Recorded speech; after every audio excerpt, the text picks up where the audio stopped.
And yeah, before starting, as you can see, well, here we have a different kind of music. We are listening to the stream of Lofi Geek, and it says you can use the music, it's copyright free, okay? So YouTube, don't strike me.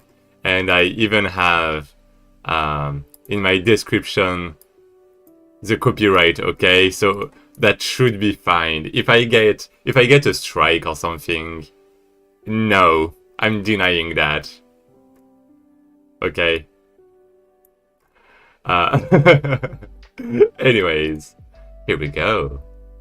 And other than that, I guess we can go on the backlog, well, on the GitHub project, and see what we have to do. So we made the Qt.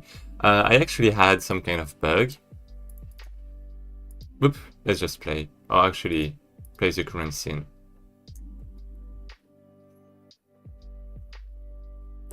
And so we have the rhythm game. The thing is, if we wait and don't touch anything, the fail text effect doesn't appear. So I just have to do that. And to do that, I actually have to go in the player controller. And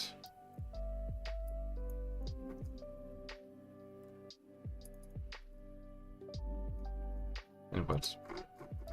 I guess do something here like on failed.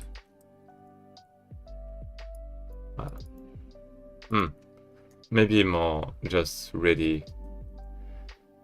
So we have, okay, let's change things a little bit, because the player controller is taking care of the UI, and this is taking care of the mechanic and the, you know, basically handling the QTEs, the QuickTime events. So what we want is actually a signal on Qt created with the new Qt, which is a Qt. And we don't need a undestroyed, I think, because you can directly bind to the Qt when it's destroyed.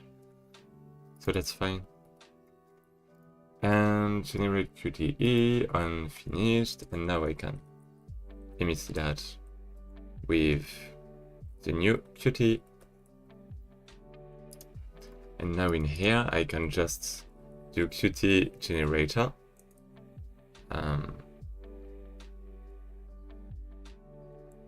Uncreated, connect, new Qt. And we are going to bind the failed unfailer signal to what?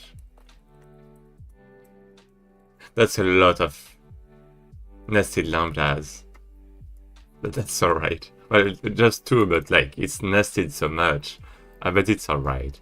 And yeah, we basically just want to play the effect. The parent add child. I guess I do have to create the effect.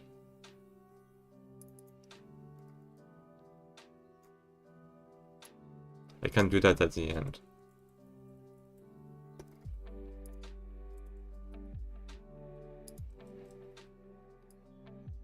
So I have create and effect, or spawn and effect, and that should be fine. Spawn Qt and effect. It's basically that, and we need the Qt results. Yeah, and then we have Qt.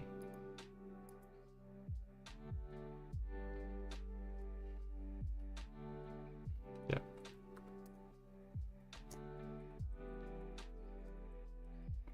And Qt result is the enum, basically. So that should be fine.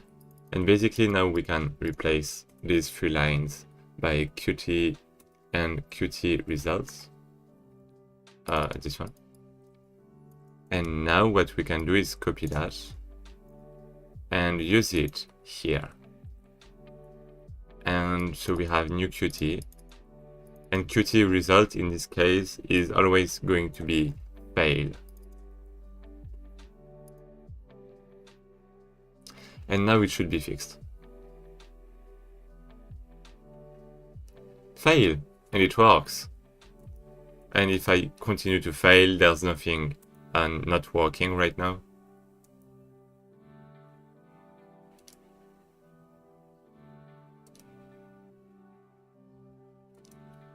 Okay, seems to be working well. So it's fixed. Boom. Let's push that. Bug fix. Fail. Text now appearing when not pressing. Well, when missing a Qt. That's it. As simple as that. So let's continue like that. Link Qts to different buttons. We can do that. For now, it's probably more important to bind, to link to the music, right? Because Afonso, my other team member, also asked me that. And yeah, it would probably be nice. So the initial thing I was thinking about is putting the timings directly in Godot, or potentially generate at a regular interval, you know, some stuff. But there's maybe something on Godot already for that. Sync gameplay with... I know there is. Let me sync gameplay with rhythm. Or Godot.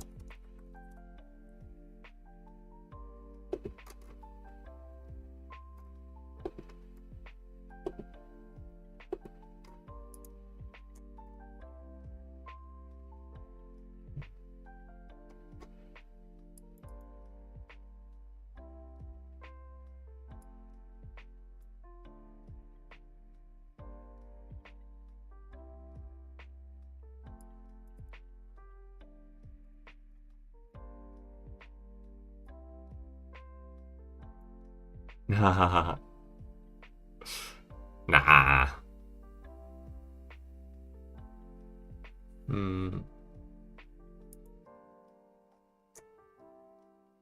Yeah, I do think, well, ideally I'd like to make the music potentially faster, you know, but I don't know if it's possible.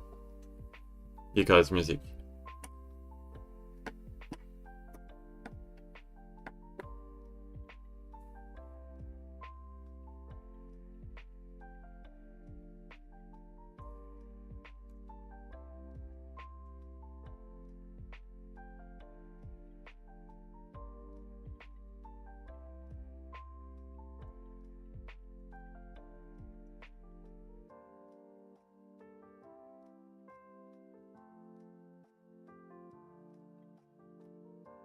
Built-in audio mixer.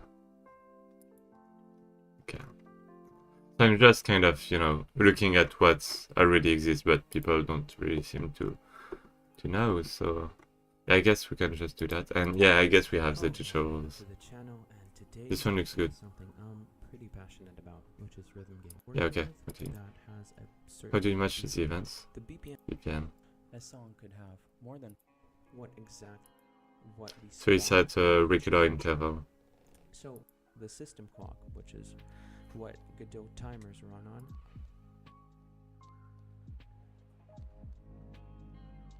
not a very viable clock. And so it's just using that thing. And not hearing it. Get the time since last mix from the audio source. Yeah, I mean, okay. Out of the things that we wanted Physics? to do already. Oh, because position. I actually Yeah. made a mistake in the original implementation.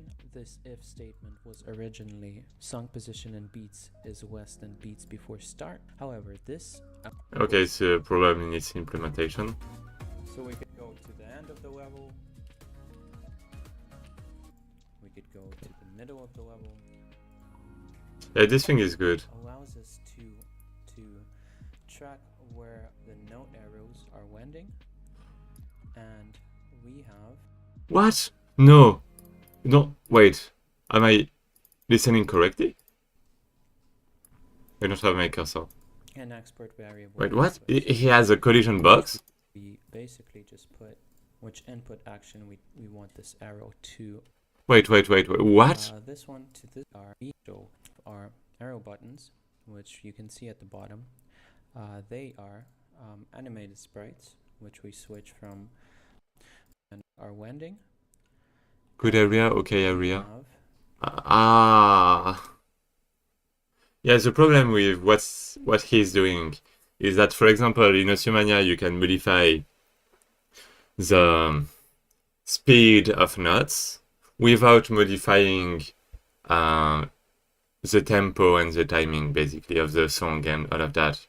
And basically, it's like you can increase the speed if it's easier for you, and you need less precision if you increase the speed because the delta is relative to the delay in seconds and this kind of stuff.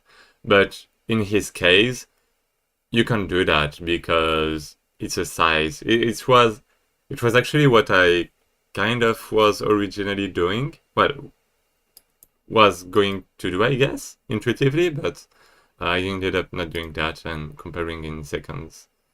And yeah, it should work in my case, but not in his case, so... Okay, anyway, it's just the basic thing. Okay, so... The stream player plays, sound will not begin immediately, but when the audio thread processes the next chunk, can't be avoided, but it can be estimated. The output latency also be estimated. By get output latency.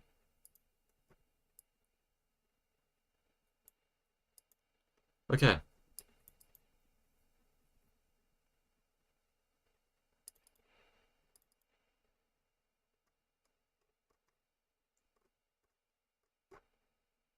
So that's the system clock, okay? In the long run, it's not going to match. But it's recommended if the song is only a few minutes, which will probably our case, will be honest. I'm just looking at that quickly because now it's another solution. The current position for the song sounds ideal, but it's not that useful as is. It increments as chunks.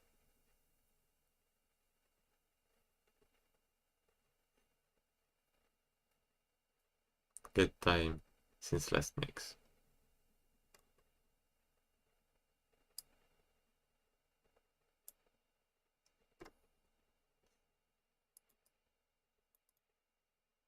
A bit jittery.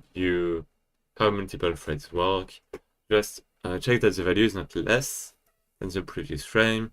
It is less precise than the approach that was here before, which is a bit weird because in the long run it's supposed to be more precise. But yeah, it will work for songs of any length. And synchronizing anything. Sound effects.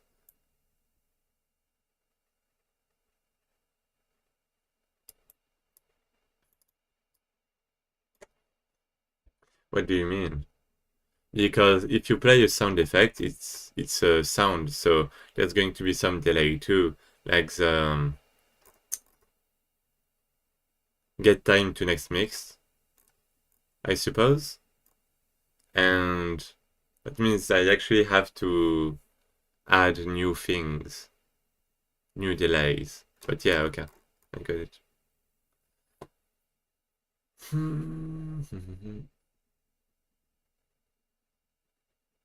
Oh, I think they've... No, never mind. That's good.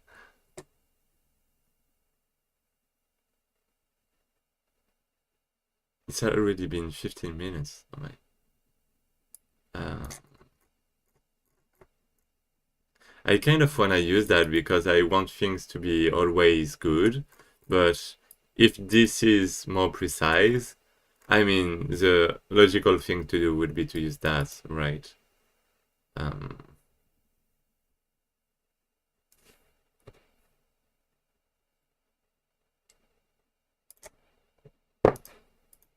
I guess we can have some kind of music manager.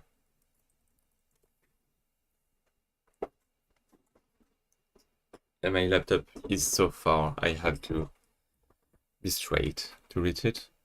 So, music manager.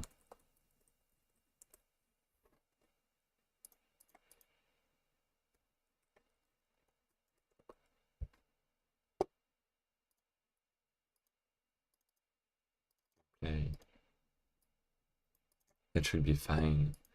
And we have audio stream player. Audio stream player, I guess. Or like BGM. And we're just going to copy. Hey, this is just going to be a bit different. Yeah, I hate this thing with the dollar. I mean, I don't hate it, but it's more like it's kind of useless in my sense because ideally you just always use the export. And that's why other engines don't have the dollar. It's because you just use the export. Or like the serialized on Unity or the serialized fields on Unity and U property in Unreal. So anyways, time begin. Use sec. I guess it's like variables that are here.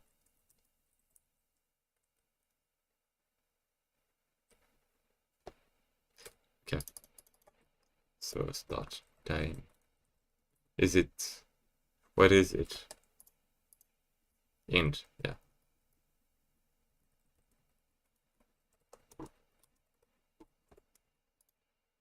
In microseconds. Is that it? 500,000 years. Okay. That's a lot. Microseconds.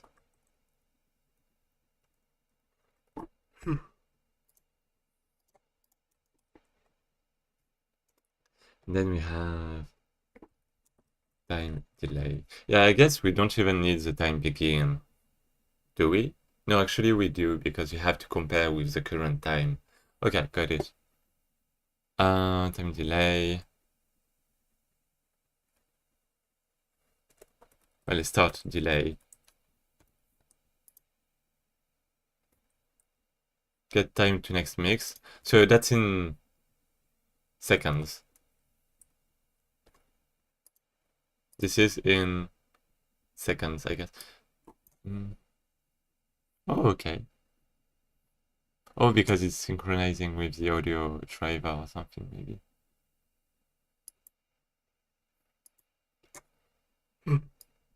That's it.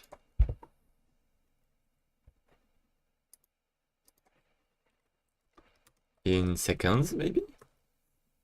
So yeah, you divide... What?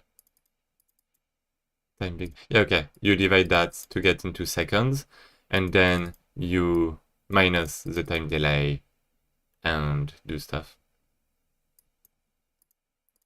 So start time, start delay. We play, and music manager. Maybe it's not the music manager actually.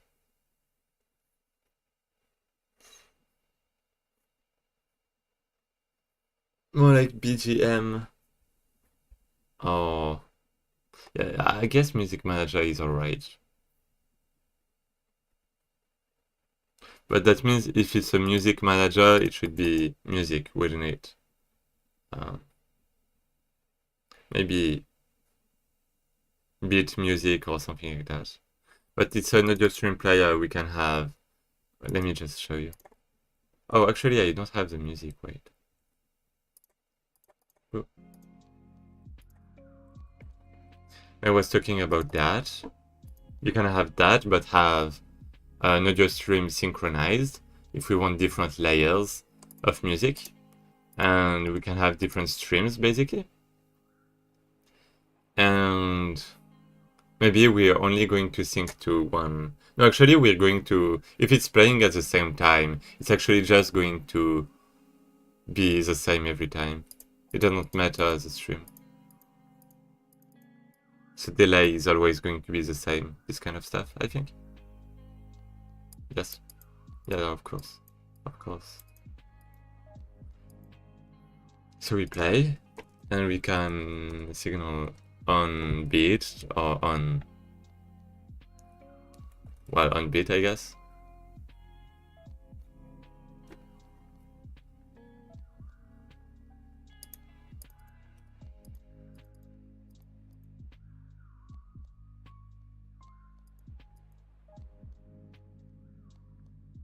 And I guess we can have beat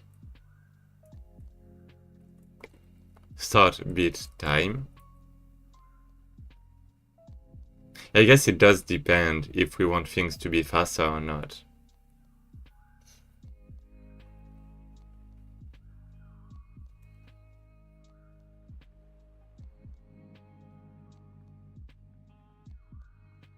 I guess I can always rework that. It's not going to be long anyways.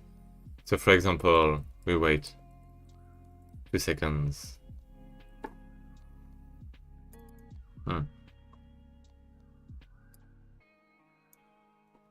Well, there's a delay of 2 seconds, I mean.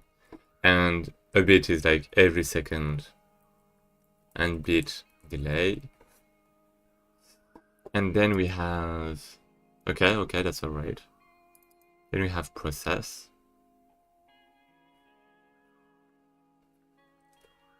So we basically have the current time. So this is...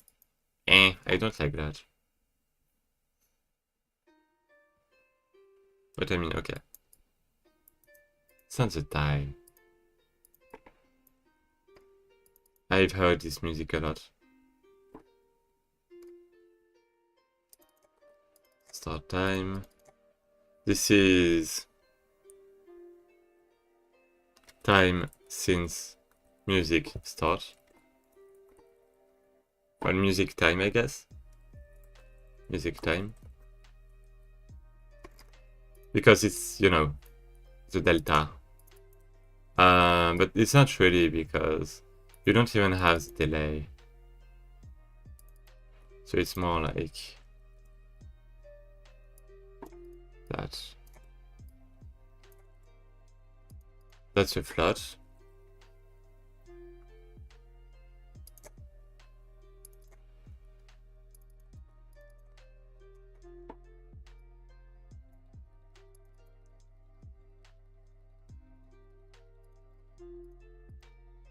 Below 0. Oh, yeah, indeed. It doesn't really matter. I mean, okay. Okay. I guess we can just check, just in case. If it's less than 0, then we return. Less or equal, even. Okay, just less. No, less or equal. And now we are going to modulate that probably by... Well, basically we have the bit delay. So... Well, start bit time, I mean. So we -1 and then we modulate, I mean.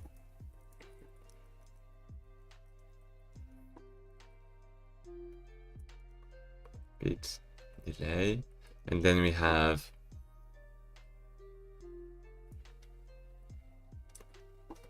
delay since last bit. It's a float. And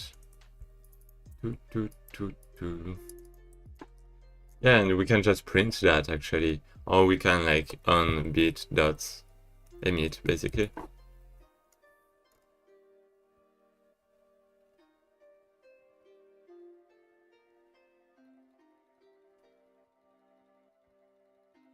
And I guess that might be all for the music manager.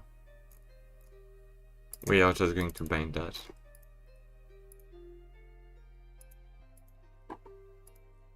And other than that, now we have to bind everything together basically, like the bit with the creation of the QTE. And for that we could have a game manager, you know. Yeah, I think in that case it's good to have like a script here to bind things together. Or maybe maybe not.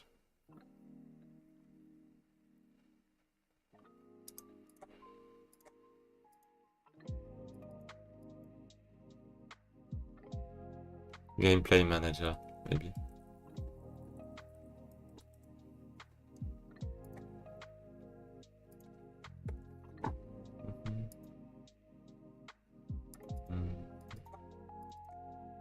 Here we go.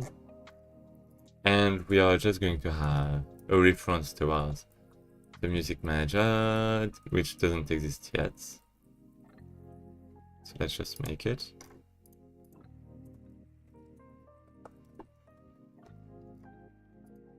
Then we have... I was thinking about how my laptop just shook when I typed and stuff. And I was thinking that I do need a screen shake, probably. That would be good.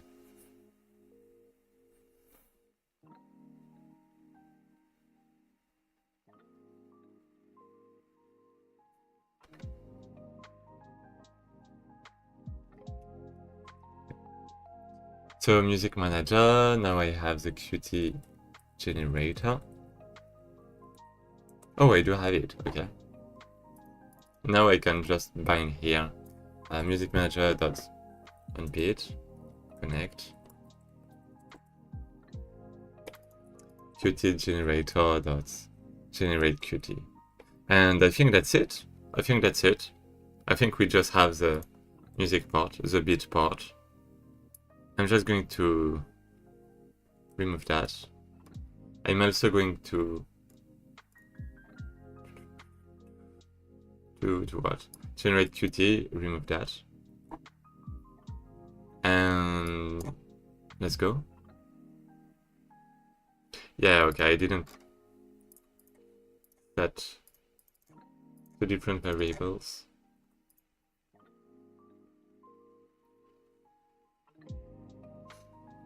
Ha! Ha! Ha! 1000. Okay, yeah, okay, I do have a problem. On beat.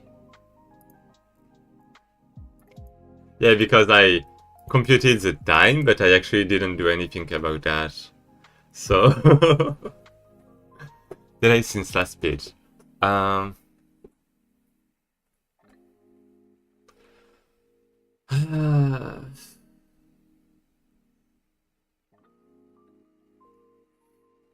If I really want to make it work, I guess I need...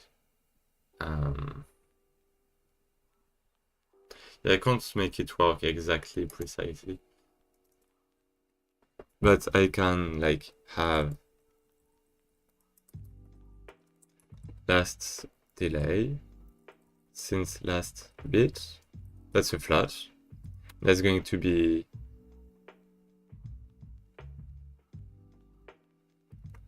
zero.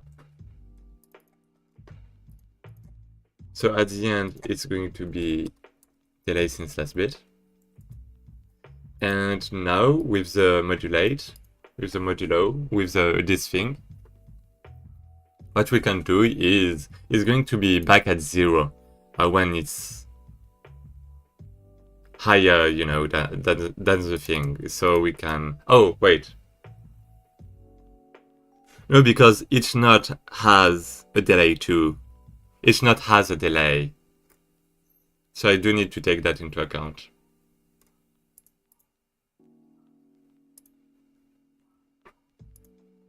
Okay, that's interesting. So yeah, QTE, as you can see, we have not that, we have duration.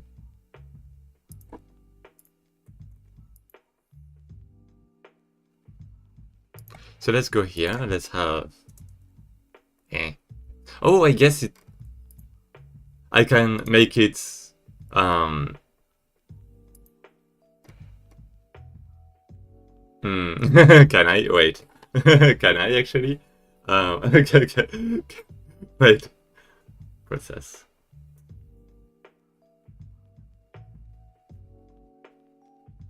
It doesn't work. Basically, I do want a system that lets me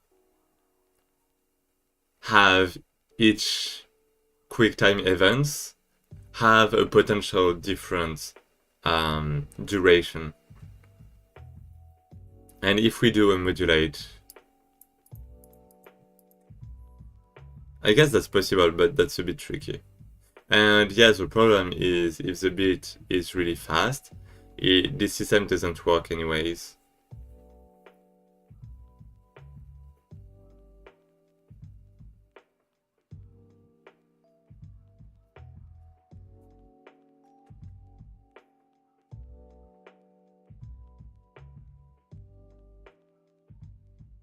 Because I guess we have the music, but we also have the track and the QuickTime events on the track.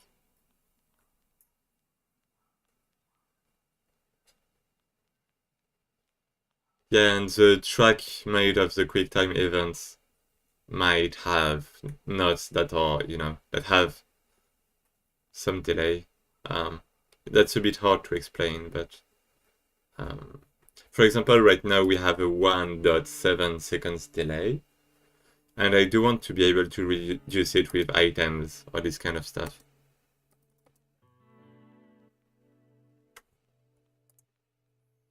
So how can I do that?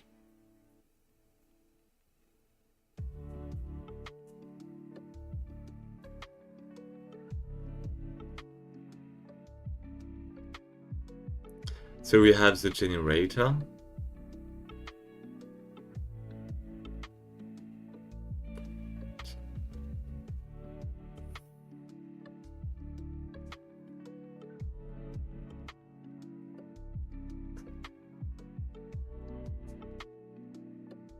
Yeah, because it's the music that is driving the gameplay.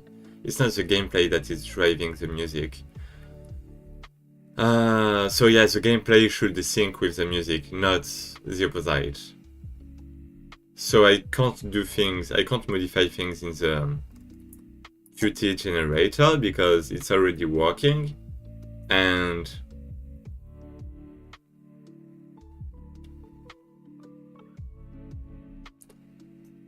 yeah, it's already working, and the music is kind of working too, I guess. But nah.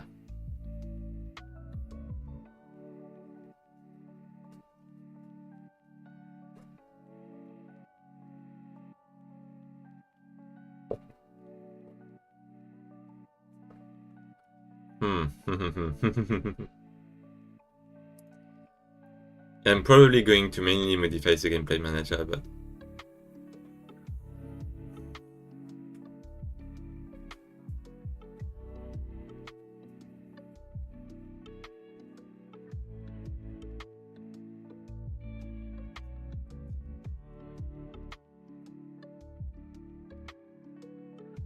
the thing is, basically I do want to delay since last bit. I kind of want to remove oh wait, music man, yeah, never mind. I kind of want to remove Qt generator that's not delay. Well, not delay, Qt delay. But I can't do that if it's going to be different for every node.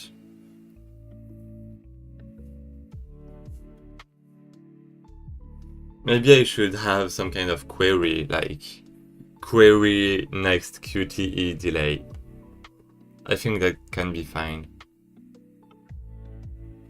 Yes, that can be fine. Okay, that means it's... Can you get a value from a signal? Yes, you can.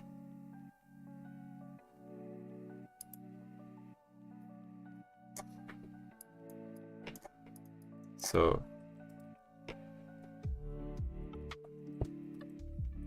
Right. But it wouldn't be like that then.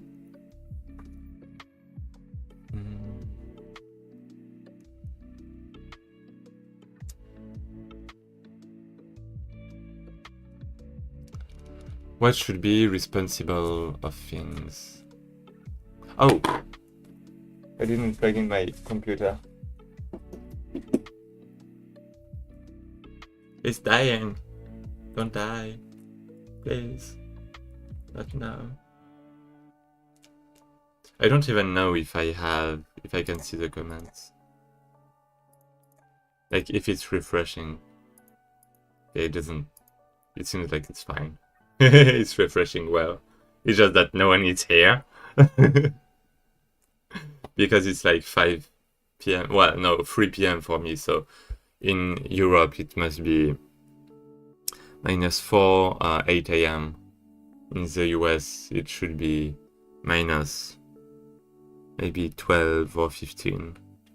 So yeah, midnight or more, 3 a.m. So yeah, kind of tricky time-wise. But we have to jam. So okay, I don't think I should go from here. Let's go back in the gameplay manager.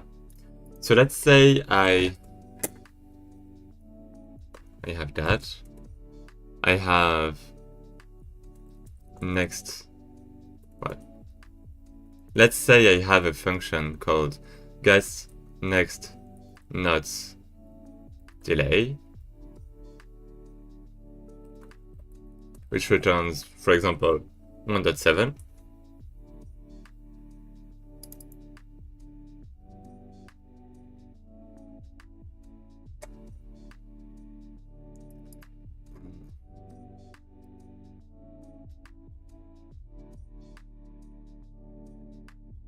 Okay, that should be fine.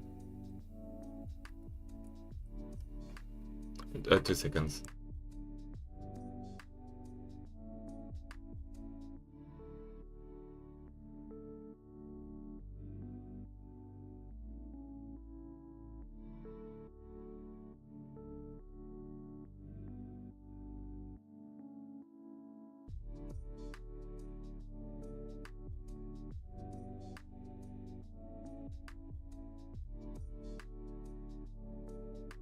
I'm back.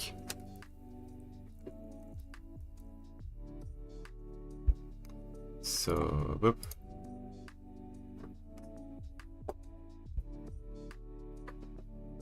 So let's say I have that. It means that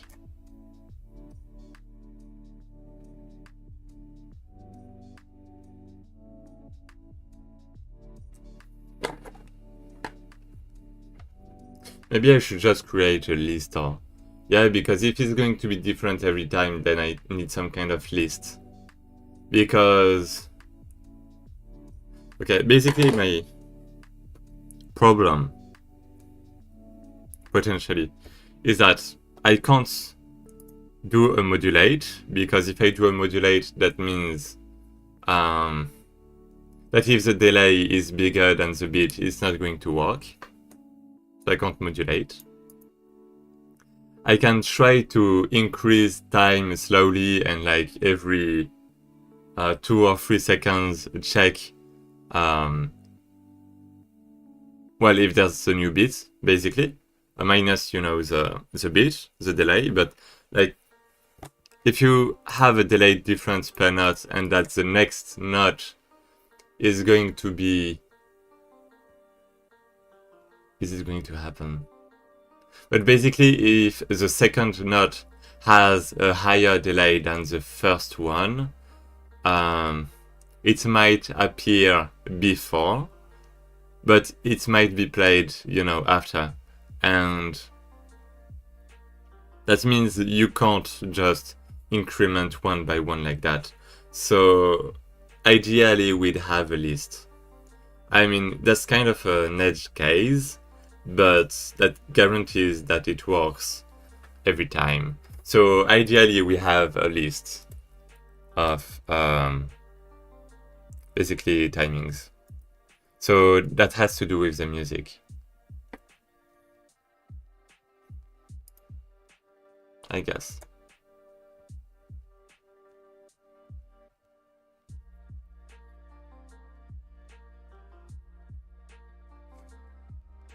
Anyways.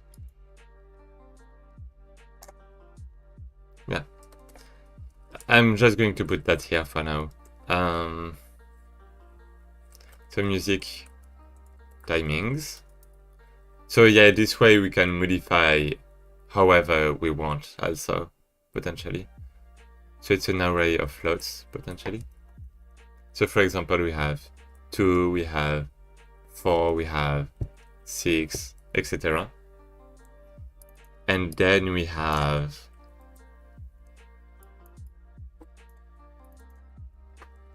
Qt spawn timings, and it's going to be different, and we can even pre-generate everything, and that means even less computation during the gameplay, so less delay between the inputs. That's like less input lag, which can be better. I mean, it's going to be like 2 operations, but it doesn't really matter. Like 1 microsecond. So we have that, we have for music timings, Qt spawn timings, pushback, music timing, minus the delay, and that can be different for every note. So for example, yeah, I guess get next delay. Yeah, but I mean,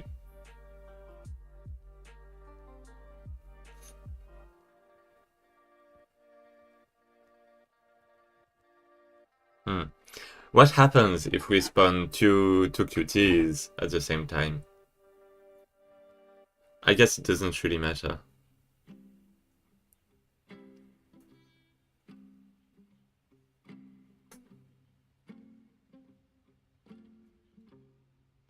It's still the same.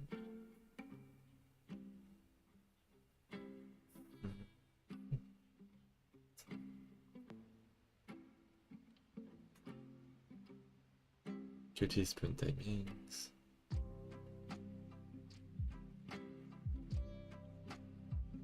So yes, the timing is going to be the next anyways.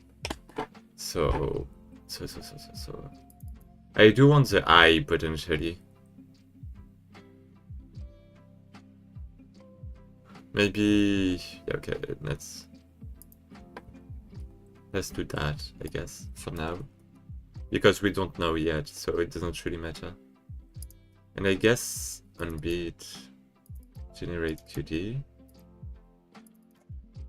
Can I return that? Yes.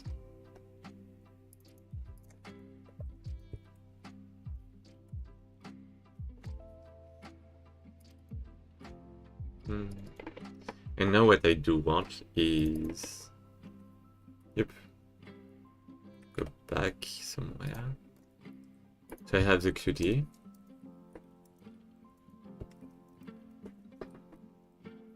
Which is a QT. And I can set the timing, I guess. Oh, never mind. Yeah, I have to remove that, I guess. Yes, okay.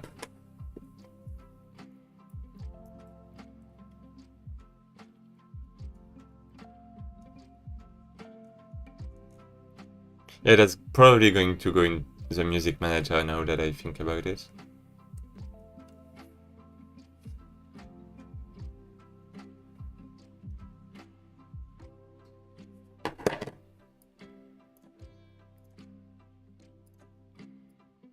Let's just rename all of that.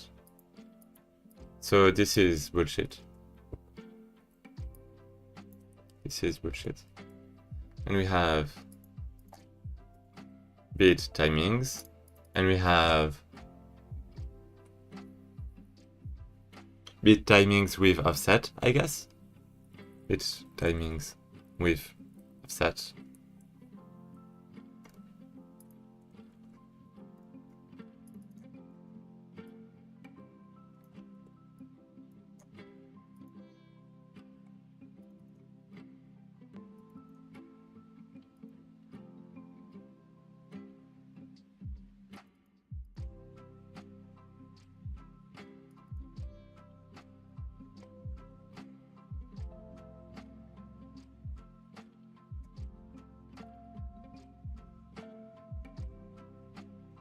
Okay. Anyways. Mid timings, so we have potentially total time, which is a float, which is 0. And every frame we increase that. And now we have to compare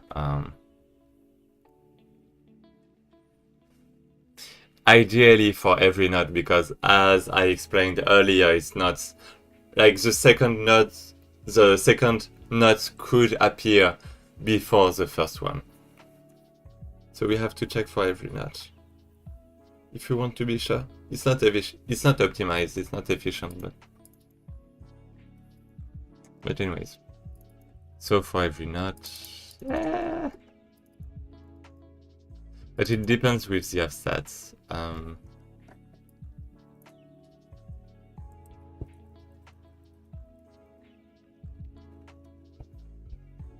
I guess I just need the offsets. An array of the offsets. But then that means another class is going to send the offsets. Yeah, that's fine with me, I guess. And yes, a bit timings too, actually. Yeah, because it depends on the track, the gameplay track. Gameplay music track, I guess.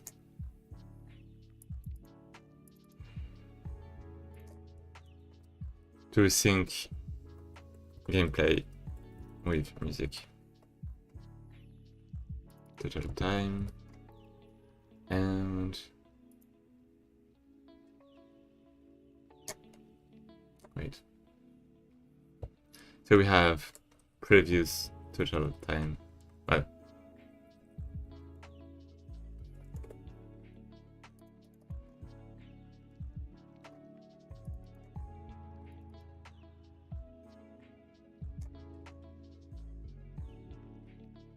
I guess ideally I want the get ticks microseconds if I want to be precise.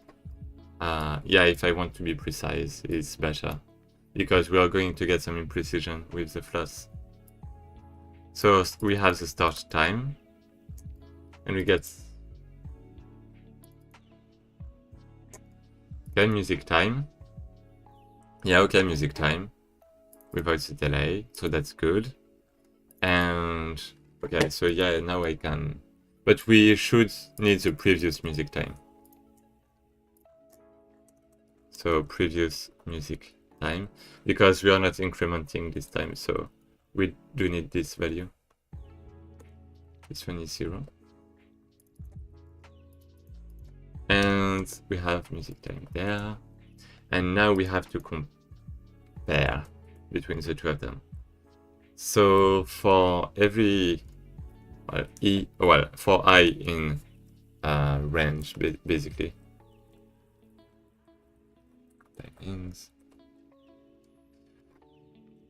dot length size. Then we have if music time. Hi, Calculus, welcome. Welcome. So the timing is going to be, it's a bit, minus the offset. Oh, I guess the offsets can be negative, actually. I mean, they're always going to be negative, but... You know, it makes it more generalized.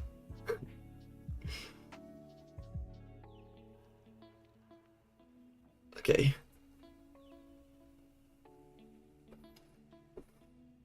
How are you? Are you participating in the Brackeys too?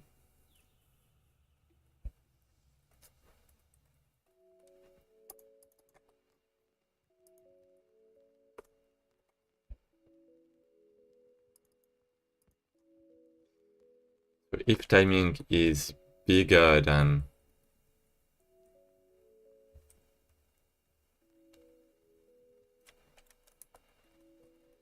this, but if it is less than music time. What's your game about? It's a rhythm game. Can I show you? Let's go on whiteboard.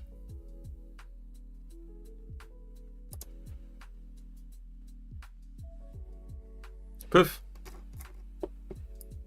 Wait, that's not it. That's not my game. Brackeys. Wait, what? It's opening the wrong one. Brackeys.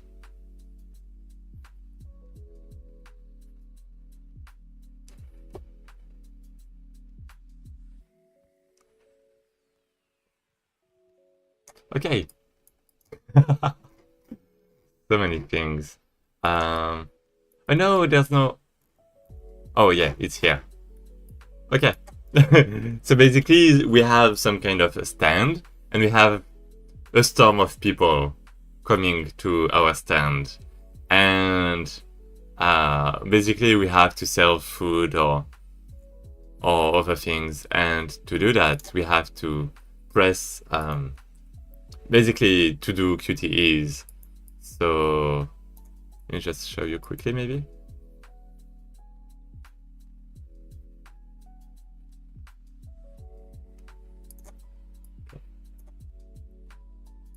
Yeah, no, it's fine. Oh, actually, it's not fine, but... Yeah, it's not fine at all. Okay. You know what?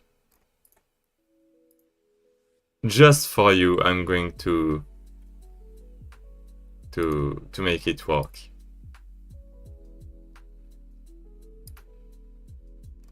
Unbeat. So player controller.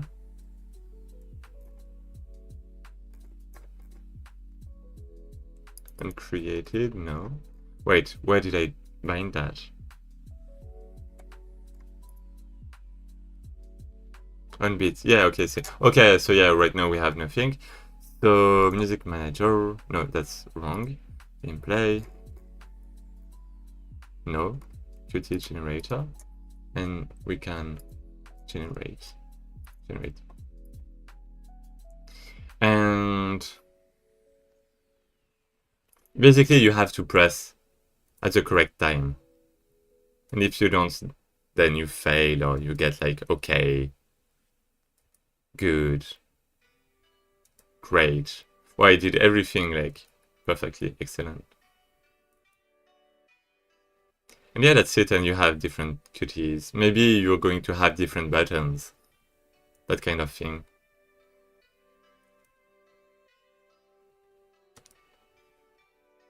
Basically, that's the gameplay.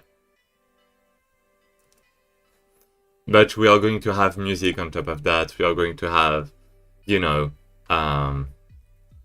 textures, drawings. And it's going to be a lot more clean. Yeah, because I guess I basically have the gameplay already. After not even one day, well, 8 hours I already had that.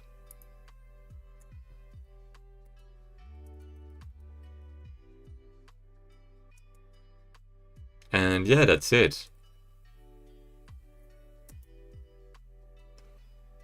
I probably...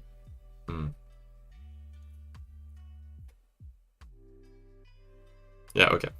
That's it. Yeah, I was thinking about more effects I could add to the text. For example, confettis on the excellent thing, or maybe like moving the text a bit up, like a floating effect, or maybe, well, scaling a bit, that kind of stuff.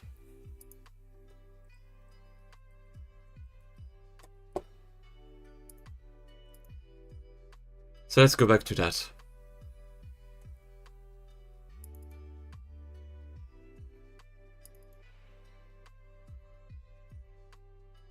So we have the timing. Oh.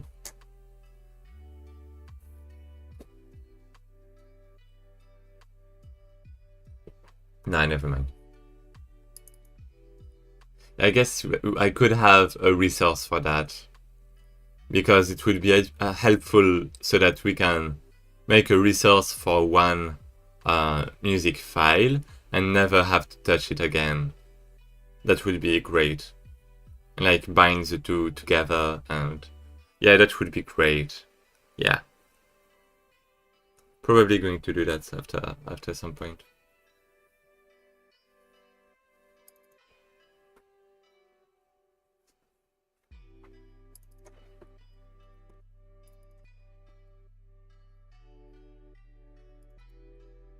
So we have the timing. If it is between the two of them, then we have the on-beat with offset. And we don't even need the on-beat. Oh, well, I guess it would be better if we do though.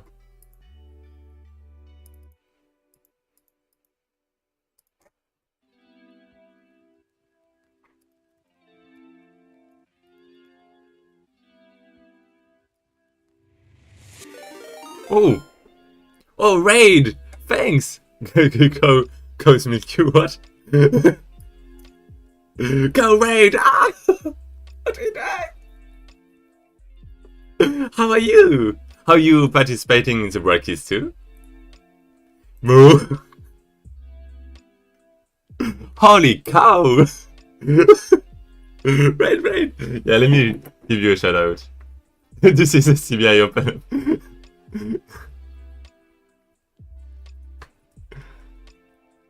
Oh, wrong one. Wait, I forgot the U. Here you go. I'm a good noob, trying to get better. Oh, this is the last Brackeys with Unity. Oh, what are you doing it with right now? A Godot then, I guess? Yeah, okay. Okay, and like, what are you trying to do? What kind of game are you making? Yeah, Godot. Yeah, I actually do have a few advice for jams, but it seems like you're already familiar with that. Like, I love making documents and game jam. Well, game design, I guess.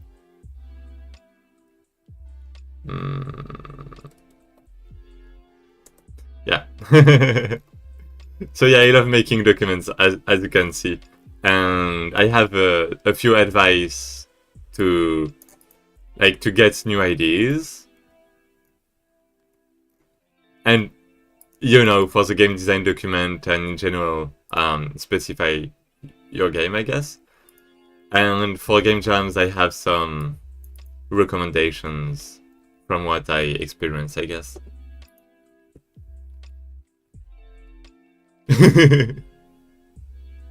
Don't tell him!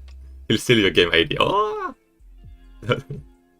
Your deck is super detailed, thanks. Yeah, I do like have a few other documents. For example, if you're making a roguelike, I have like some, you know, tips to, and same for marketing your game. So, marketing.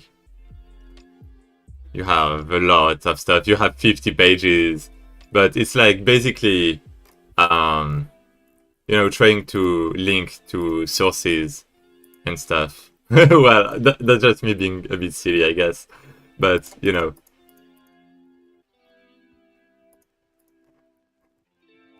Oh, that's... Oh, that looks bad. Let me change that. And yeah, basically you can add comments if you want, and if you think anything is wrong or can be improved, you can put a comment and I'm going to verify it, and you know.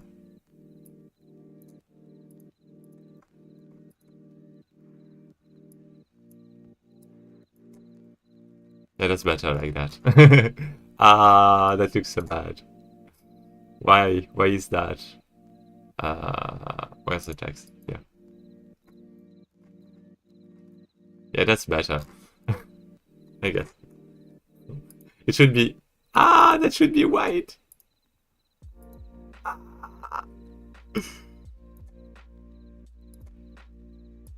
Okay. Okay. Yeah, some kind of marketing advice in general, like the IDA thinner and the application to games. Well, it's mainly games on Steam. Like that's not really mobile games, but cool. Where can I find these docs? Your Discord? Yeah, that's it. Just go on my Discord. I ping to if you want to be aware of the new documents and stuff. And let me just do that. And I can go on my Google Drive that has all of these folders. But basically, I'm making it like with what I do, I guess. For example, I'm making a rhythm game right now, and I might make a document about that. So yeah, you have like a few that are not really perfect, I guess. But I often put them in drafts, so you can have some kind of idea. Like, for example, I have the platformer thing because there's not a lot of stuff for now, but you have some, you know, advice like the quiet time, the input buffer, the custom jump, with the references of like the GDC videos, corner correction, that kind of thing. So you still have a few advice here. But yeah, the main ones are here, like puzzles. Puzzles, did I make this one? Yeah, okay, yeah. You have some nice notions. Some useful notions. I guess it's mostly game design for these ones. Like marketing is all in this one. That's why it's 50 pages.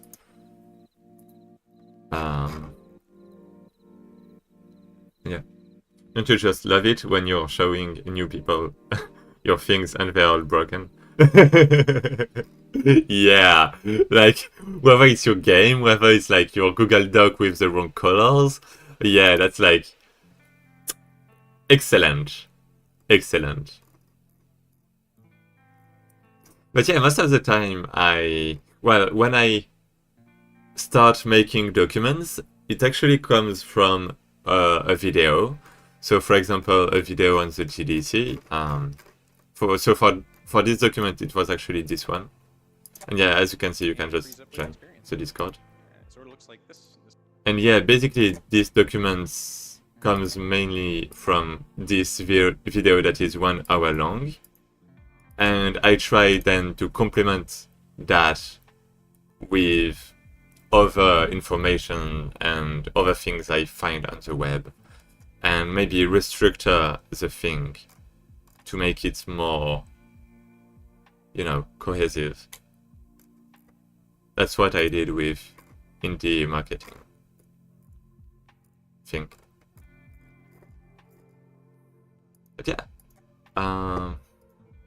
Game Jam, roguelikes. So these ones are alright. Game design. Wait, they're the same. Document types. Yeah, okay, that's just documents. That's not really incredible, but that's a way to document your game design and I guess your game in general, because you can program things too. New wikis can be well. This one is really about game design, getting an idea, making your GDD and specifying everything. Oh, that's me. I do have to make the, as you can see, ZMGA. Oh, well, I did write some stuff, but I do have to put more, I think. This is totally from a video, as you can see, but it's basically free-to-play things to get money, so you might not like it. A lot of people didn't like what was said, but a lot of companies actually use that.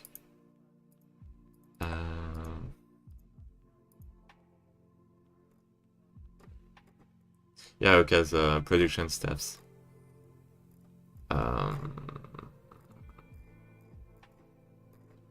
Yeah, basically, that's mostly something I made for myself, without like a video or something. But yeah, I do have to finish it. It's like kind of a draft still. But basically, that's it. That's it. So if you're interested in, you know, new documents and stuff, just maybe you already joined the server, actually. Yeah. So welcome. And very cool, I'll check out some of your docs. Interested to read your thoughts. Your each page is cool too, thanks. Oh, you checked my... Wait, my each page?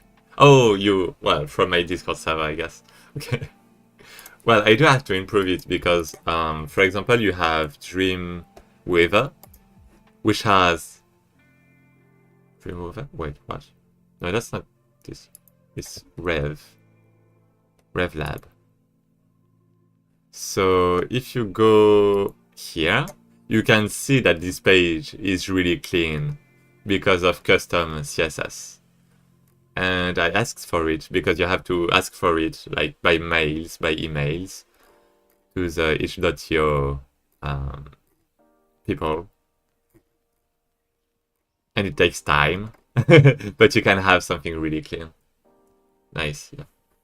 You have like some other pages a bit like that. That's it.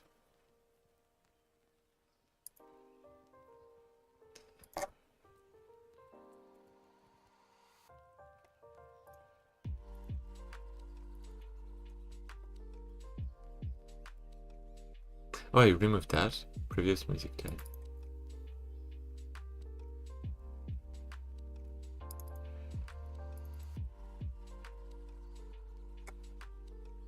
Okay. And basically I'm just gonna copy that.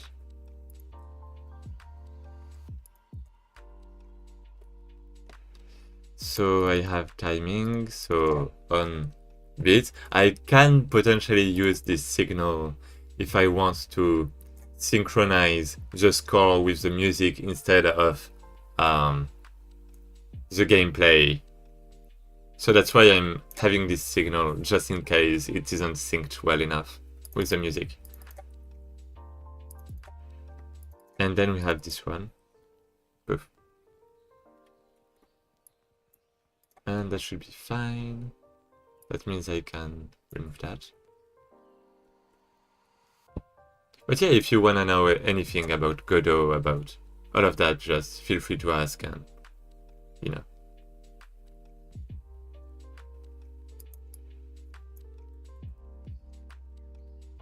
Like, if you want to know about me, basically I participate in a lot of jam games. Well, some are bad. And I graduated from game development school, I guess, in a programming programming courses. And that's my graduation project. I like showing it. Well, and actually, I don't have my cursor. Pretty, boom. And yeah, basically, I can program a lot of stuff. Like this one was on Unreal Engine, but right now I'm on Godot. I did Unity projects. I made a custom engine. So I'm kind of versatile. And I'm originally more like a tools kind of dev, like an engine dev. But well, with with all of the game jams that I made. I mean, I can do some gameplay too, right? I hope, at least. But beware, the city guards are watching you. A bad time. No. Artifacts of Is- Made this well. Well, not myself. Like we were a lot, but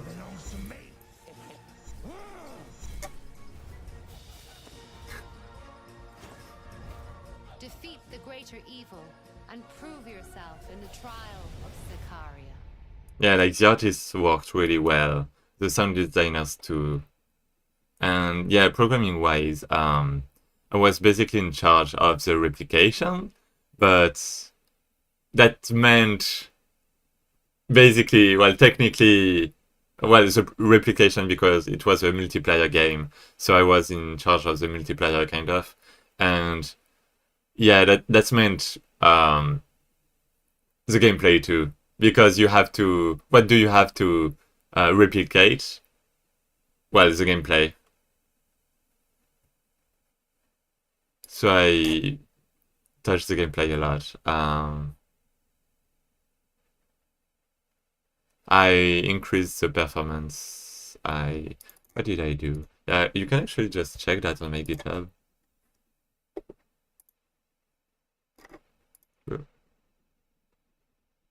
Projects. So I do have a bunch of projects, I guess. I did use Java to make some plugins on Minecraft. Uh,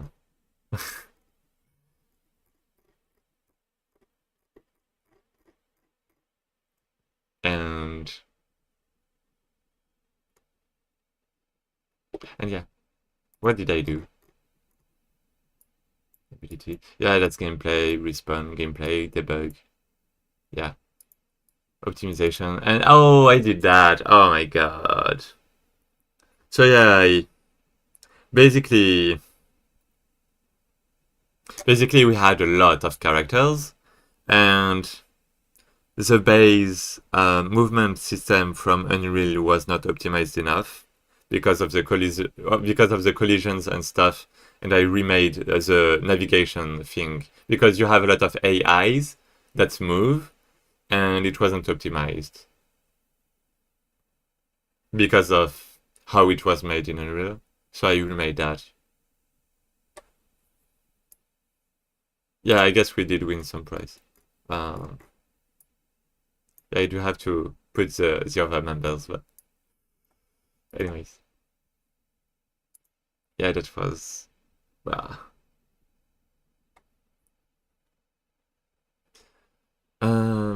Ask them to add you in the game as a potion seller. Who sells the strongest potions?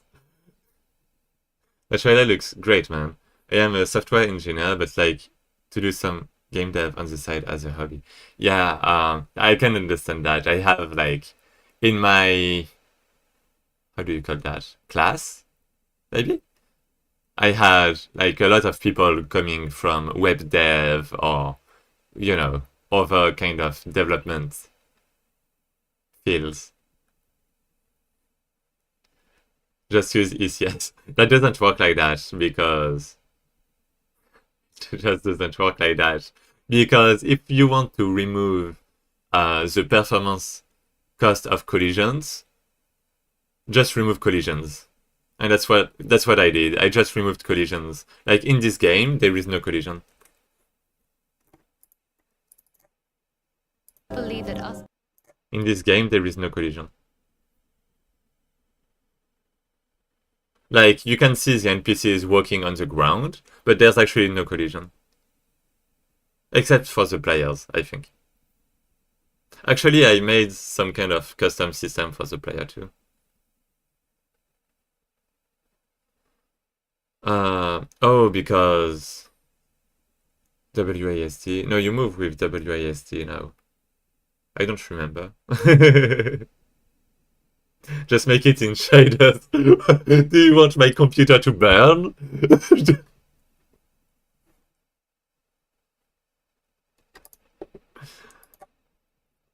W. Web dev. Yeah, web dev. Yeah, web dev. A lot of people don't like web dev. Apparently, it pays well, but assembly. Yeah, sure.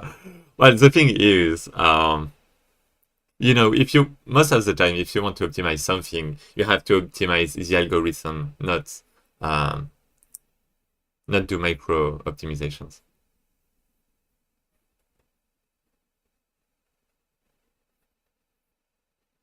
So yeah, I just remove the collisions.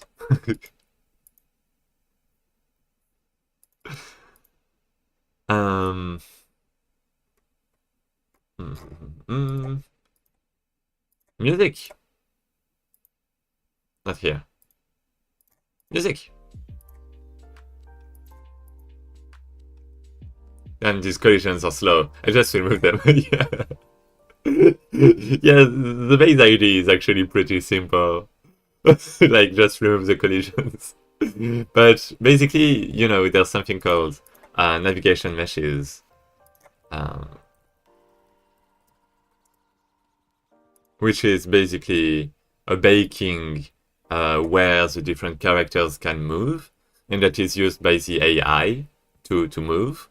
And basically, if you have the navigation mesh, you don't really need collisions because you already have a place where NPCs can go, And the problem with that is, for example, for the stairs, you can see that it doesn't really work because it's like a plane instead of stairs.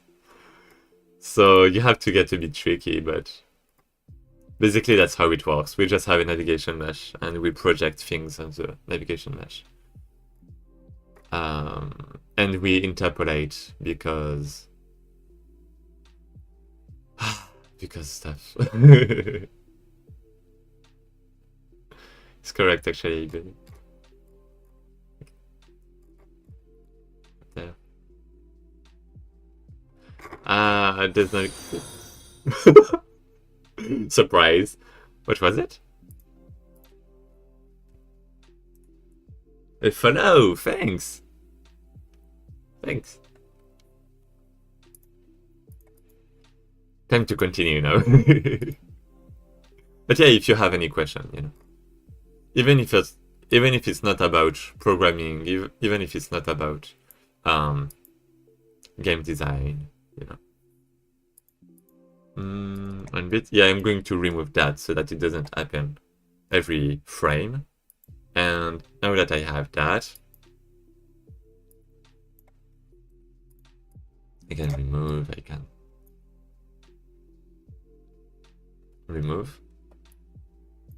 go there. And I can gameplay manager, okay, that looks good. What's the meaning of life? 42. It's 42. I just know that. It's written in my documents. Based.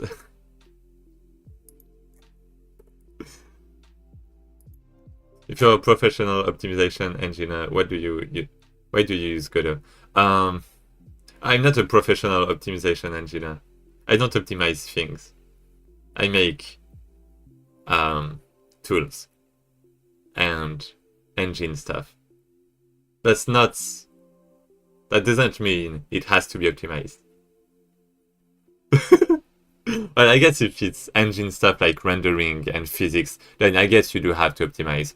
But for example, in Godot, it's part of the engine, and the engine is in C++, so it's optimized. Well, I guess you don't have an ECS or something like that, but you can optimize that your own to a certain limit, I guess, to a certain extent. In C++, you make like Unity add-ons. Well, I don't really like Unity and touch Unity a lot now because basically Unity was my previous Godot. So okay. Basically, why am I using Godot? That's a good question.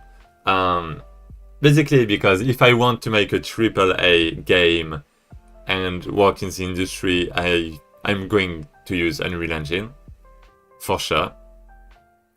and probably make tools in Unreal Engine and make, well, mechanics or things like that.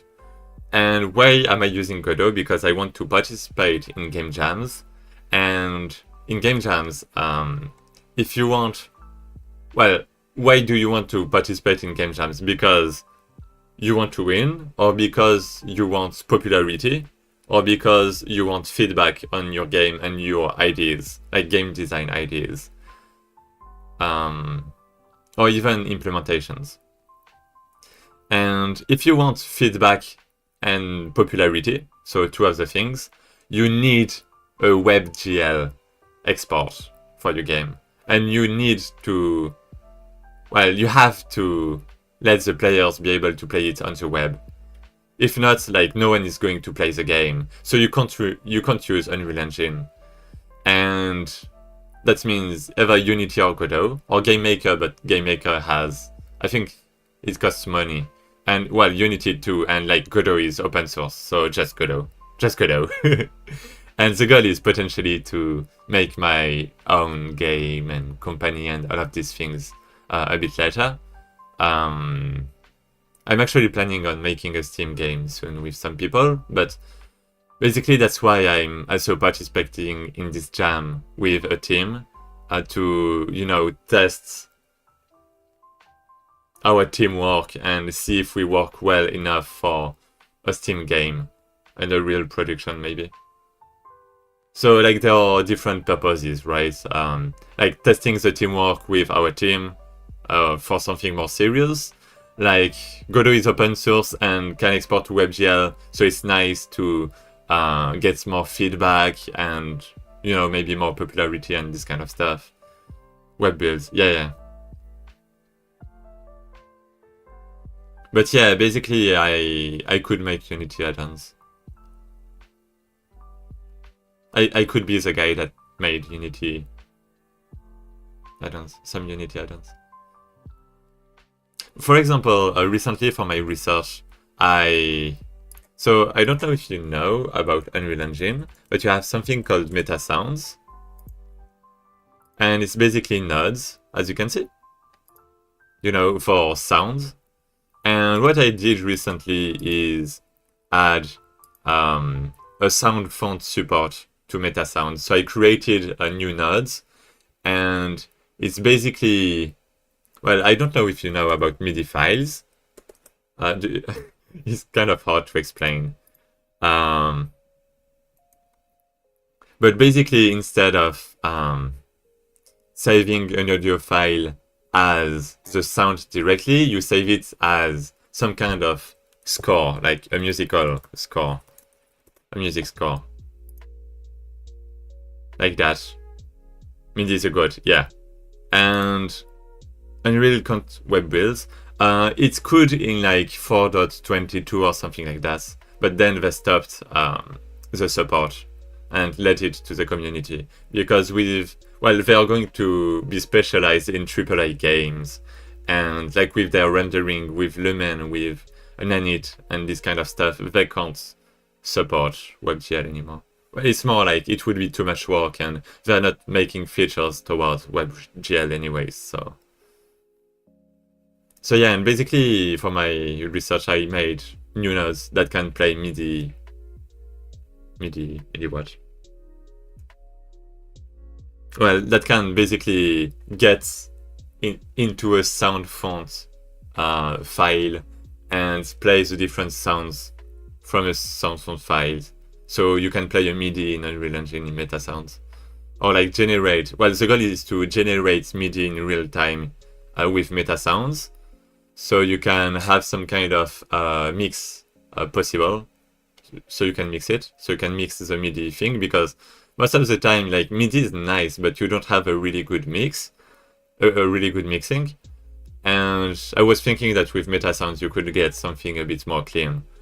And anyways, why am I doing that? Because I'm also making an AI with deep learning, and the goal is to basically train the AI on your own musics to let the AI generate at runtime during gameplay better transitions and this kind of stuff depending on your gameplay, basically, and have some kind of adaptive music system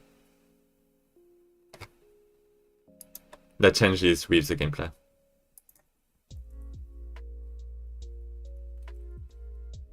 So I mean, I can make a bit of everything. Yeah, Webby isn't really my thing, but well, as you can see, I still was able to make something.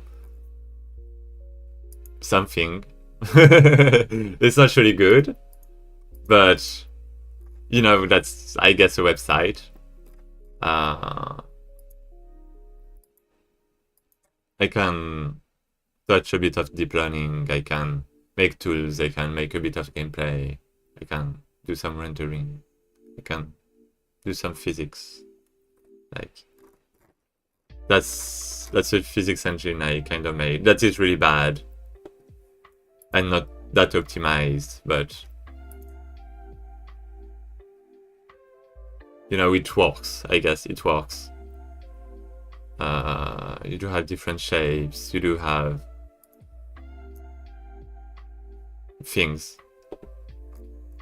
For the rendering, like, I can do some magic, as you can see here. So that's not really performant, I think. There's not a lot of FPS, but I think it's because of my computer at the time. And you can just have something non-Euclidean. Rapier. Rapier. Who's that? What's that? Ooh. Ooh. I just have that. The magic pole. You can go around. And then you have the duck. The duck that is actually a boo. That is actually a dog. Well, yeah. Spider. You can see multiple things at the same time. You know. Just basic, non-Euclidean stuff.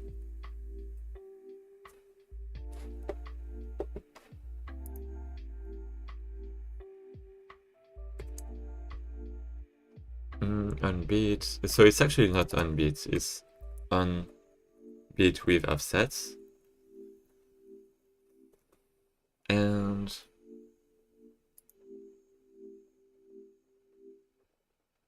Qt generator, generate QTE. Yeah, I think that's it. I think that's all.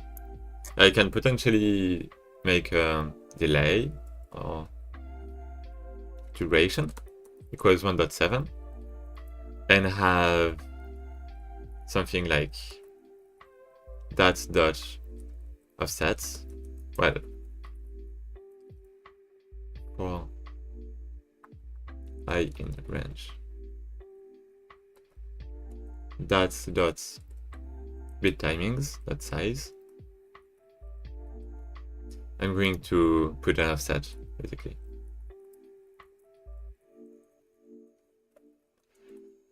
And push back, and it's going to be, for example, 1.7 or minus because it's the opposite direction. And that should be alright. But I don't have any timing right now. I do have to export that, maybe. I mean, ideally it would be a resource.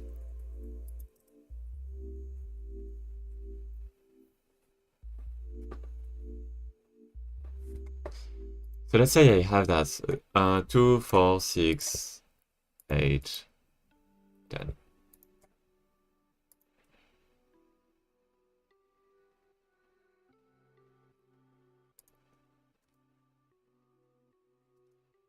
And yeah, okay, it's not immediate, but you do have some delay. So that's good. And what if I do 2, 3, 4, 5, 6? So now I should have multiple notes at the same time. But okay, I don't have multiple buttons, so it's going to be a bit weird. Oh, actually it works. Why? Why is it working? Wait, why is it working? Wait, what? Wait, what? Why is it working? Shouldn't it fail, the other nuts? Maybe it's because it has a priority in the input. Like it's consuming the input or something. Or maybe it's because... I don't know. Qt. Access. Press. Oh, it's because of the press. When is it called?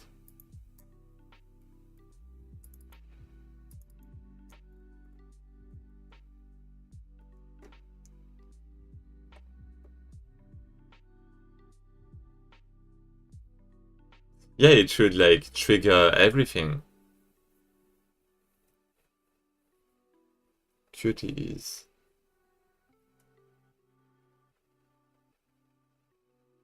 I don't understand. I don't understand.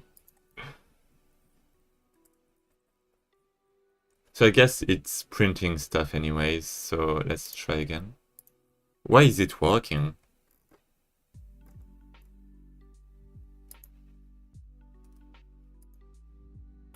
So it's called only onth. Why? Why? Why?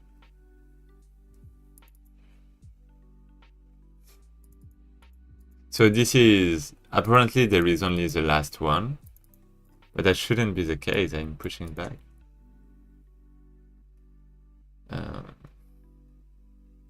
Oh, is it because I'm modifying the array during the loop? That's maybe why. So if I go there, you can see I'm having a for each loop, but oh, never mind. It's in another callback that is doing that. So it's not even here. Why?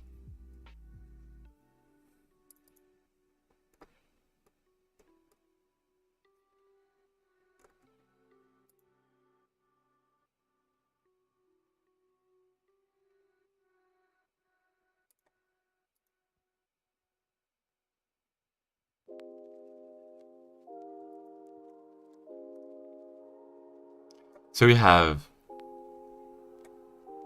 Qt generator somewhere, and the Qt is, and we only have one.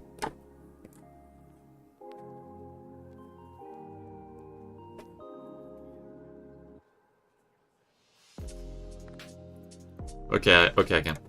Let's restart.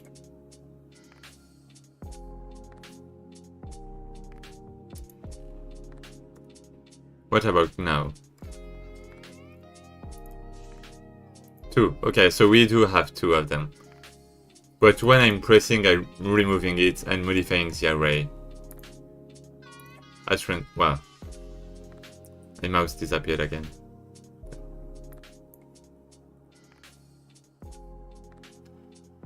So yeah, it's because I'm removing during the for each loop.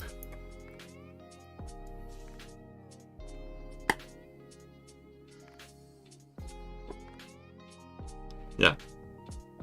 How can I fix that?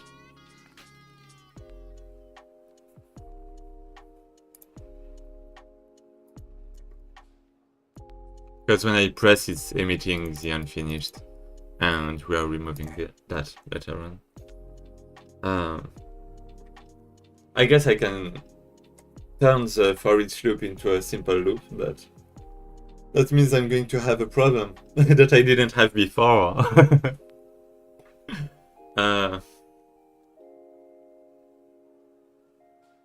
I guess, okay, gameplay-wise, do you have to do things in the correct order? Yes, you do. But that means what about if you have 2 notes at the same time?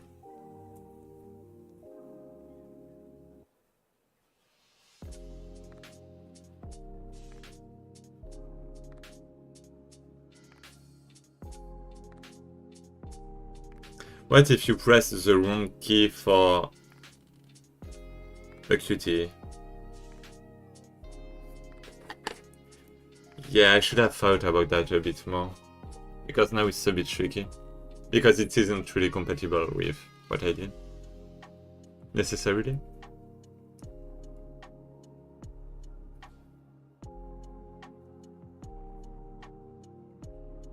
I mean, it can still be alright.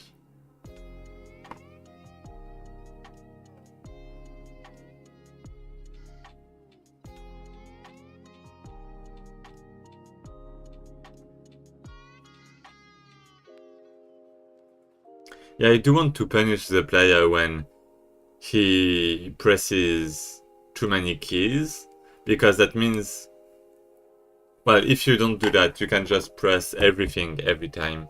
But I guess, like, why? I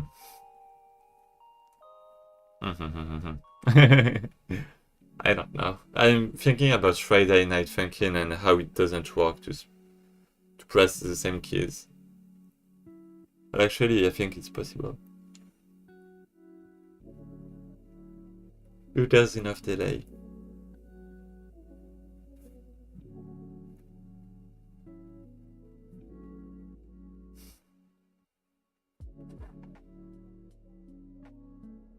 Yeah, we don't have hold events, I guess.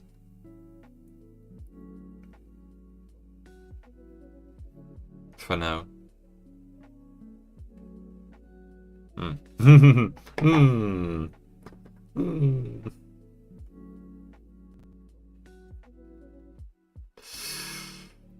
Ah.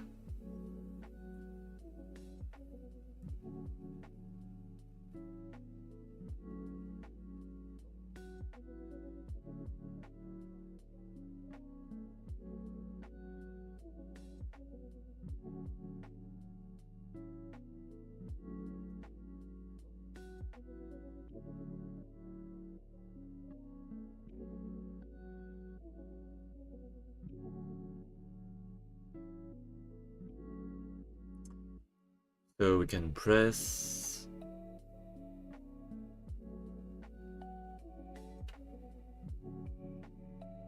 Oh.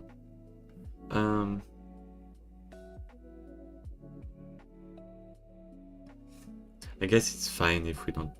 I mean, I guess we can punish, but okay. I have an idea. So we still check for everything, but yeah, we can just convert into a loop, I guess.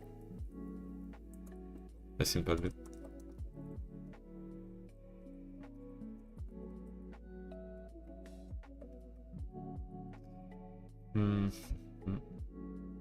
Or maybe I can just duplicate the array. I can just duplicate the array. I mean, optimization-wise, it might not really be efficient, but if we want to prevent problems, it's the easier way. Clone, duplicate. So false, because we don't want to duplicate the elements, just references. And boom, we have that. Yeah, that's the easiest way to do that.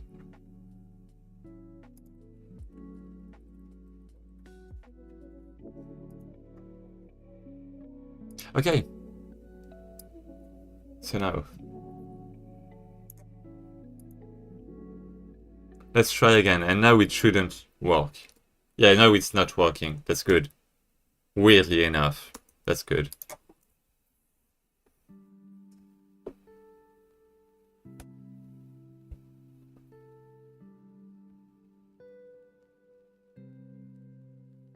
So, I mean, I think now it's synchronized with the music, right?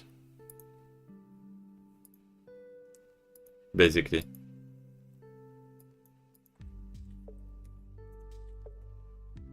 So I guess it's working. I guess we have the thing, you know? So I can just push.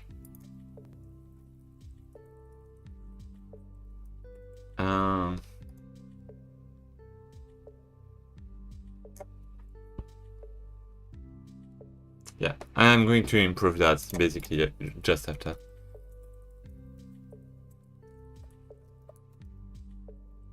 Music manager added. That is what?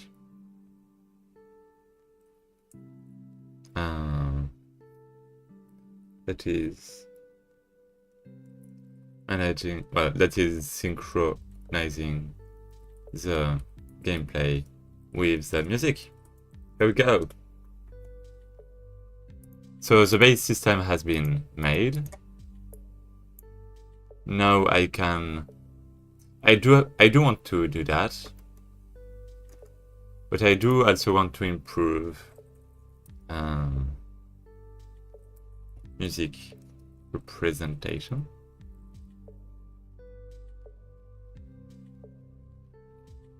Well, make music track resource.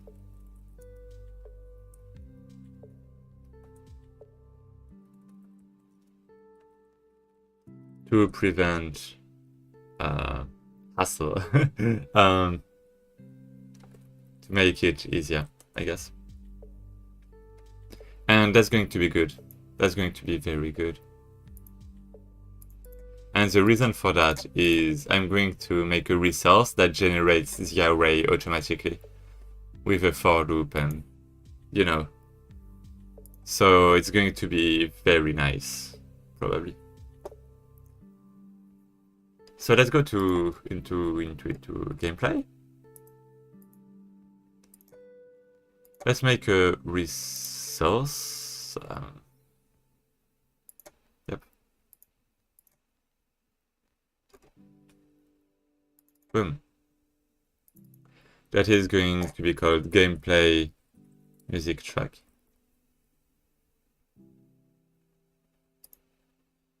Yes.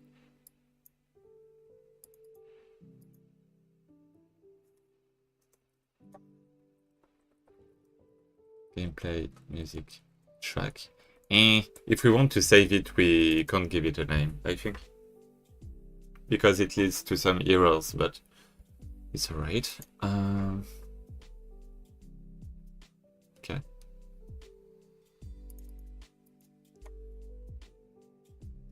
So now,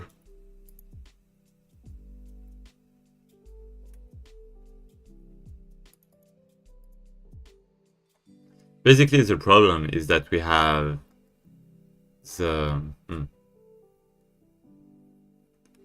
the music manager, have the BGM, have the beatings, the beat timings, we have the offsets. I do want to put that into a single. I don't know.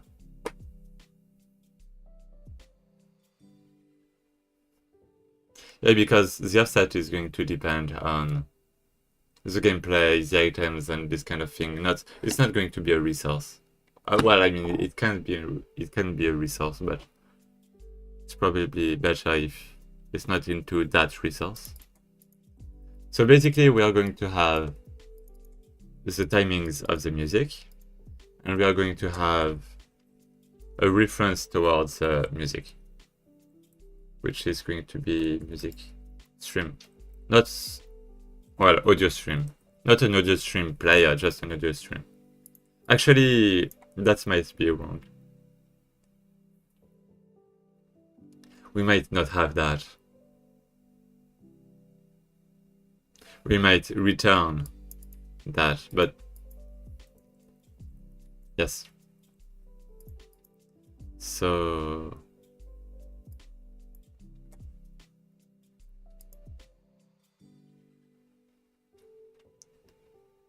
gameplay music, that's too long. Music track. Oh, it's raining so much. Wow, that's because of the typhoon, maybe. I don't know what happened to the typhoon.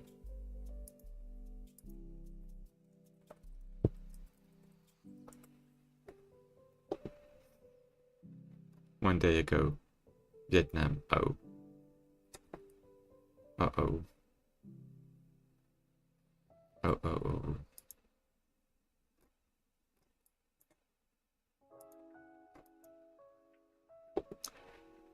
Yes. I mean...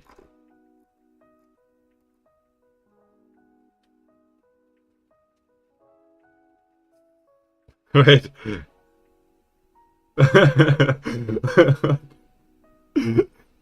You have literal buckets pouring down. But yeah, okay. Yeah, that's millions. Okay.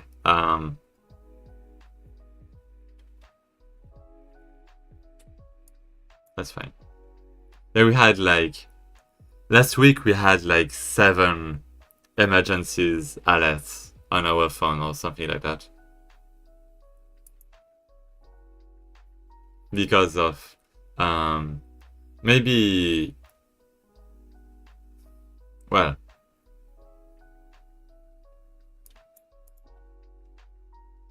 in my case it wasn't because of the typhoon, but basically the typhoon make it so there was a lot of rain, and there was so much rain that you had landslides and this kind of stuff like in the town next to mine, and that's why I got like 7 alerts or something like that about potential evacuation and stuff.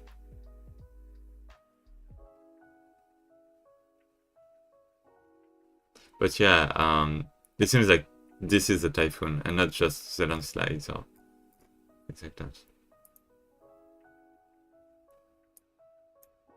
What? Oh, that's Maria. Right. Anyways. I mean, I'm having my earphones and I still hear the rain. My window isn't even opened. But it's fine. That's fine. It's fine if we ignore it. It doesn't exist if we close our eyes. It doesn't exist anymore. So let's just remove that into track. And, well, maybe abstract. Right?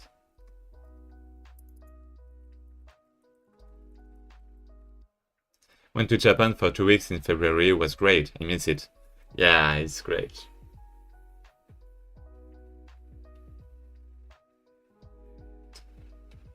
It's like chill.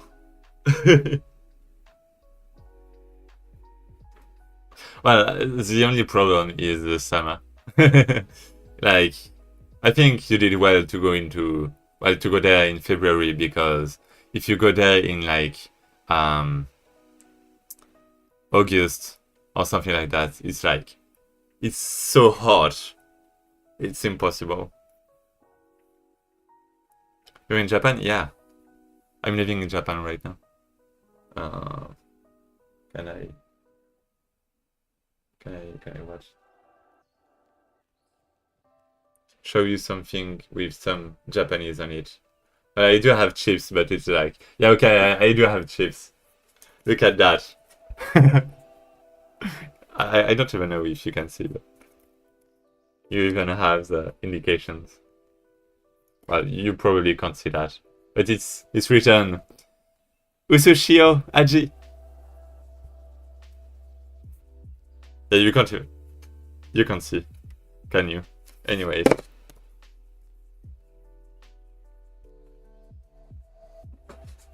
Got them from 7-Eleven or Family Mart or something. I ate a bunch of those. Yeah. Well, one thing I can recommend is, I actually bought them first when I was in France, like a lot of years ago. But I really like these things because it lasts. Like, it's hard. It's really hard, but it lasts a long time, and it's like sweet, and I like sweet things. And you can only find that in Lawson's, sadly. And another thing I love is red bean paste. So, for example, that is incredible.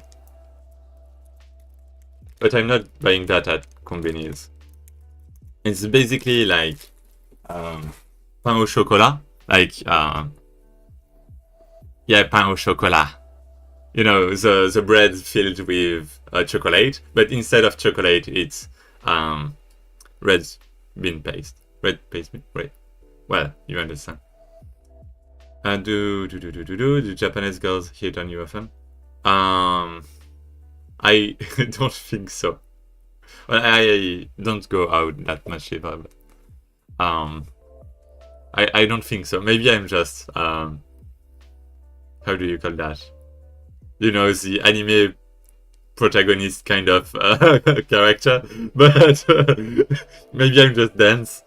But well, I did talk to a few girls, but you know, just discussions. Well, I guess it's not. I think most people are afraid to talk to foreigners because of the language, because you don't have a lot of Japanese people that talk well in English, that speak well, and they're just kind of anxious about that. But for example, during the festival of the school, you had like, well, not festival, wait. No, actually, it wasn't the festival. It was the new, well, on the new year, on the... Basically, you know, when there's a new year that starts, you have new people, you have new students, and clubs and circles try to recruit new members into their club. And basically, some clubs were a bit afraid to talk to me because they didn't know if I could speak Japanese or not. And they were kind of hesitating, but as soon as I started talking to them a bit in Japanese, they, you know, opened more. Yeah. Japanese can't speak well. No. Japanese people often can't speak English well. Well, it kind of depends, but like, you know, compared to French or any Latin language, it's like, you know, all new characters, new pronunciations. Well, English also has this kind of accent kind of thing. So you have some kind of accent in Japanese too. But in English, it's like roar, roar, roar, roar, roar. Whereas in Japanese, it's like that. You know, it's like in English, it's like a wave. In Japanese, it's like stairs. You know.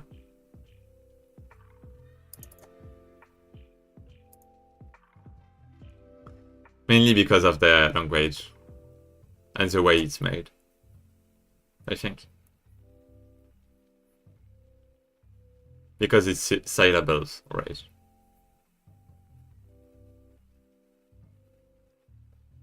Yeah, I guess they do have.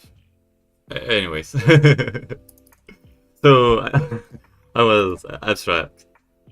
Track. I want simple track, I guess. Or maybe...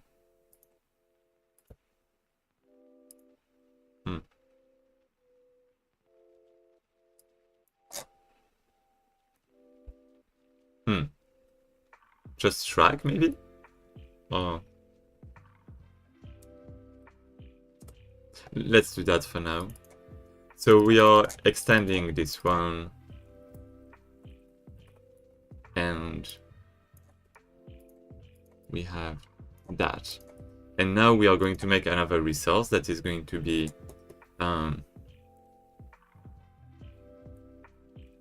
procedural track. Cyclic inheritance. No. Okay, this one. So procedural track. Here we go. And the difference is, instead of having an array, we are going to return an array. So abstract. Boom. Shrek. Shrek. Why Shrek?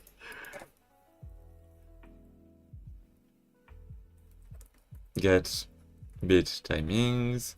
It's an array. Well, it returns an array. And for now, it's basically not implemented. I guess I can make an array like that, an empty array. Yeah, array dots. Yeah, just that. And let's put an error message.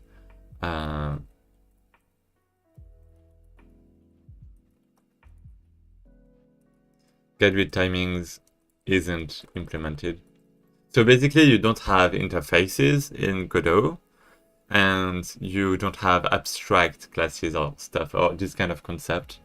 So you can just push an error like that, and it's kind of the same.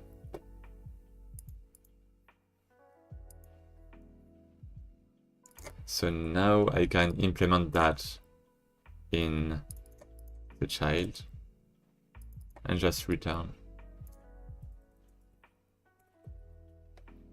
And now I can do something very similar here.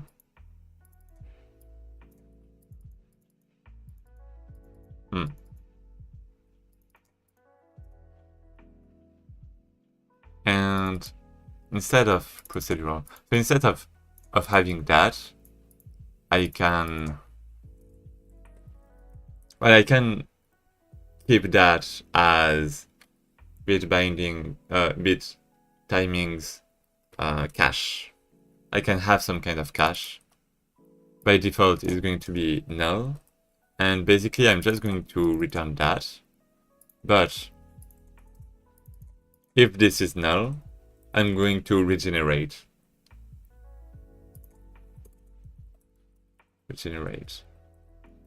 And, well, regenerate cache. Well, update cache. So it's a public function because I might call that from somewhere else if I modify something. If I modify the variables. So we have this equal something, and we update if it is null. And yeah, it can't be null actually. So let's just put an empty array, and if it is empty, then we update the cache.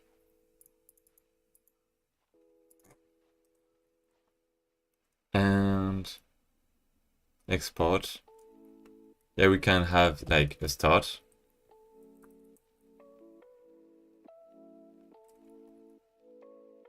Time. Wait. Yeah. Start time. And time. And a step. So for example, the step is going to be 1. It's going to start at 2 seconds. It's going to end at 12 seconds. Or we can test 10. So that we can, you know, test. And when we update the cache, we have for, well, while current time equals start time.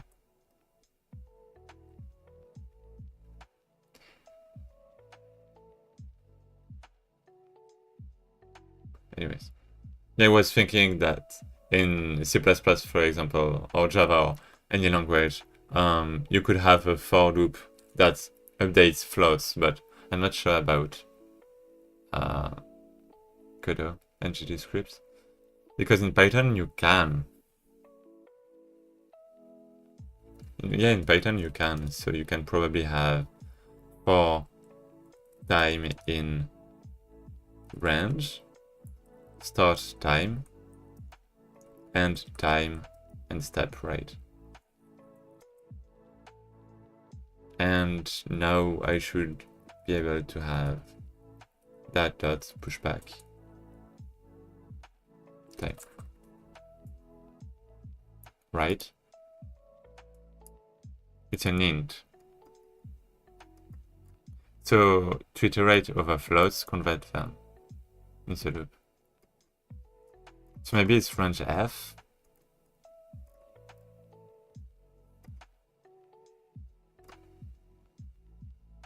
Yeah, maybe it doesn't work with floats.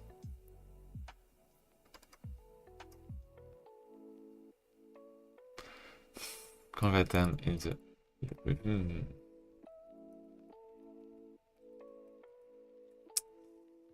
Okay, I got it. Let's just make a while loop. So time equals while time is less than end time. We have that, and we have time plus equals step. And that should be fine. And now we can basically have different tracks. So prefab assets, tracks.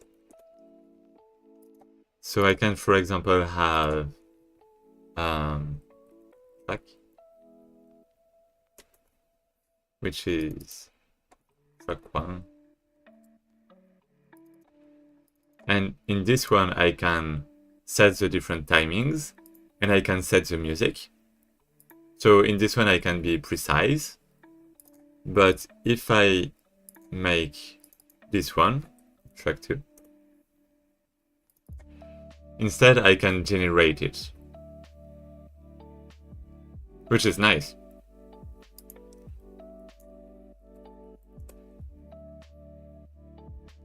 And now that I can do that, I probably have to use that in the game. Yeah, that's going to be so useful to have potentially both. Because it doesn't cost like a lot of time, because I was going to make that anyways, I guess. And like we can just, you know, check which one is better, or like if we need both, then we can just use both.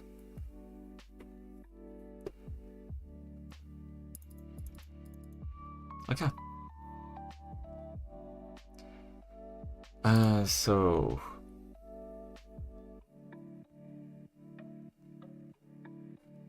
track 2. So it's probably in the gameplay manager. And we are going to have something like track. It's an abstract track.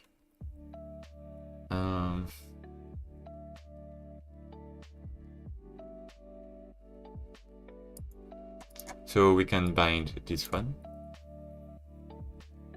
And when it starts, we have things like music manager dot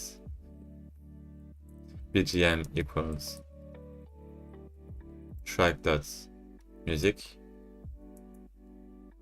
and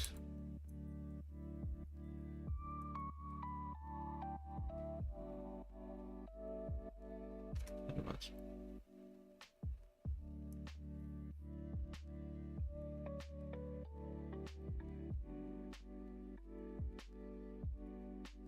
Yeah, get bit timings, I guess. Bit timings, wait, what?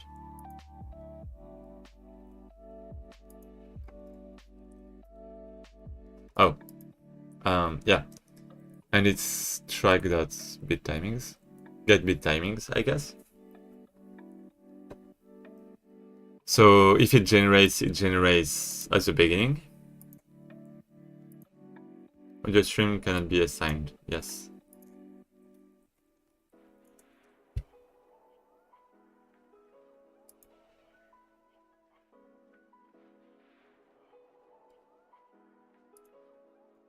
Ready.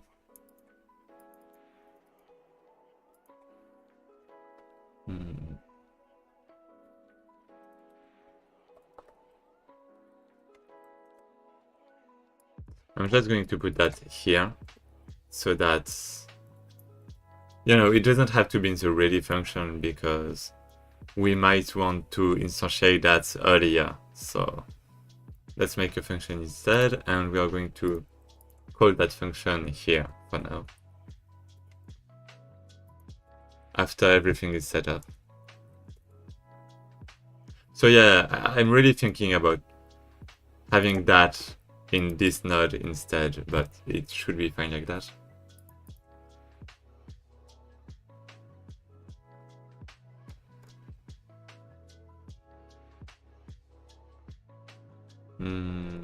So we play. And yeah, okay, here we have offsets. Yeah,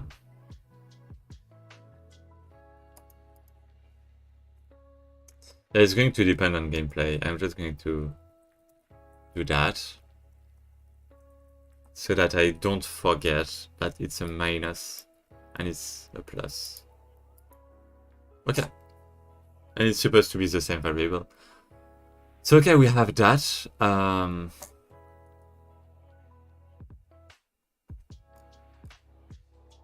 I think that should work. I honestly think that should work.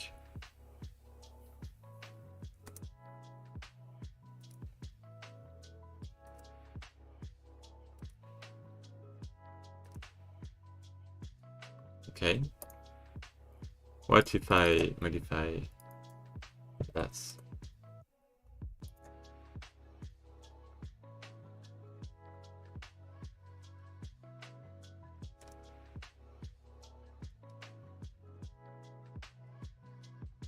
It seems to work.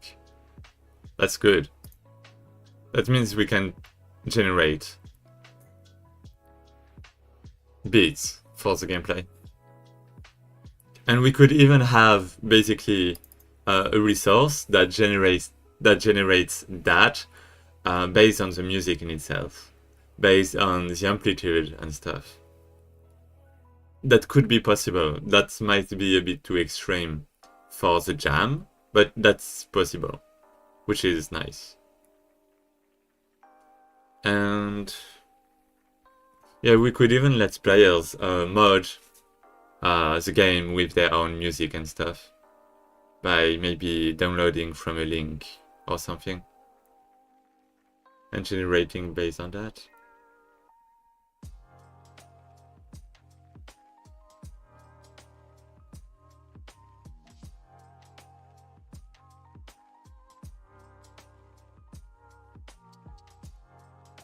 So actually, it's not really exactly what we want. I guess it's working, but that's not really what we want.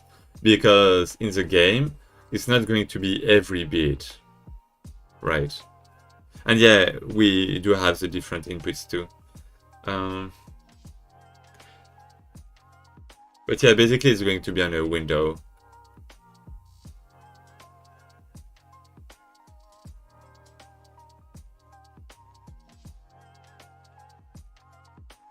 So for example, we are going to allow 3 beats at a specific time.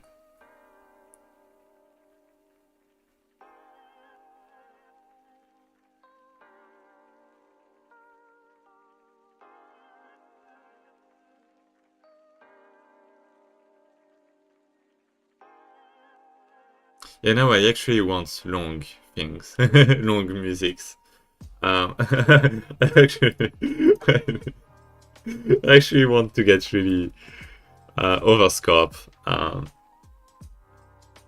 Yeah, I'm curious. Godot. Well, basically, I have the audio stream right somewhere, like there. Audio stream.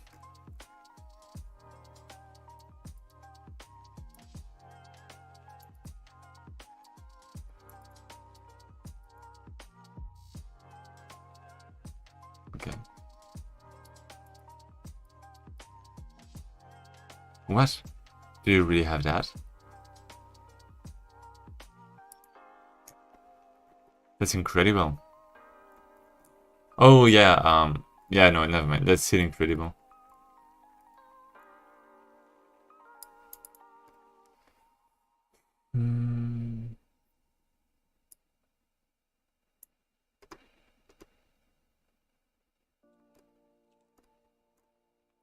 I do like that.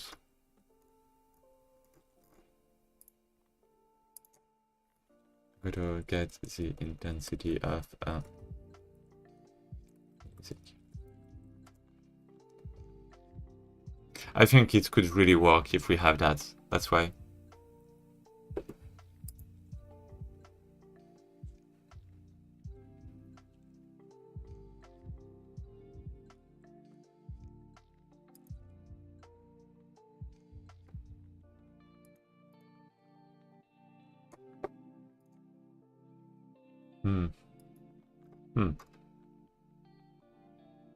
Yeah, I don't have the sound, so it's not.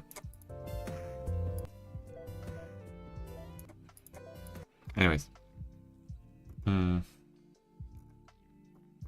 Yeah, there's nothing here.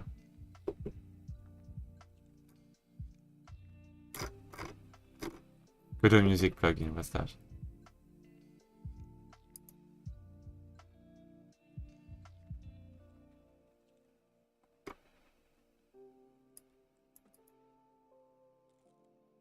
What do you mean?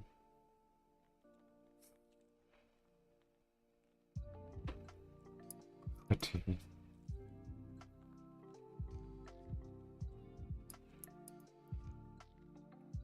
Okay.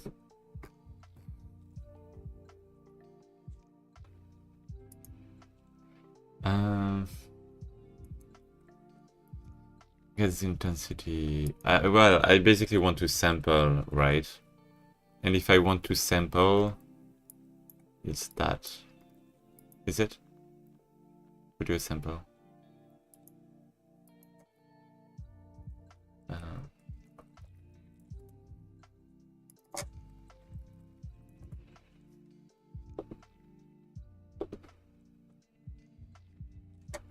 Yes, yes, yes.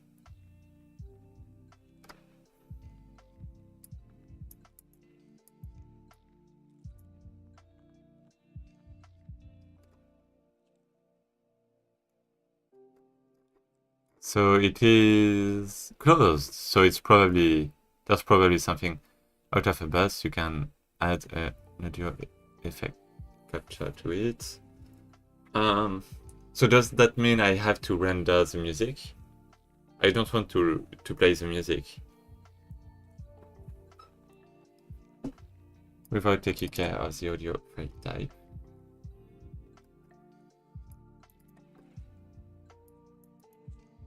$2023, okay.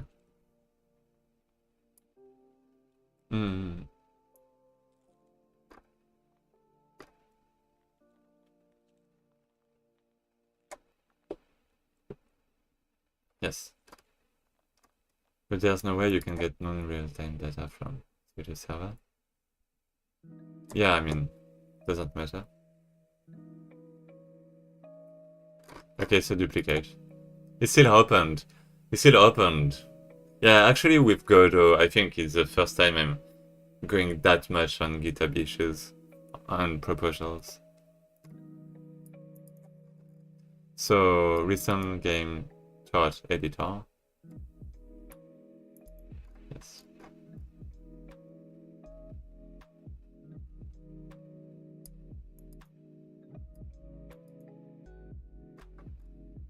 Plus, playback.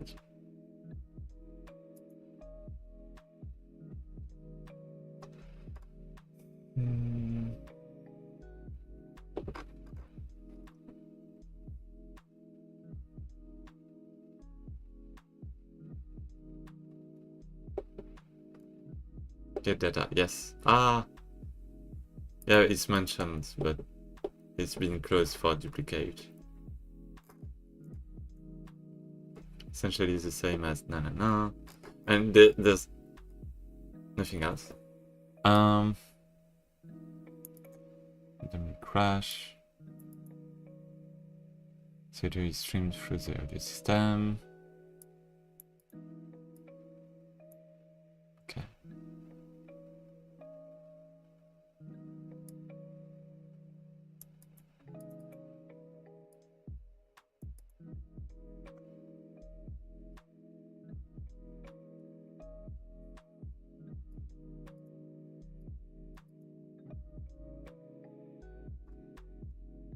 Poor guy. Is it like close for duplicate too? Yeah. So I guess we don't have that on Godot.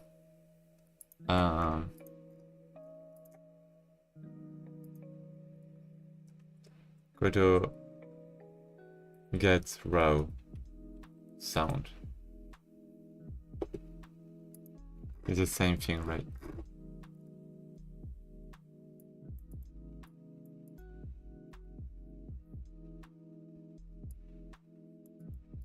Yeah, I agree with that.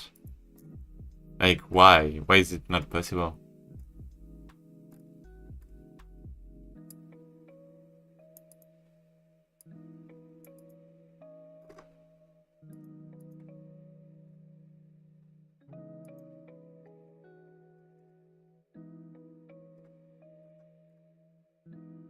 Because if it's a WAV file, it's like a WAV file, it's raw. But easily, I guess I can do that. Yeah, I guess I can download WAV files and do stuff. Maybe. Stream.data. Oh, wait. Data. You do have data. What do you mean? Wait, data. No, you don't. The stream. The stream sample. Eh.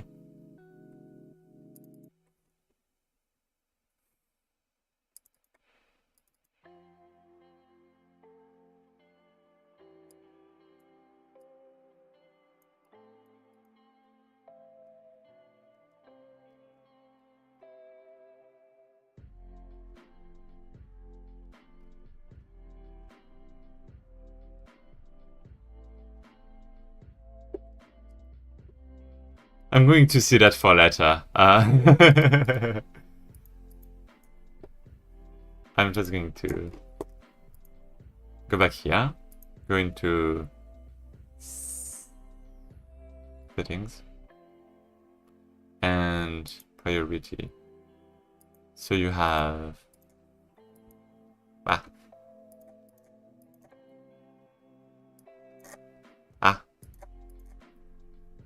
okay, I got it. Must have.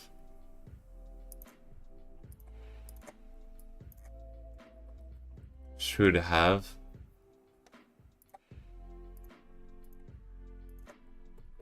Nice to have.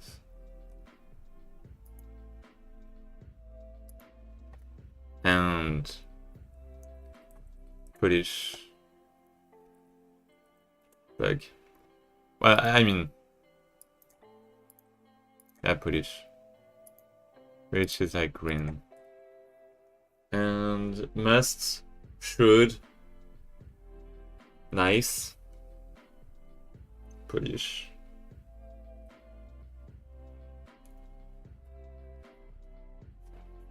Extra.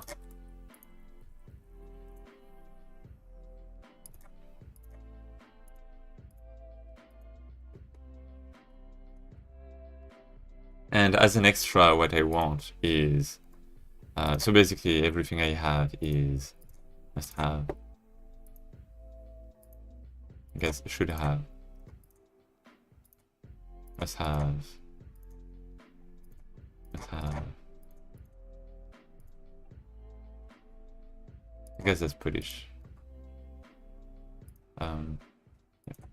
Wait, it isn't changing.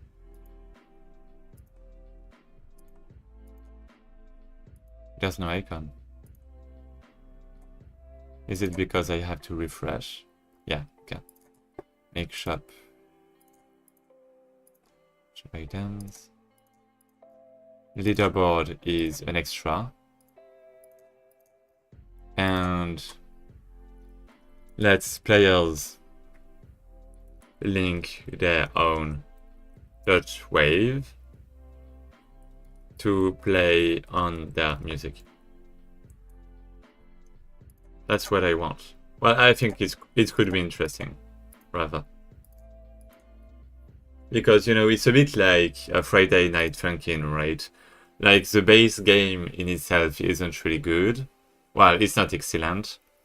But you just have a lot of people who made mods for it. And that's how it got popular. And yeah. And yeah, I think if we let the players do what they want, then, you know, that's good. That's good. It's like Minecraft. Just let the players play the game they want.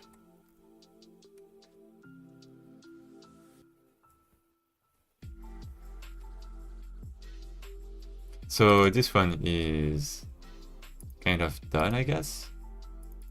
It does seem to be working. I guess I can push. Push this stuff. Yeah, okay.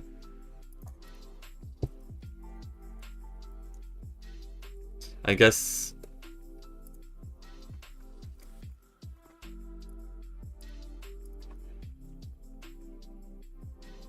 abstract track,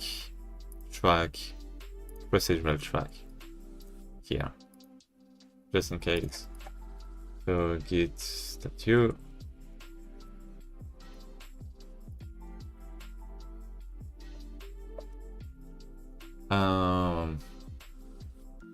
New track resources added and used. The track can be manually set or procedurally generated, which is good.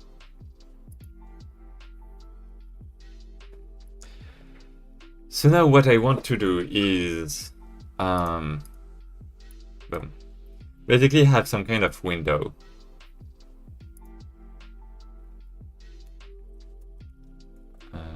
So gameplay, have a window.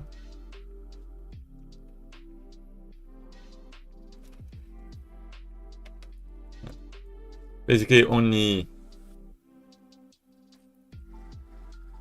allow Qt is during a certain period, still in sync with the music. Oh.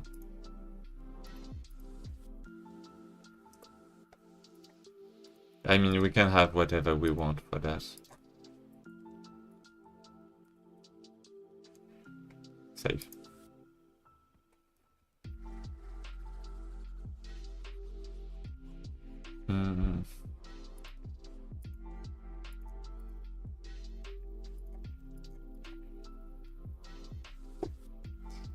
And... Salut, comment ça va? Ça va et toi? Noah? How are you? Doing well. So I guess it has to do with the player controller.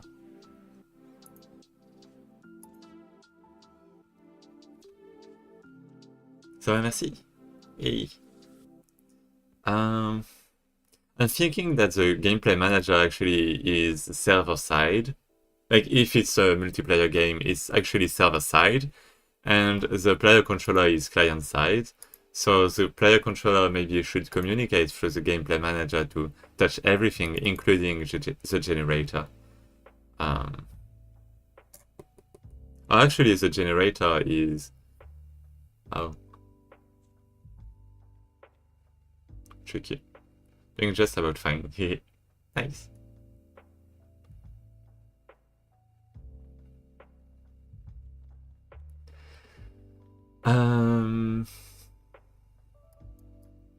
So yeah, it's basically a gate.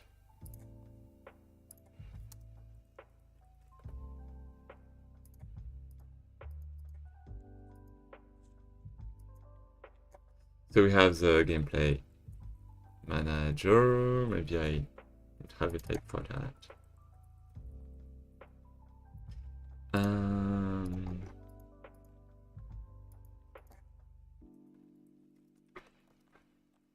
Wait. Yeah. So yeah, I'm basically making stuff.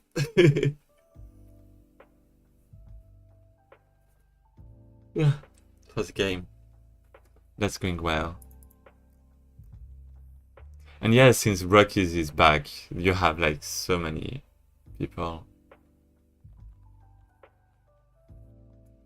That makes it 12 well, I was thinking.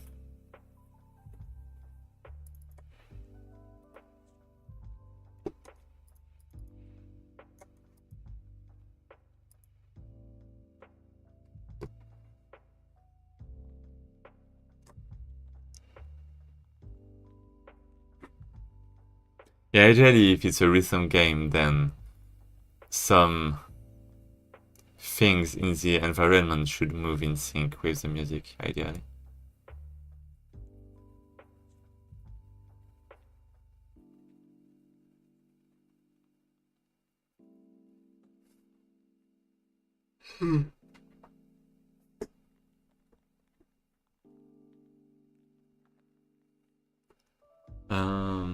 I was thinking, you know, for a lot of music videos, you have like soundscapes, visualization, well, this kind of stuff, you know. And that could be interesting. I was thinking, you know, about the storm and like the calm before the storm. And I was thinking about maybe doing that with the rain or something, but it wouldn't really work, right?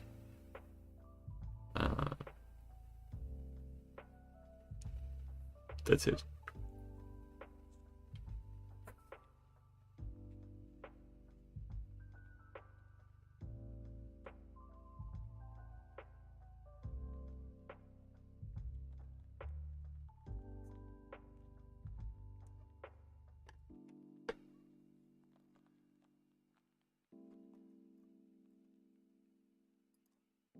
Right.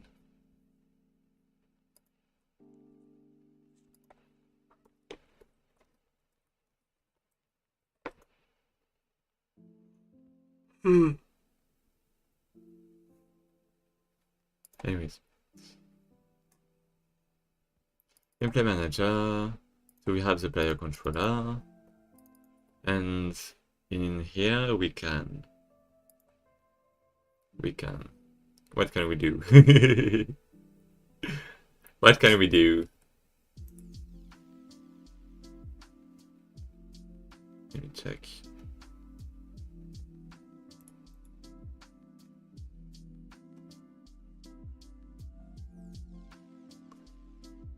I love how in the Brackeys Discord server, there's only me who's streaming the Brackeys. Well, who's selling the stream, basically. It's been created at 3 AM. Yeah, no one used it except me.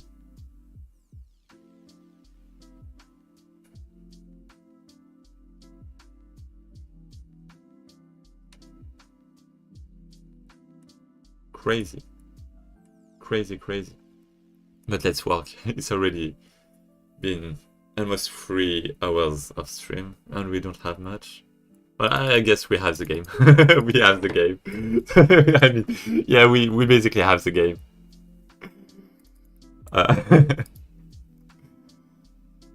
So it's here. Bit with offset, and we set the duration. And what we want is a variable called is gate. Well,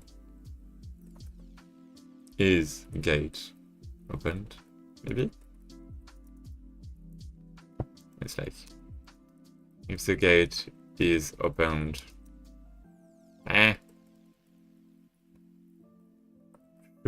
How should I name that?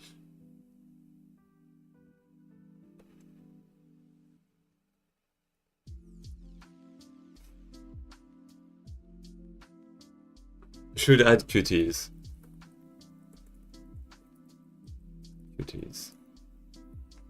That's it. And if it should generate the QTs, then we generate the QT. That's it. That's it. That's all. That's all. And that means that now that we have this gate, we can go into the gameplay player controller. Wait, what? No, that's not how it works. It's supposed to be managed on the server side, I guess.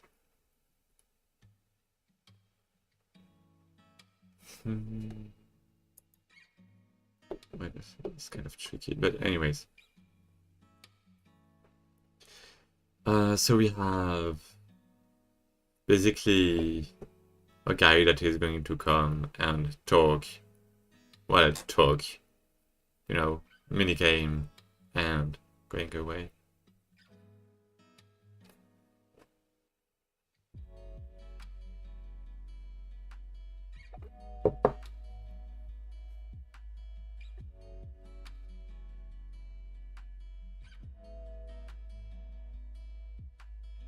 I was thinking about the, well, basically, if we have a rhythm game,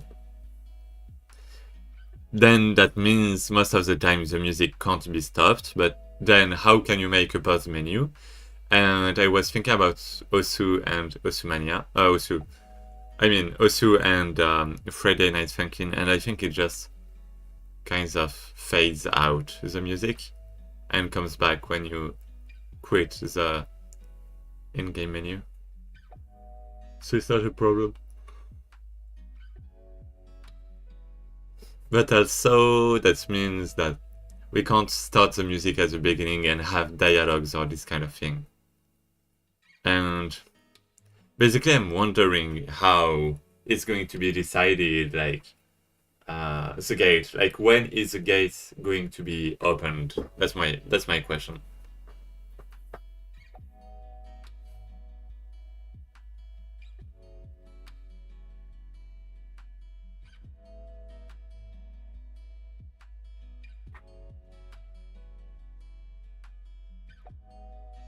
Maybe having some kind of villager, well, customer manager or something like that. Yeah, a customer manager that,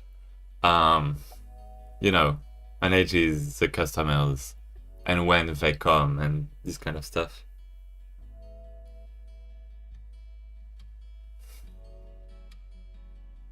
And that way we have a callback that tells us when a customer is coming, and we can open the gate at that moment, and potentially we have,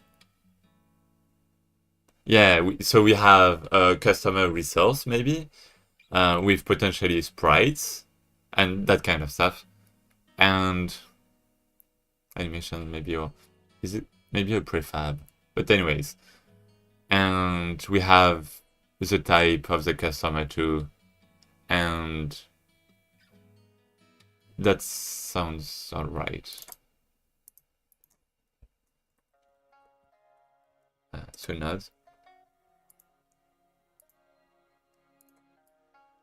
I'm going to have more managers than I already have more managers than simple nodes. That's incredible.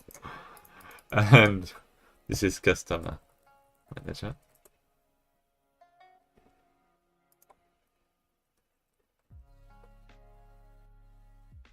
So yeah, maybe I should actually make more folders because it's starting to be a lot, I feel like. And yeah, we do have the tracks, but no, I think it's alright.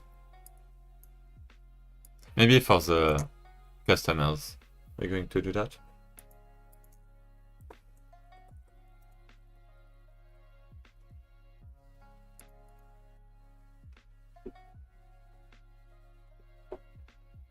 So for example, we have delay between customers, which is maybe 3 seconds. I don't want it to be a delay. I think it's going to be an animation player or something. Yeah, it should be better if it's an animation player.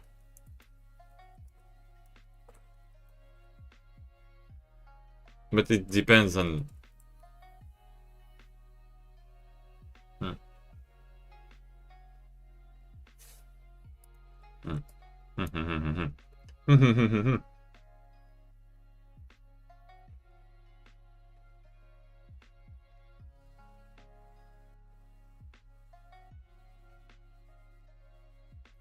So let's have a start, enter.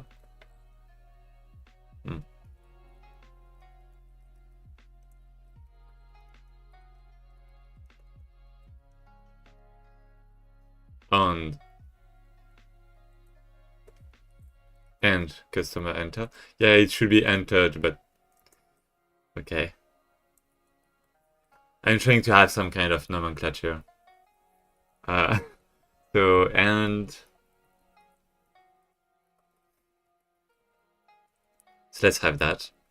So this is going to have maybe timeline dots, you know, something spawn instantiate a prefab, and this is going to have but well, this is a signal actually. Is it? Yeah. Guess you do have a customer resource. And prefab. Resource and prefab.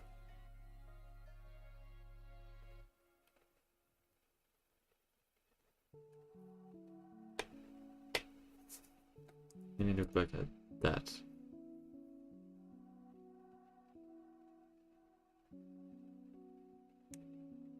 Yeah, maybe we can even download sprites.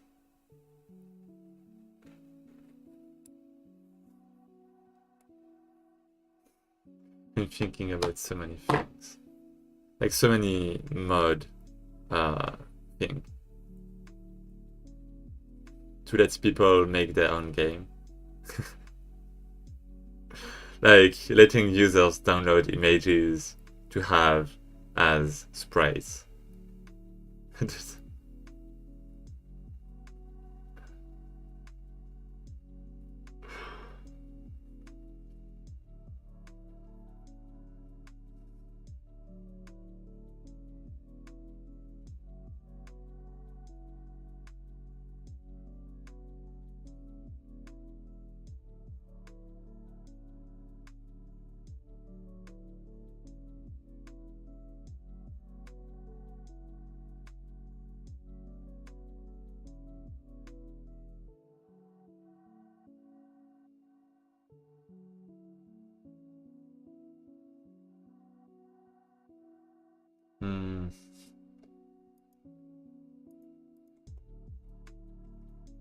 So, anyways, let's have. Yeah, I'm just daydreaming right now. We have a customer, we have packed scene.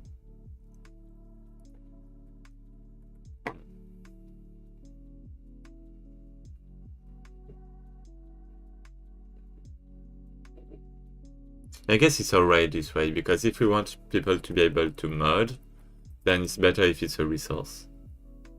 Have to write a plot, guys. What do you mean a plot? A plot like a graph? Or dialogue story? Oh! Actually, I have a document about that.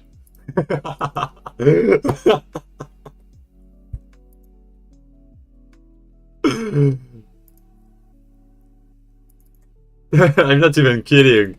I'm not even kidding. Look at that. Whoa, wait. I saw Osumania screenshot. Yeah, because... Yeah, probably. Where? I play that. Oh, I play Osumania too. I play it too. Well, I don't have it installed right now, but I did play it a lot. Then I went to Friday Night Funkin' mods and... How many PP? PP do you have? I don't remember. Where could I find it? I don't even remember my... No, not FNAF. FNF. Friday Night Funkin'. Where could I find it? Yeah, well, in this folder. You can just join the Discord if you want, and I can just give it to you right now. I can just give it to you right now. Yeah. Okay. I mean, there's not a lot though. There's not a lot. As you can see, that's why it's still in drafts. I guess if you want a dialogue system for your game, well, it's still a draft. But if you are on Godot, I recommend that you use Dialogic, which is a really good plugin for Godot. That is free entirely, and that is very that has a lot of things.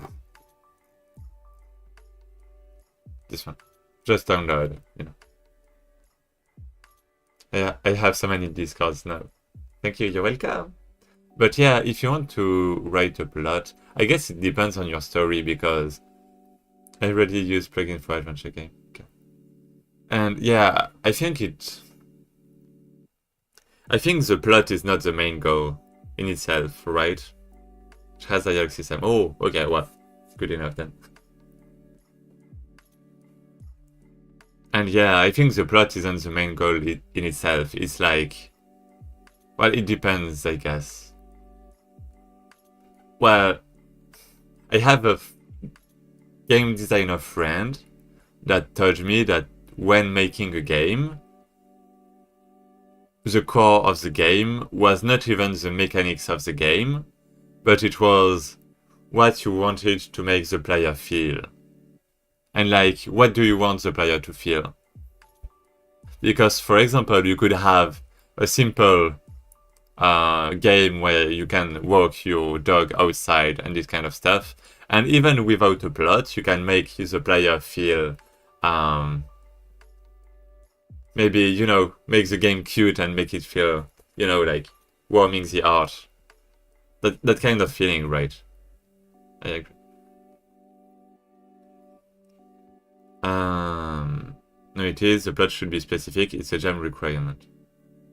It's a jam requirement? You mean for the Brackeys, or? Or you mean, is it a requirement? Do you think it's a requirement?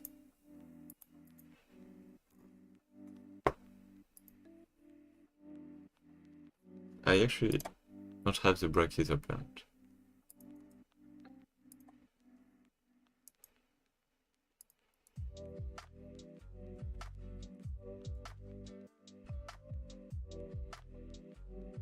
I feel another jam doesn't matter. Okay, got it. So yeah, it's okay. Well, in that case, I guess you do have so many documents. Not even this one. Which one is it? Yeah, this one.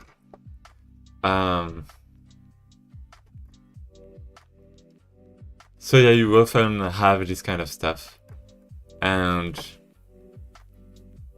if you have a plot, I guess you should need a climax, and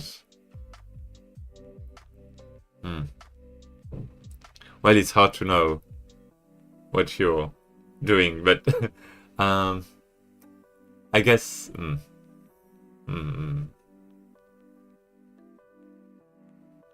yeah, maybe it can be about you know, if it's like a love story, then there's going to be cheating involved, or jealousy, or this kind of stuff. Maybe if it's a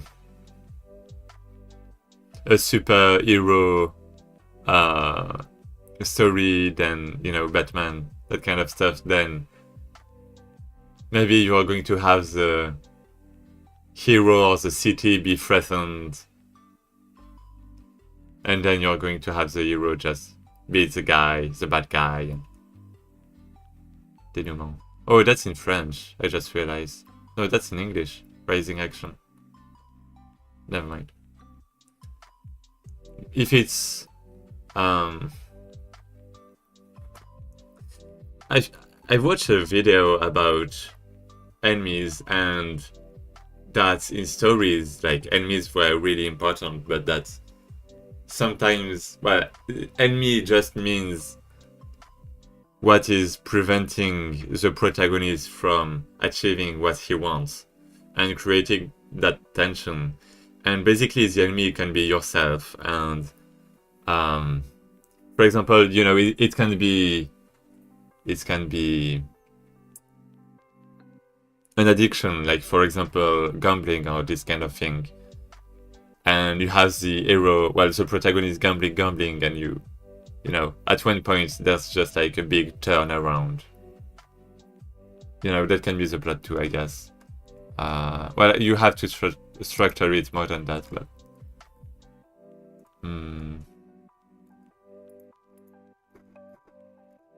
yeah, I guess you do have links if you want to see more on Wikipedia and stuff.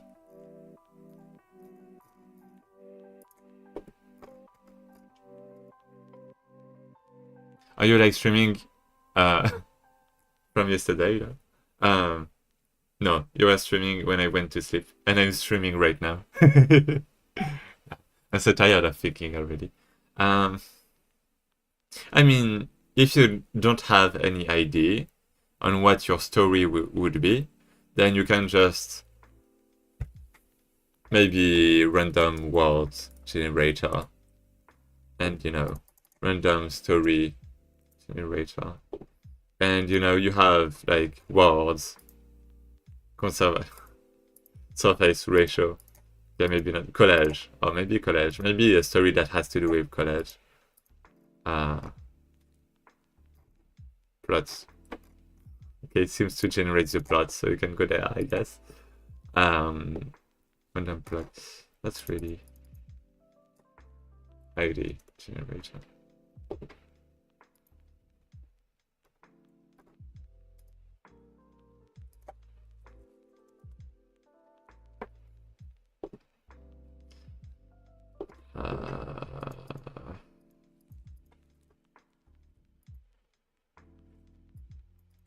Yeah, you can. Story begins in a police station, city rooftop. I guess you can generate stuff. And like, you know, not just do what it's saying, but like connect different ideas and make your own thing. Happens to me as well. Well, yeah. Yeah, sometimes you just... Ugh. That's why I think you have to not go fast, but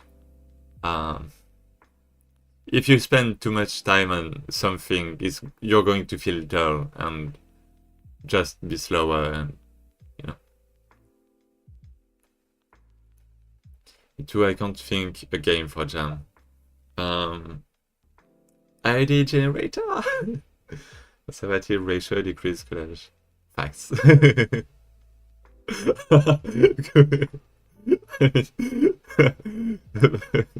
Yeah, I mean, maybe. But yeah, if you really don't want, well, if you really don't know, maybe add some restrictions. So for example, so you have the theme of the jam for yeah, I guess the theme is kind of complicated. So, well, you can, you know, make a mind map. So like put different words on a canvas and connect them together to get some more ideas, and that's how I got mine. But you can also, what was I saying? I'm getting tired too. Yeah, you can also add other restrictions, and in our case, we added the rhythm genre as a restriction, and as you can see, it creates more connections and more ideas.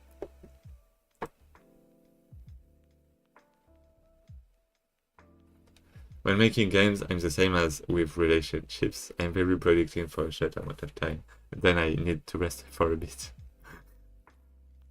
Can understand that.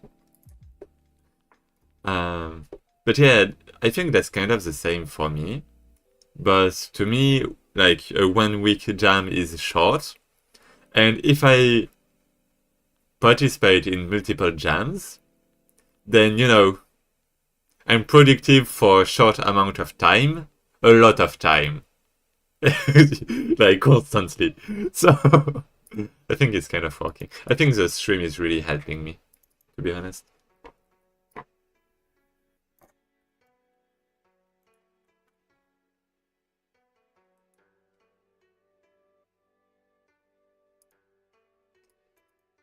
So we have that. Customer manager. Yeah, I do have to actually continue the game now. Customer.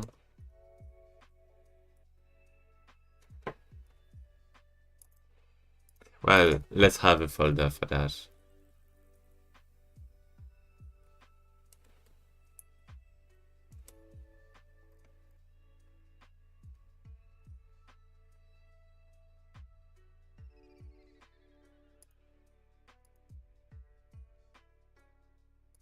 Yeah, we already have a lot of things for cuties too.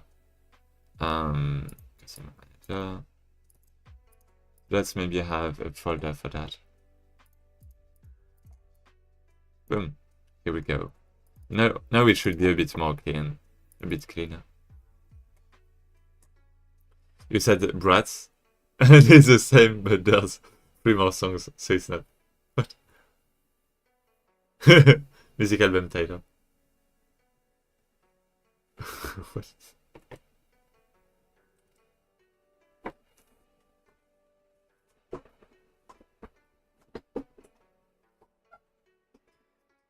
You don't know Brass? Oh. I don't know about that guy. Studio album? This? Or like, where have you been for the last 3 months? In Japan? Yeah, I guess it answers some questions. I've been doing some karaoke on the opening of Demon Slayer. No, not Demon Slayer. Death Note. She released a deluxe version of this album. Oh, okay. Yeah, I don't even know her.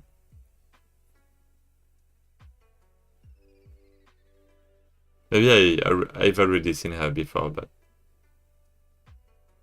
she called it Brat and it's the same, but just 3 months. Okay. So, okay, I see. But there's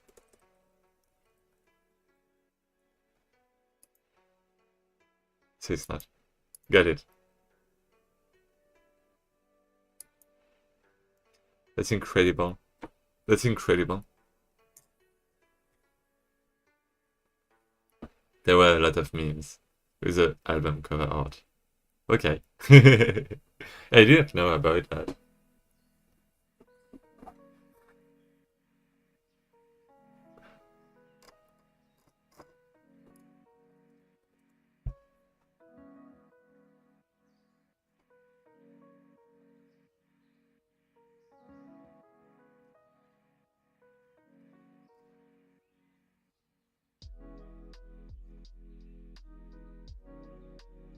The bright one though. The green one was the original. Oh, this one? Oh, okay. Oh, so I thought it was actually the album, the cover of the album. Okay. Got it. Oh, no, you mean... Okay, no, this one is the original album, and this one is the actual cover of the new album. Is that it? It's a cover. Yeah, okay. Okay. Explaining the name of an album. Okay.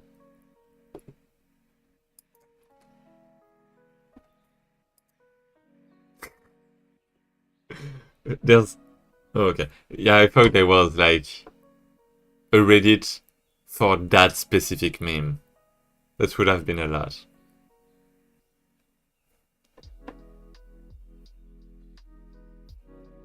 Maybe actually.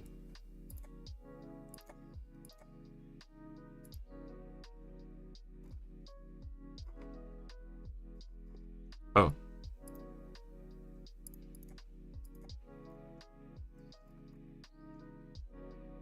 Other people, me.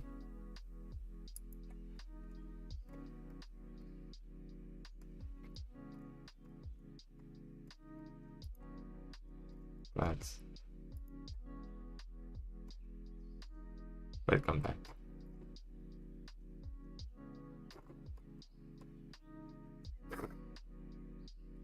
It even reached the US presidential campaign. Whoa. It's funny because you don't understand the memes because you have zero concept. Yeah, I don't. I have zero context. I mean, I understand that she has green hair, I guess. Or like that. Oh, yeah, okay, the album is green too, right?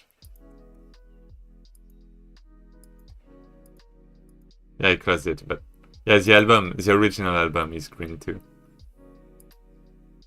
Oh, so yeah, the first album cover has died, and you have the new one that is just white, but it's the same thing, but with a different color because it's different. Okay.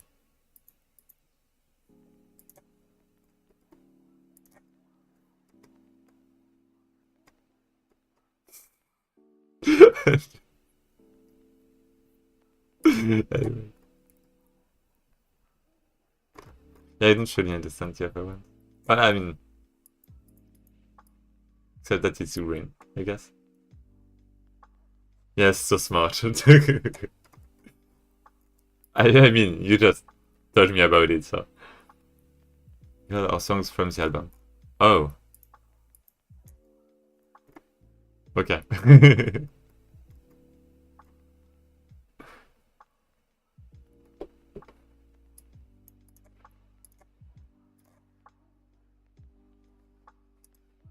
So let's have a customer resource. Actually, it's not a resource, it's a script, but it inherits from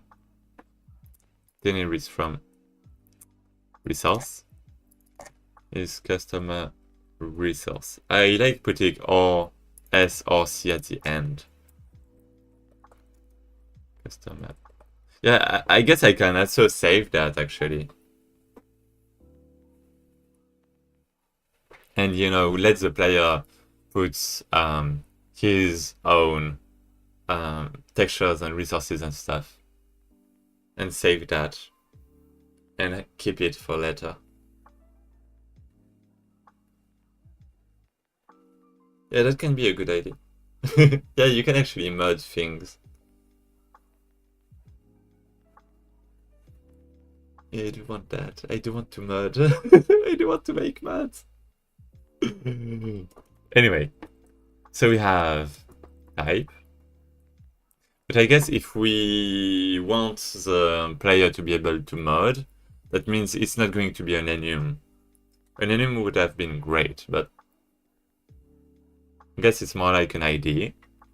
But if it's an ID, just like an integer, then it means that there could be some conflicts, and conflicts are never good.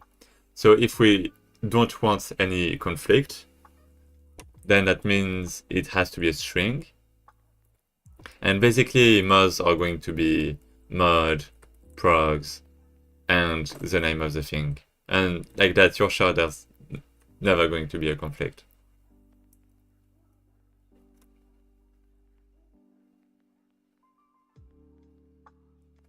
I guess. Or maybe you're just going to link to another resource. Yeah, you can just link to resource. Oh.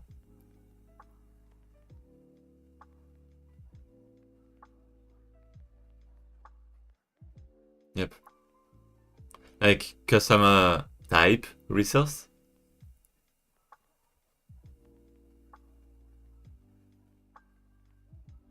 Yep. Yep.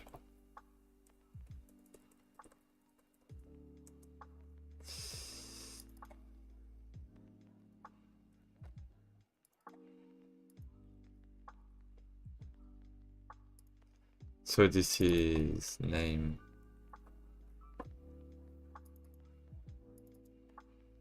This is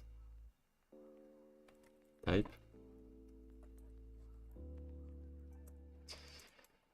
And then top of that, we are going to have potentially the sprite. Well, I guess we have a lot of sprites. So like we have, anyways, a lot of sprites. Or like a sprite sheet, maybe. Maybe a sprite sheet is, I'm wondering.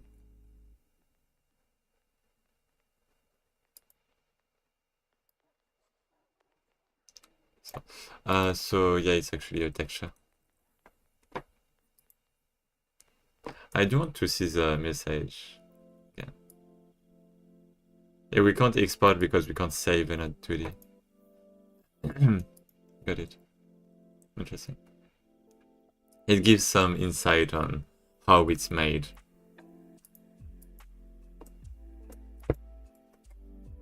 Internally. How it works. So we have the sprite. Basically base sprite, and potentially we are going to have an array or more references.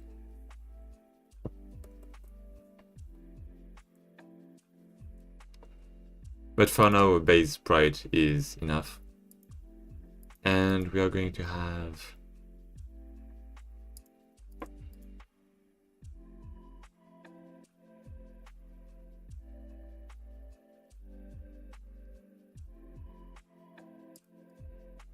so basically we want to, if we want to make variations, we just create another customer resource. And basically we have all customers.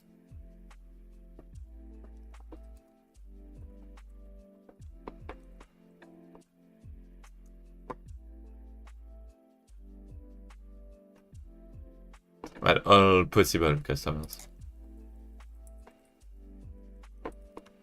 And instead of picking randomly, we want to pick based on the kind, on the type.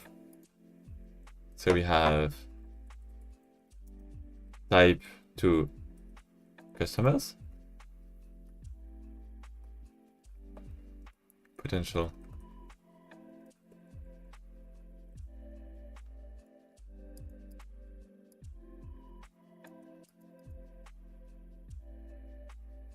Okay. That's a dictionary. And it's basically customer type resource to an array of customer resource.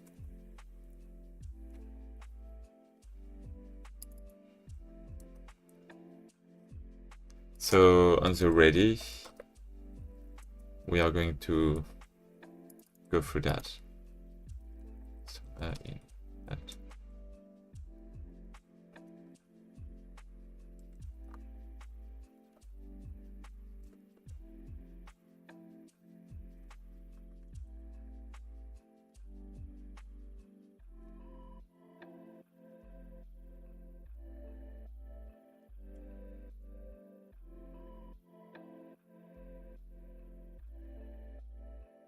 So we have the type and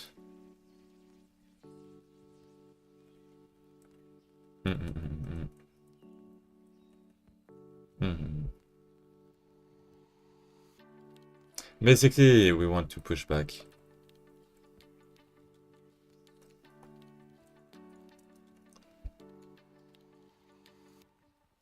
So let's have that dot try. No, did it happen? What happened? No, it's, what was it? Insert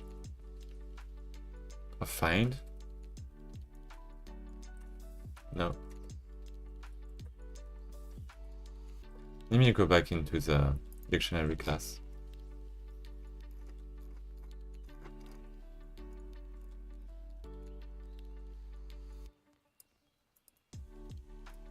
Yeah, it's passed by reference.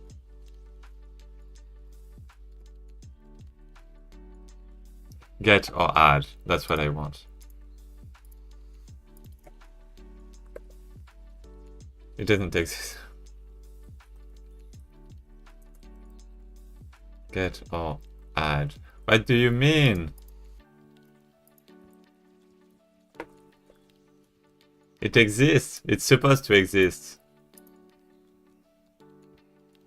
So the key and the default.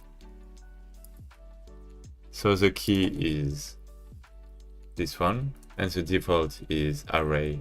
Well, basically it's just an empty array.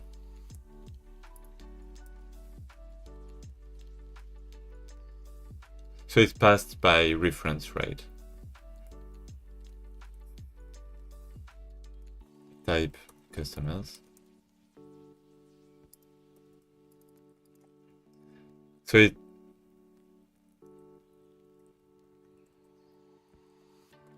it's supposed to work, right? Cannot find property. What do you... Oh. Yeah, okay, it's... Oh. It's this one. Okay, now it makes more sense. It makes more sense. And we basically prepare this dictionary so that it's easier to deal with it later. Because now we have different types and every type is going to have a different probability of appearing. So what?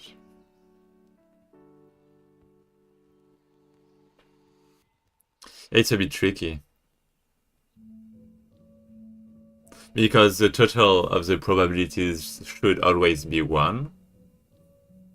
So if you add like plus 20% chances of appearing, then it's not going to work because you have to decrease the probabilities for the other members. And that's, you know, stuff.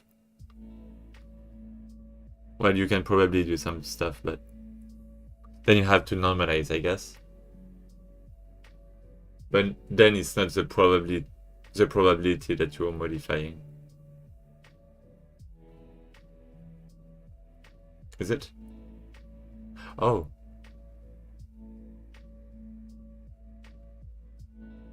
I guess it does work. No, actually, you just have to normalize and you keep the probability.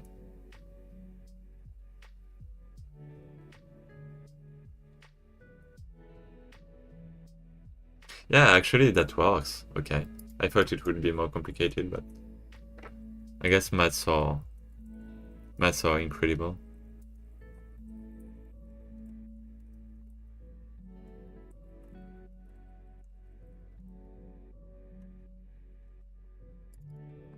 Type probabilities, and it's going to be different for each town, basically, or for each stage, I guess,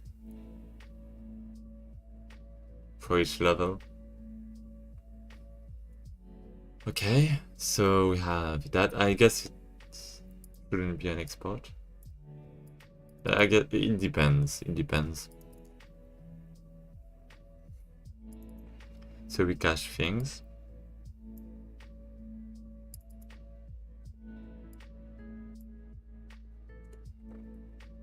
Okay, and now start customer enter. So first we instantiate a customer, and now so yeah, I guess okay, I know how to do that, but I wonder if there's a random in array with probabilities. I wonder if there's already a function. What's it probability? If there's already a function for that. Is it?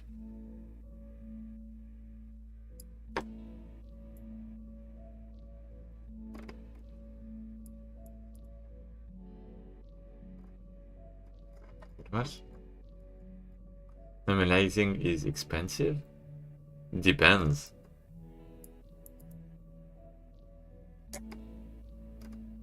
Write an inspired function. What? Why? Why recreating it every time?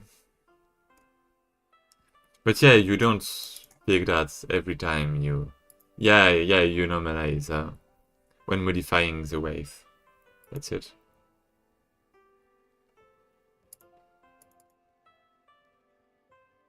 So you have type probabilities,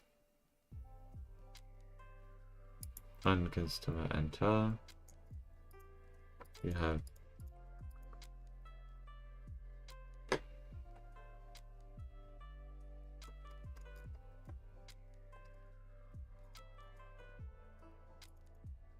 I don't even have a prefab for that.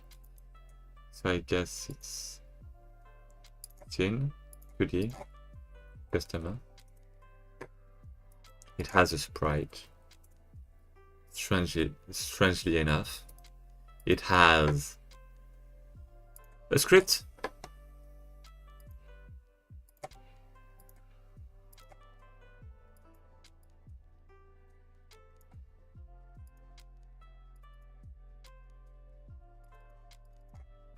Hey, customer. And there should be the type.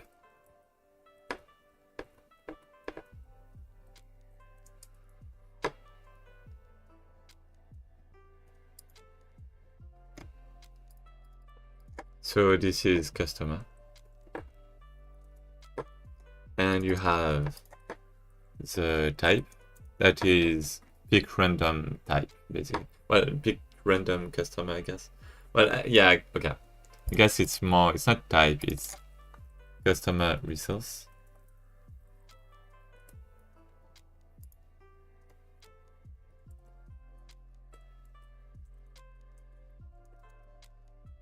And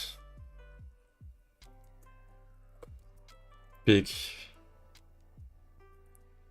random, so it's just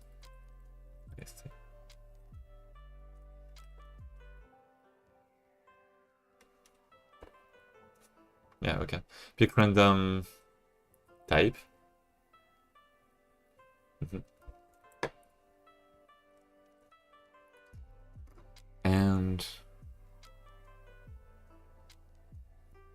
And then it's returning customer type resource.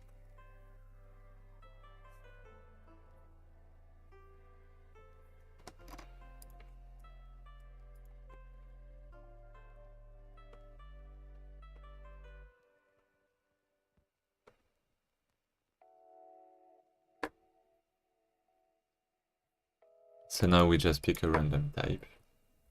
No, that's wrong.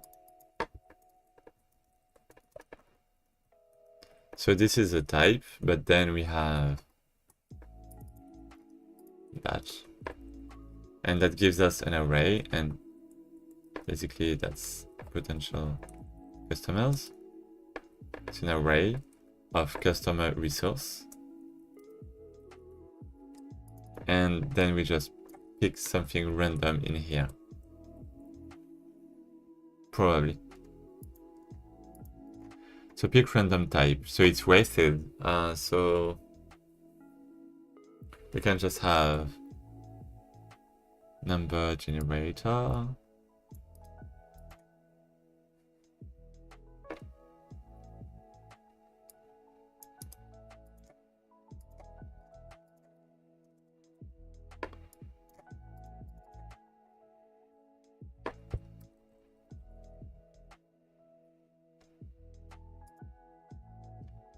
So is it not randomized at the beginning?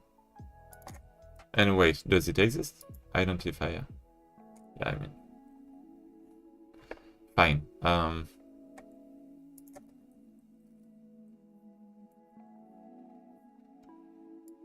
I remove that? Okay.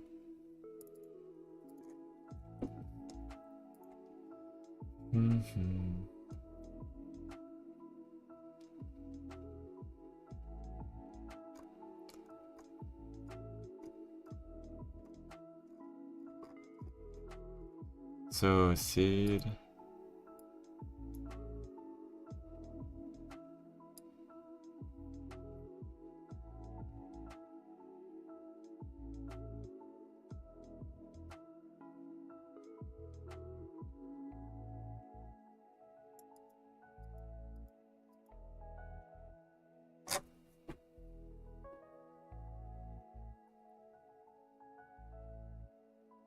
Hmm.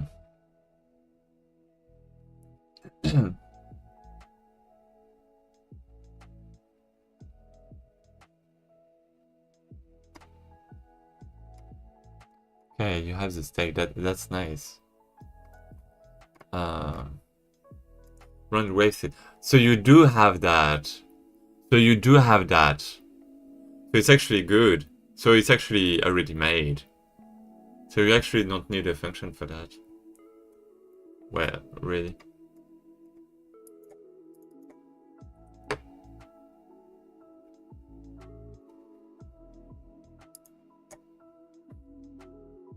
Hmm. Pick random. So yeah, this one is actually there. NBA generator that runs width, and the widths are. Yeah, that should be fine. Just an array.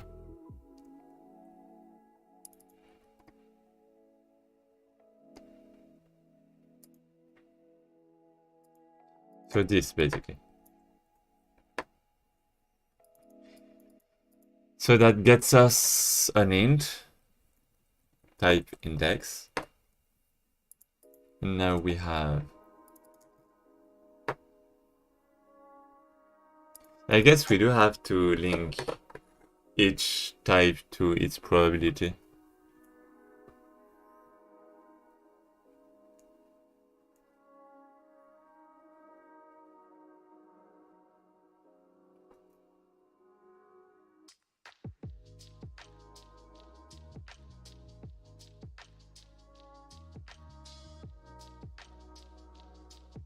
I mean, I can just convert that, can I? Like all potential. No, I mean that. The problem is if we use get or add, it's a bit tricky, but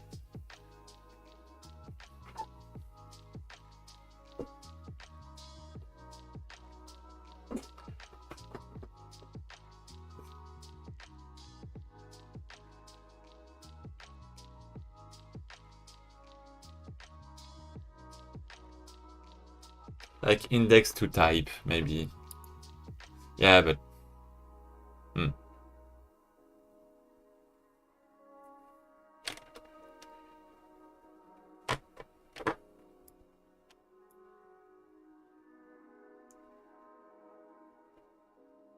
I don't want to be straight. Straighten up.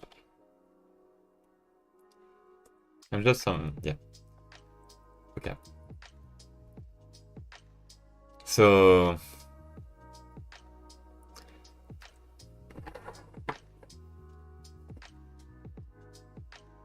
type to index.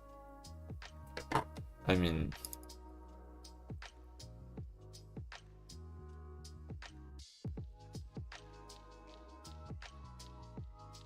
index to type.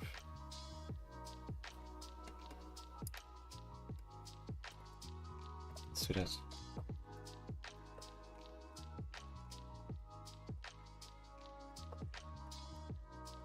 and for now we are just going to return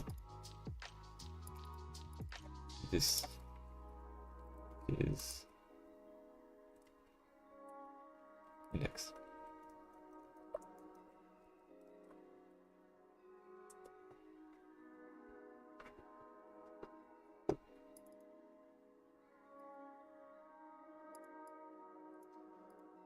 That's fine. So we have the number generator. Is it actually randomized? That's my question.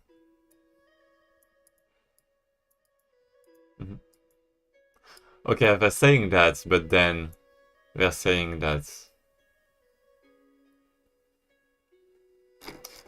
Then they're saying that it's not really random. And that you have to be careful.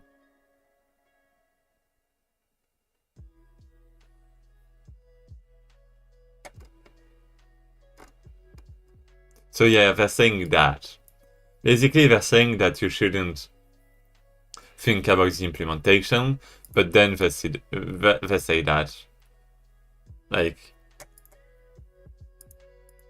nah. Nah. That's not how it works. So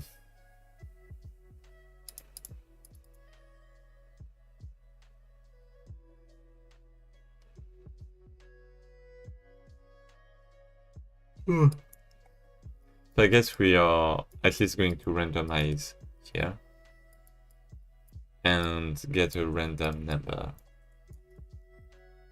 somewhere. Well, actually, we may not need that because we already have... Yeah, we randomize. That's good.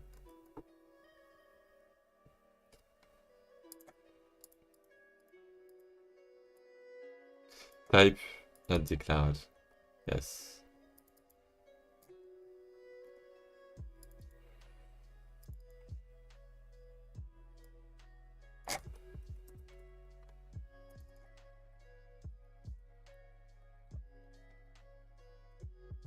And now we have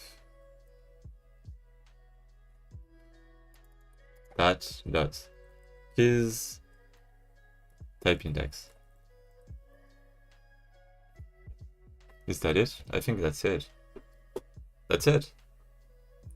I just hope it's... Well, basically we are going to set that manually, or we are going to modify the index to type function. But basically it's kind of... There is something.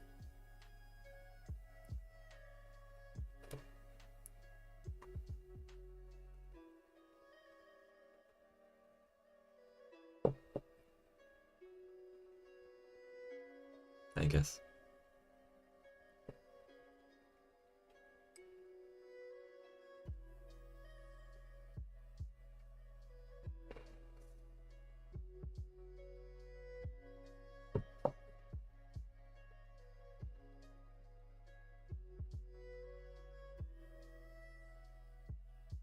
It's tricky in any case, because run wasted asks for an array.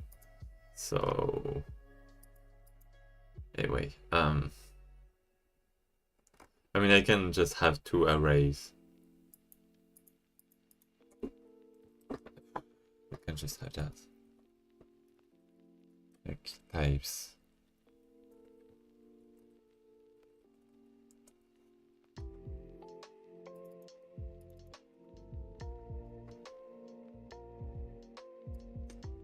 And have that. That's it.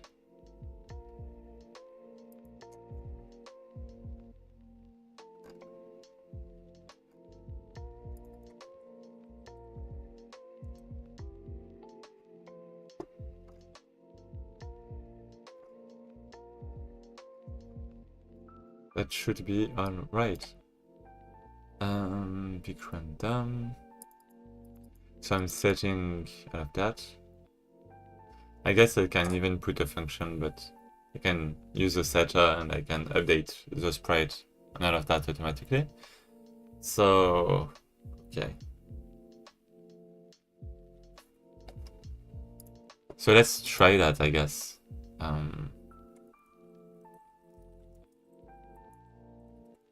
Sprite 2D. So we have gets. Well, it's actually that, and then we have the set value that equals value, and we can update, for example, price dot texture equals customer resource dot base sprite.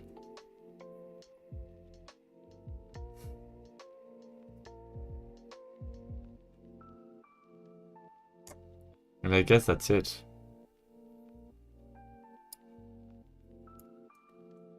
Maybe we can move the character and do something like that, but that's basically it.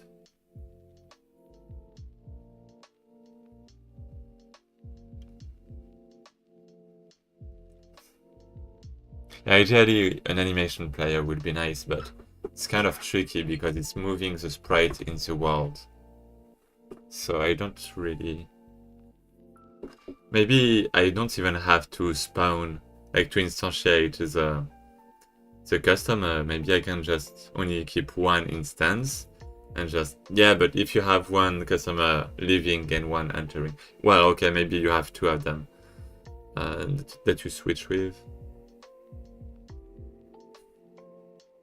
Yeah, but if you have two of them, then the animation player doesn't really make sense because you have to duplicate for two.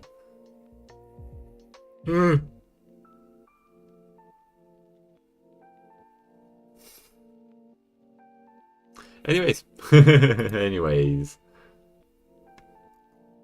So we have that. Start customer enter. On customer start enter and end enter. Oh, maybe.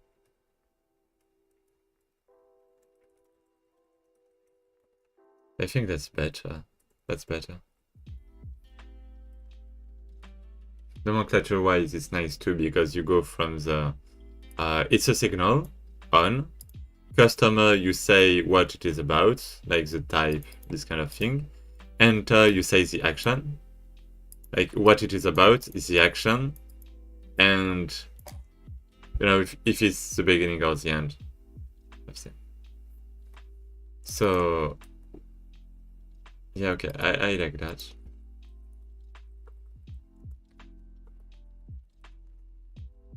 And I guess it's a customer, not a customer resource. So we have that, have the start, emit, customer, and we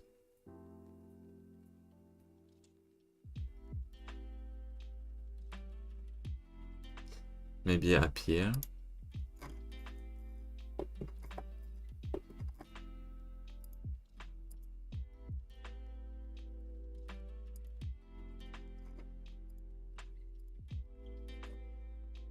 Two, 5, 6.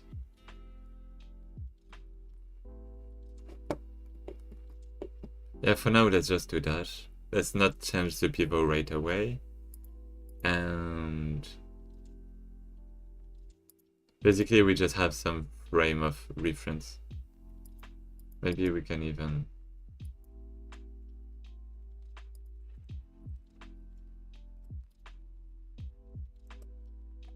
have something like that.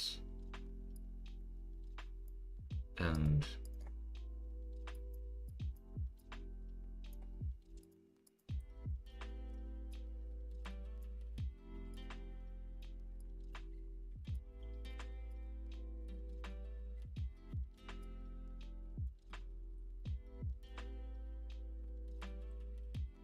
okay.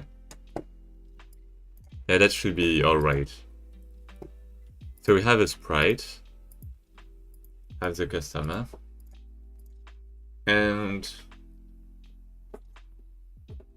we are updating the texture.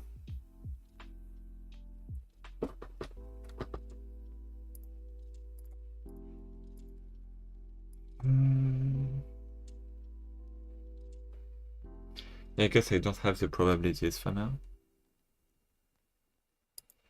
So by default, let's put some probabilities by default.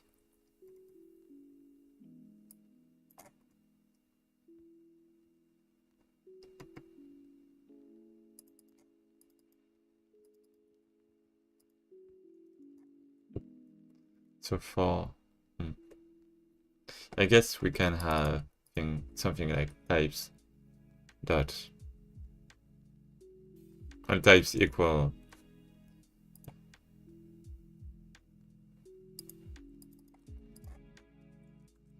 if types empty, then types equal type to potential customers keys. And then we have if this is empty,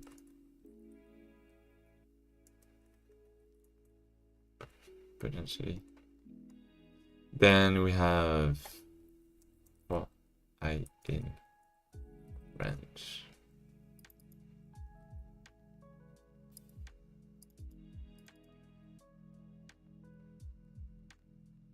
Type customers, but what?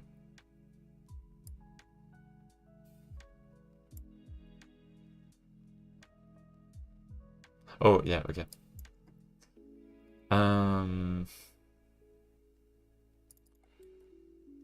So we have the types.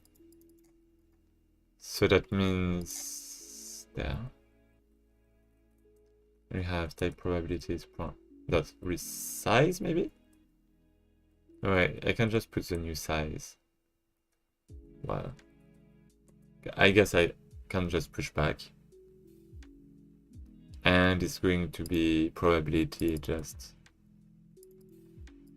that size divided by, oh, well, basically 1 divided by that.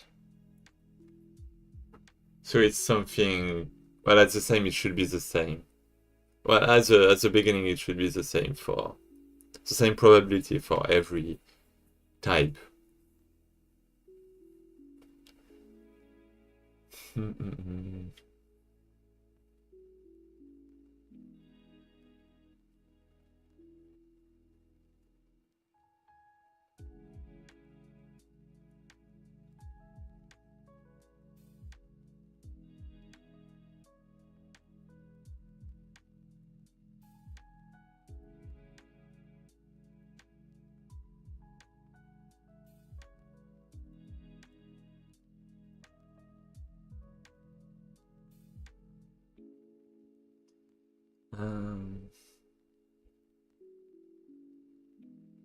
So I don't like that, but I guess it's alright.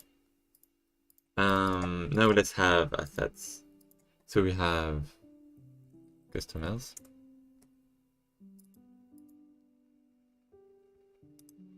And resource, customer resource.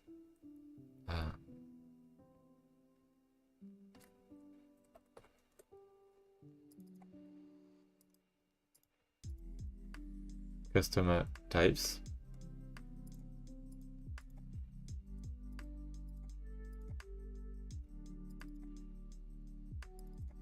So punk. That's just an example. You get it. So this one is going to be new. New? What? What am I saying? Punk. And the base sprite is going to be gradient.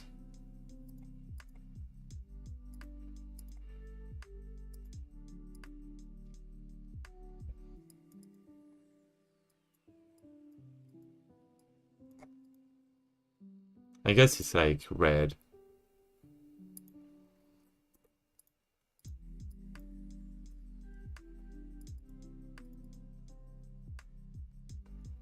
Now let's have a clear name so that we understand better, I guess. So punk. Anyways, yeah, that should be fine. Punk. Okay, so have potentially the punk one. And this is supposed to be generated.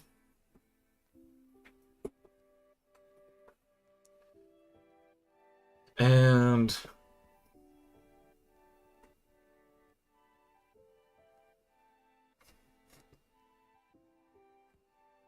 so if I run, it should work.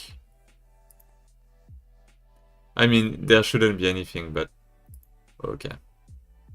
Type of array to array.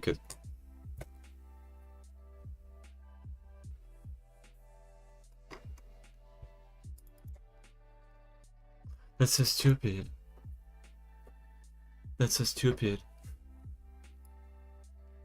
I mean, I can remove that if you want. I guess it's less optimized.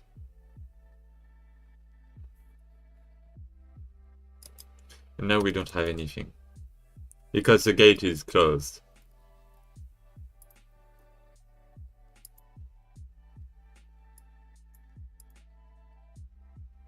And customer enters that.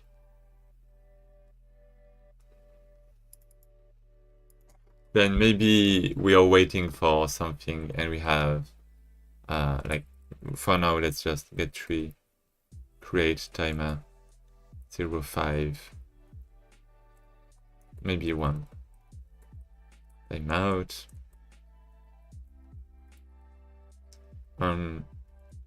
enter end,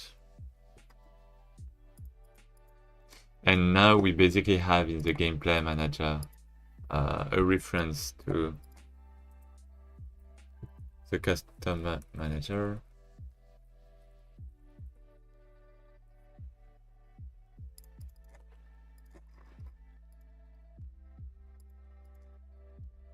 Okay, we have that. So we can bind and basically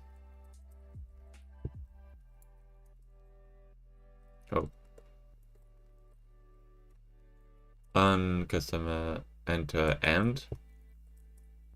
Then we have the customer, why not? But we also have should generate cuties, yes. And when it leaves, then we stop. But the question is, when do we leave? What is saying that it's leaving?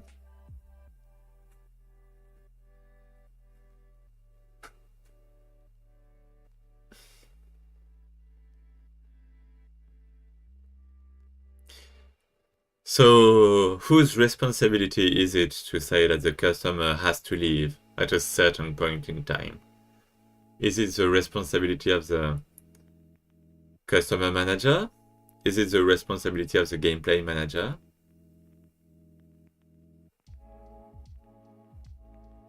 To me, the customer manager was supposed to manage the entrance and the exit of the customer. Well, I mean the entrance, but yeah, okay, I just said that it was the role of the customer manager.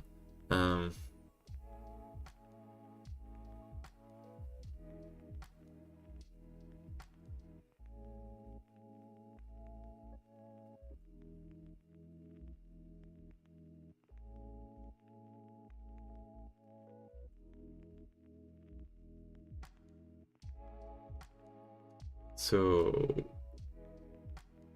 if it's the role of the customer manager,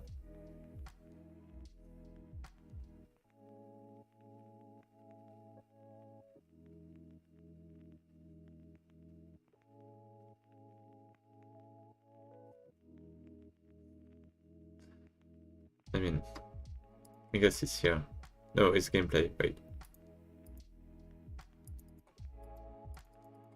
Wait, what?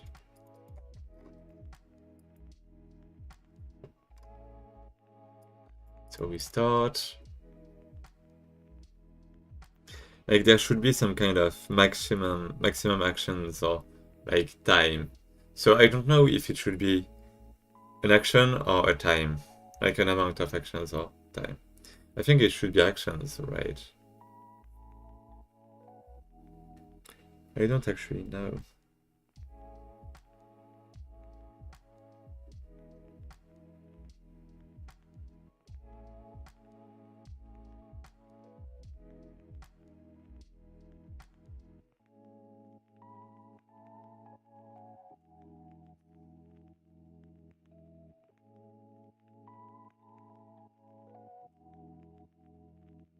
Customer resource. Can duplicate the resource.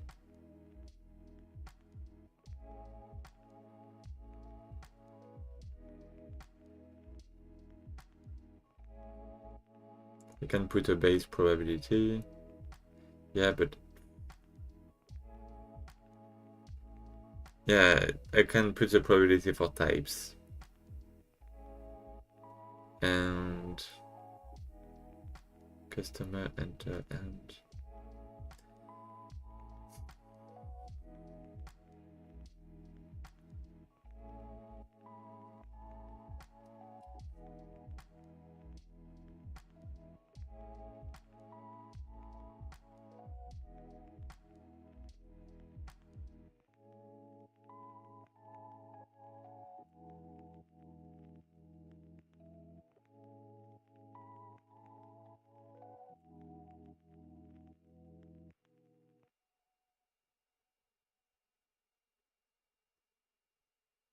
so the amount of times, huh? So I guess it should be per customer, but like we could pick a random amount of inputs to do to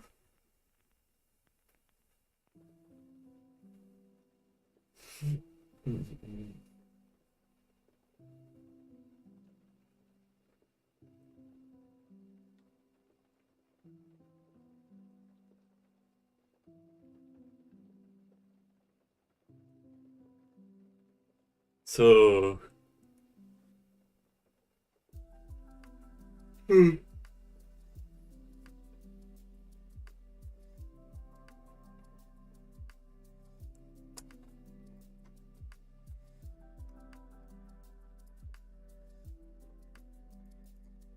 I think we should make more classes, more resource types. Well, more resources. Yeah.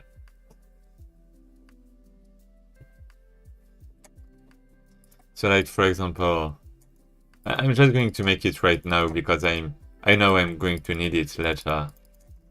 And I want things to be simple from the beginning. So I guess it doesn't have to do with the gameplay directly, it's more general. And it's going to be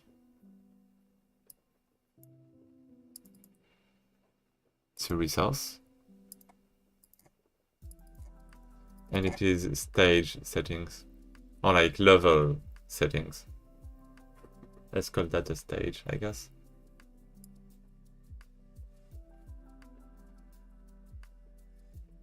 Stage or level? I don't know the difference.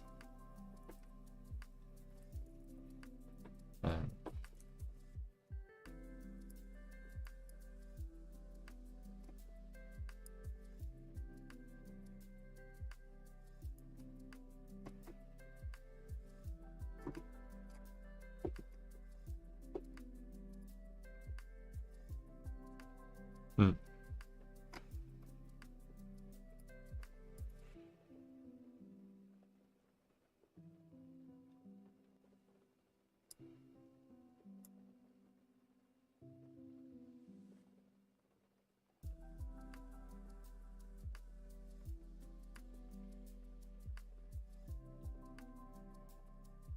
Differ.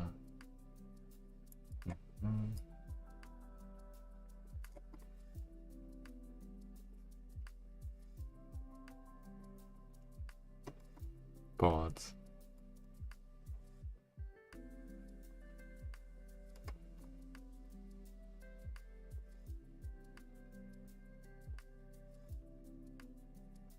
Okay.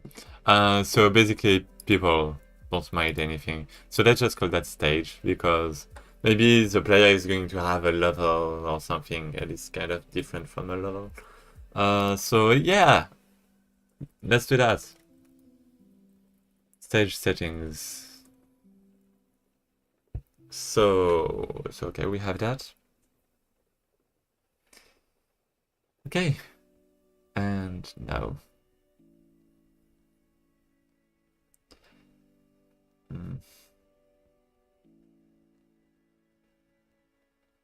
I guess we have the player settings too.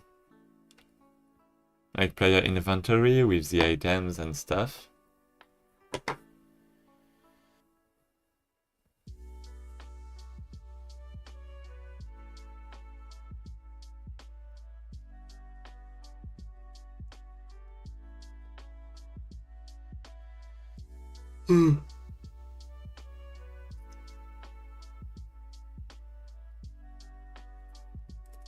So yeah, this one is going to have page setting. Maybe the music, basically. Yeah, but it's going to be the same music every time, right? I guess. Maybe not. Maybe not. Oh no, because the tempos are going to be different. Or the timings are going to be different, I guess.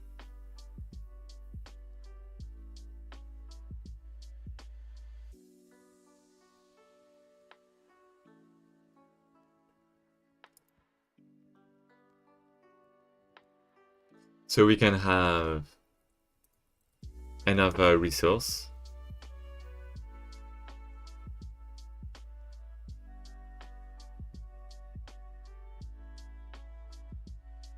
Hmm.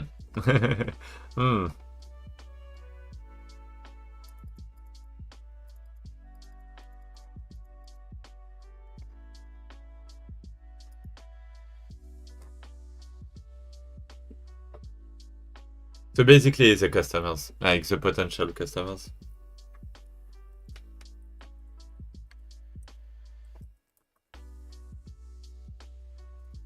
Customer resource. And the probabilities, like the base probabilities, I think are important. So, base, well, type probabilities.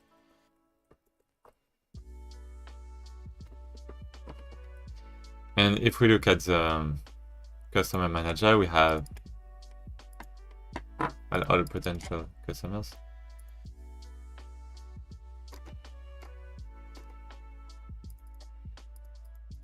Boom.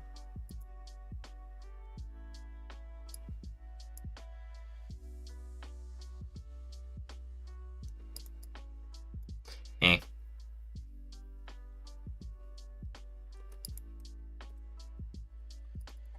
Yeah, let's put the types here. It's going to be easier that way. I mean, it could be more clean. It could be cleaner, but that's alright.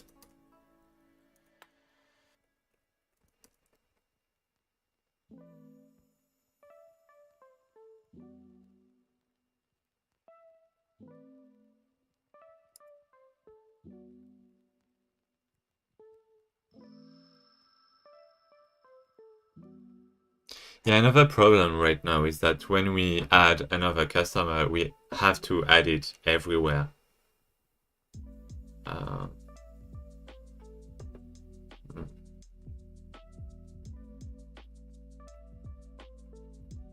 Maybe it should actually be inversed, like reversed. Like the customer should have, well, the type should have a reference to the customer. I think it could be better that way. Well,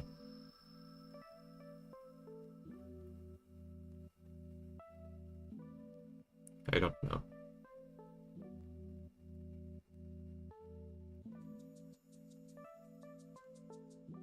Customer type.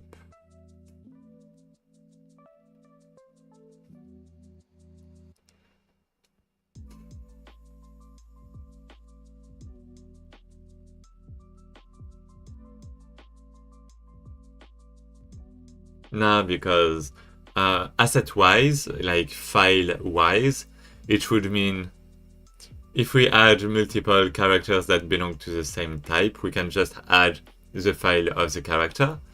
But if we, you know, have to modify the type, then that means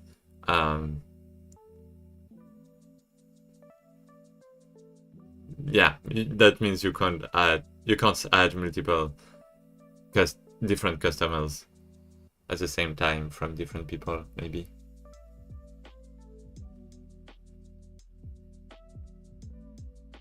So type probabilities. Like, it's not probabilities actually. It's like increase or type modification? Modifications. So for example, you can have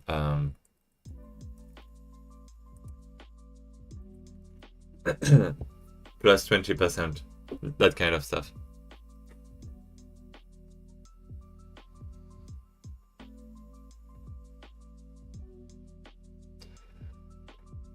Okay, okay, now that should be fine.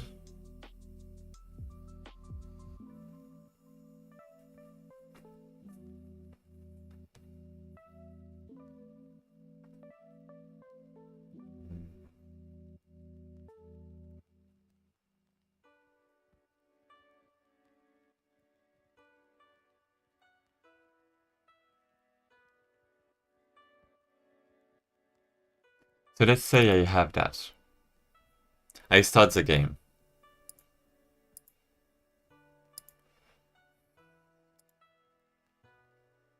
I'm going to go through that for sure, but I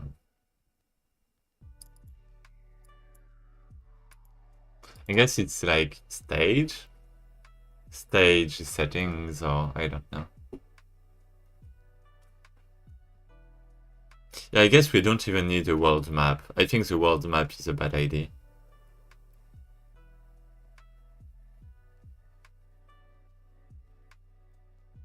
Because it shows players that we don't have a lot of content, a lot of levels, potentially.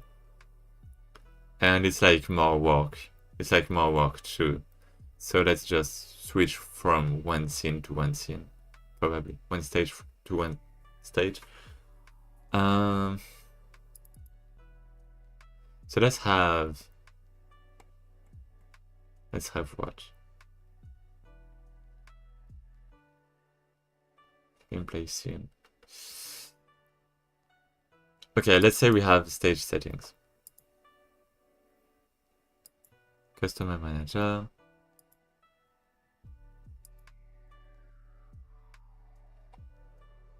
Gameplay manager. So we are going to have stage settings, maybe? Here.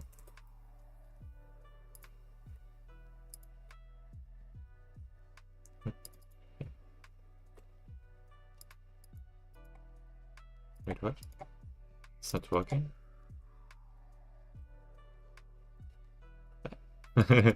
Oh, export.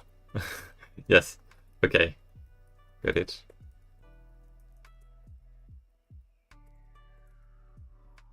So we have the stage settings that we can put here.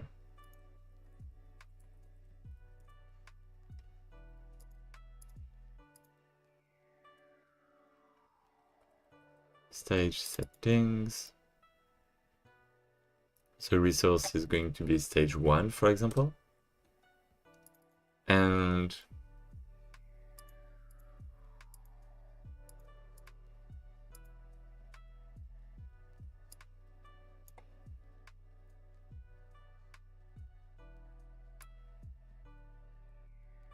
yep.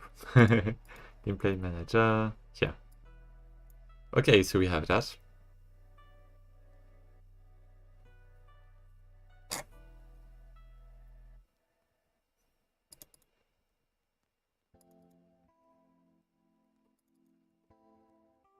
So now that I have that, I can set things in the customer manager.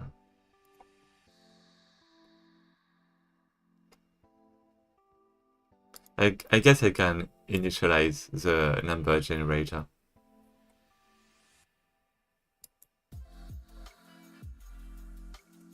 Like, I guess I can set stage.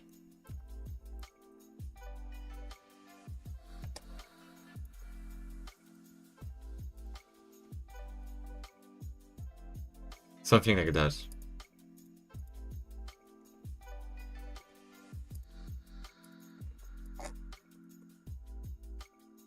Set stage in stage settings.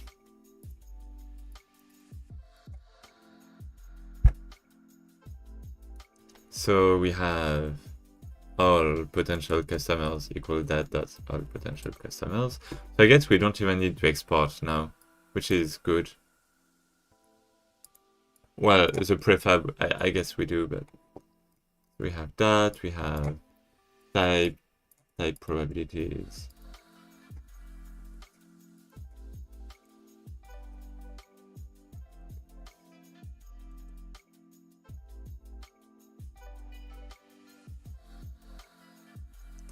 Yeah, I was thinking that I was doing a lot of copies, but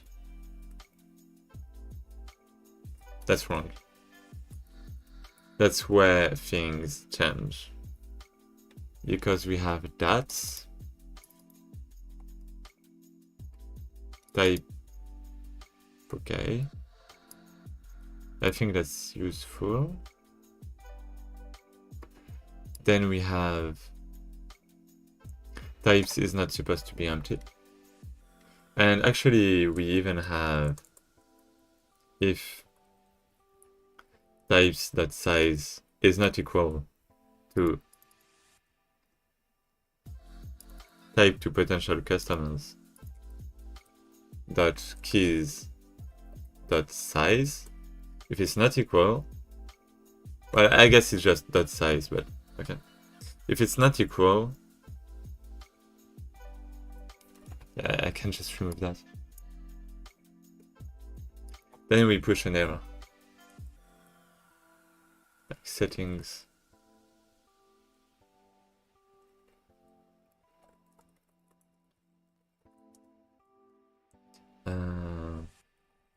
That all types have been added to types. Well, or rather, some characters, some customers don't have one of the types listed in types.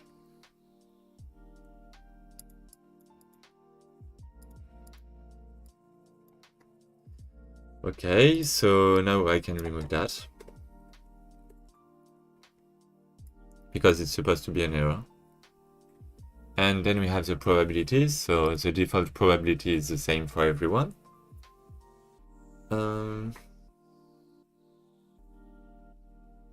Okay. So yeah, by default it should be empty. It's not a question.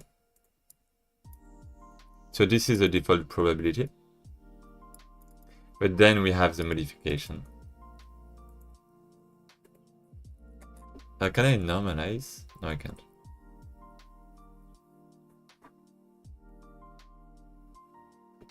So for all of that,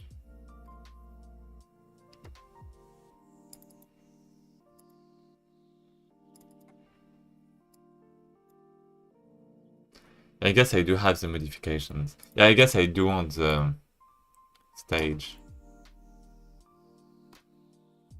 Like instead of having that, I'm just going to type probabilities.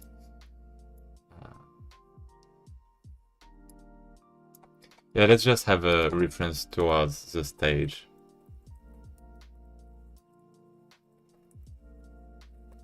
It's going to be easier that way.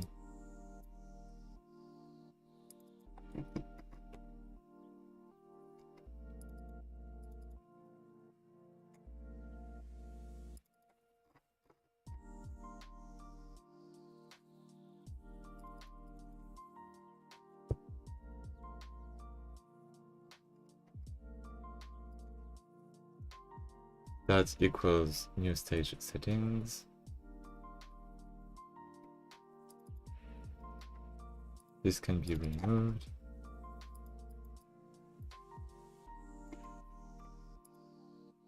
Let's comment and let's see the errors. So stage settings that type custom. I mean, I already Actually, no, I didn't. That's the dictionary. Set up dictionary.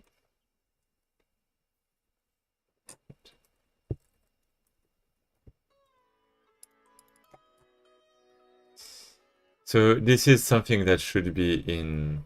Yeah, I mean, it's alright if it's here. Then we have that.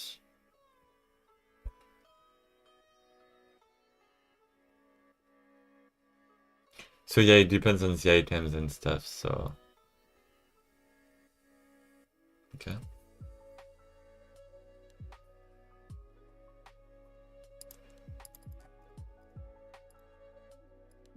And yeah, we're going to have that, but type probabilities with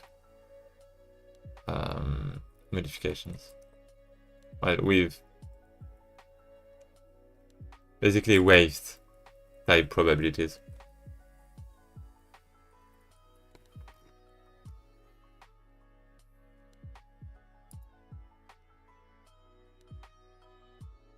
So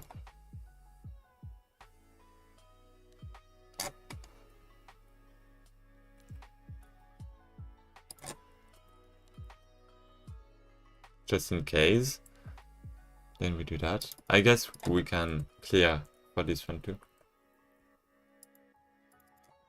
Type customers. Never mind. Never mind. But we can do that for this one.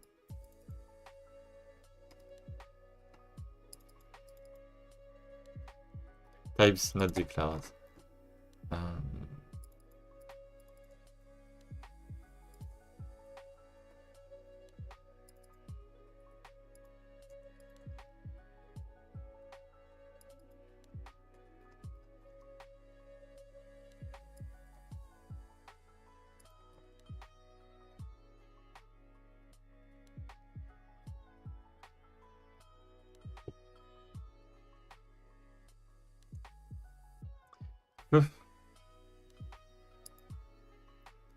Type float. What do you mean? Types. Wait, what? What? Here we go. So now that should be fine. And overall, I guess things should be fine. So we have the default value. So default weight. I guess, never mind. Yeah, we have the default weight, but then we have the settings rate. And we have it's not modification, it's weight. Weight. How can you call that?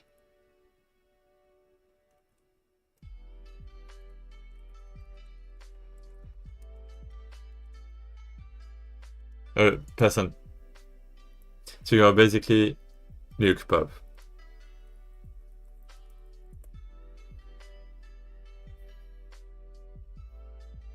What?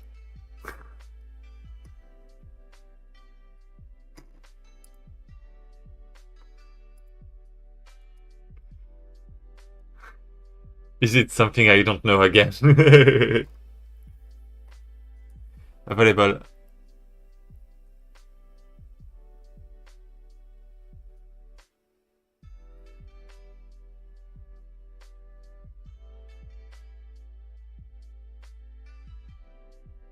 Oh! This guy! Oh yeah, I love Peppa, please. I did play it on stream, actually. He was Toolmaker before that. Oh, didn't know that. And yeah, Lucas. Oh, yeah, it's okay. It's not Luke. It's Lucas. Okay.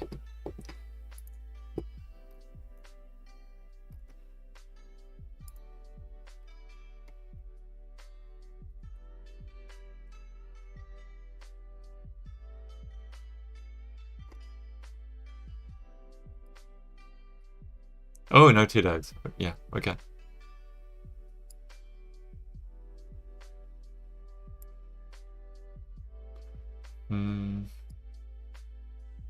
Try to find a good tools program now.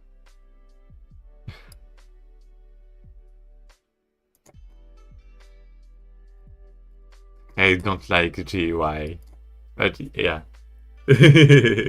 I think I have to get more comfortable with that. For games just like you. Yeah. That's... I mean, that's kind of similar, yeah. I hope I can make like a game as impactful as he did. Oh, this one! Oh, it's the same person! I didn't know that.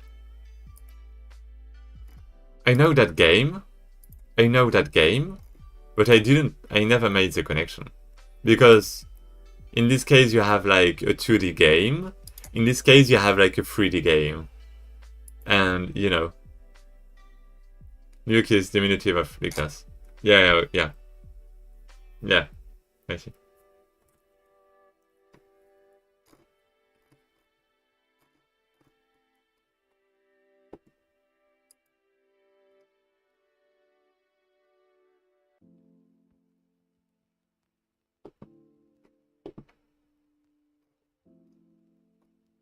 Eliminated. One. Incredible. This guy is just...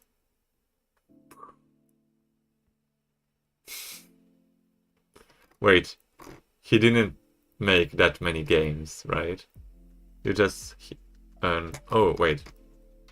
It's the same year. Never mind. Oh, that's a lot. Wait, what? In audio, in narrative, visual art? Wait, what? No. Yeah, narrative. Yeah, okay. Nominated is not winning, it's just... Okay. You should make your paper, please, or something. Yeah, I actually did that. I actually made the paper, please, like.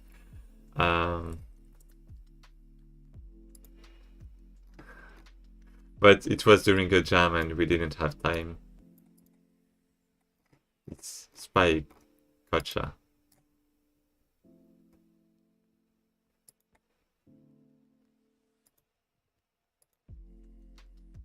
We have different people with the informations.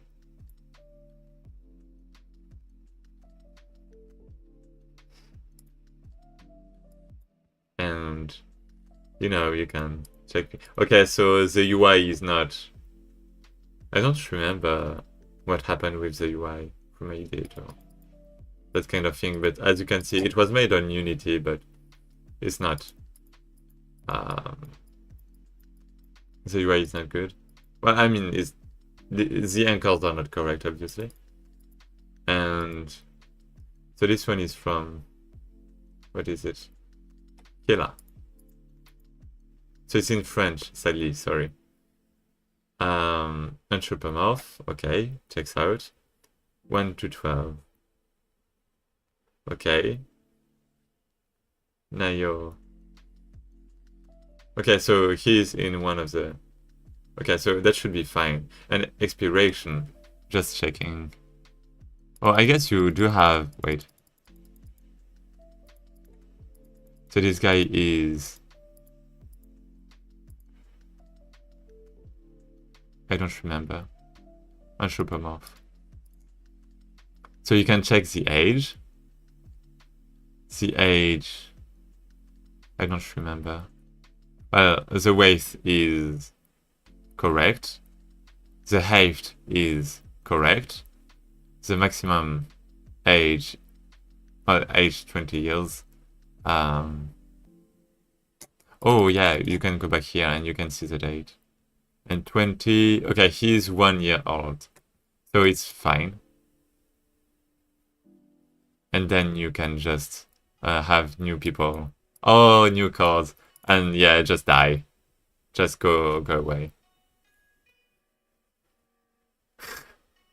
Oh, nice. Yeah.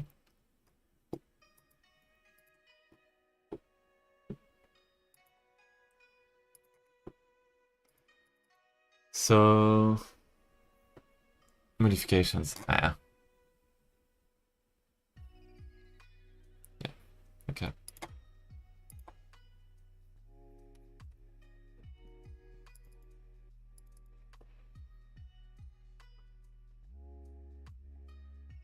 It's only been 4 hours and I'm feeling so tired. I didn't sleep that well. I suppose.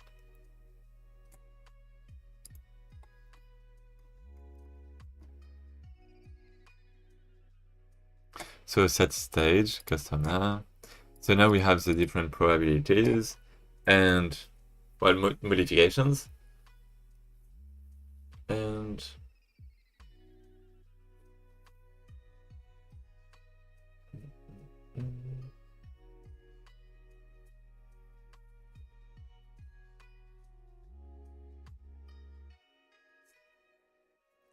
so for I in range,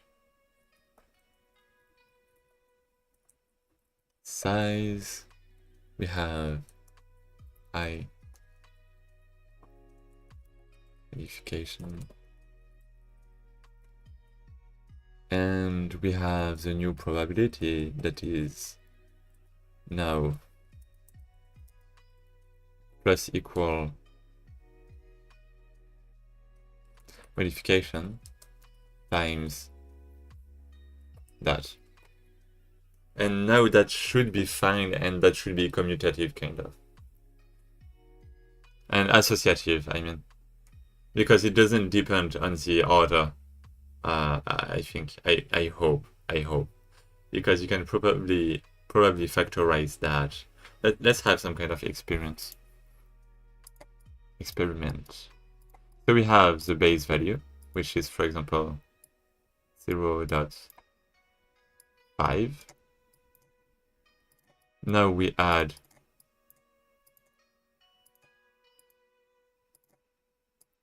plus, for example, a boost of 20%. So times 0.5. Yeah, I mean, yeah, it should be depending on the items too. But yeah, okay, let's say we have the items. So we have a minus 0.1, so 10%, that's 0.5. And now if we factorize all of that, we have 0.5 times 1 plus 0.2 minus 0.1, and that means it is commutative, because it doesn't matter whether we add 0.2 first or remove 0.1 first. We can just switch things because it's addition. Addition is commutative, so that's fine. CQFD, ce qu'il fallait démontrer. Ce qu'il fallait démontrer.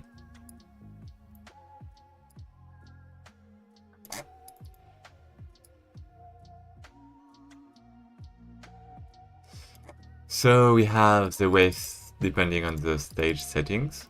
And yeah, I guess we do need the items after that.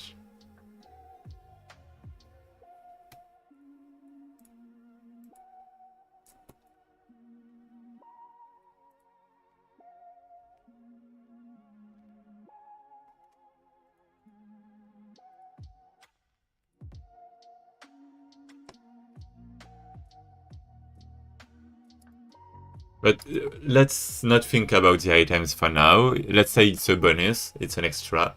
For now, we need like the base gameplay and stuff. So, stage settings, we have the modifications. Okay, I guess that's fine. Now we need the customers to enter and all of that. So, gameplay manager. Ready, let's have customer manager dot start customer enter.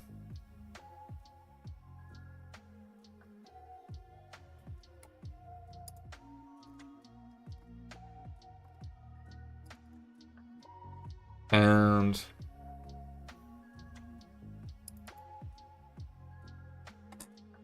okay. And what?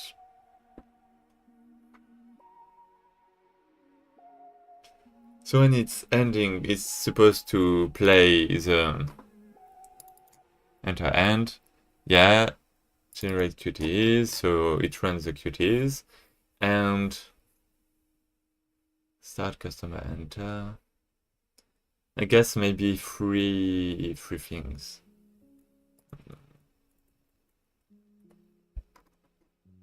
So we have the QTEs there.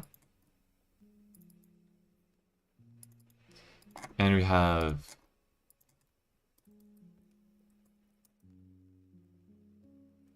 QT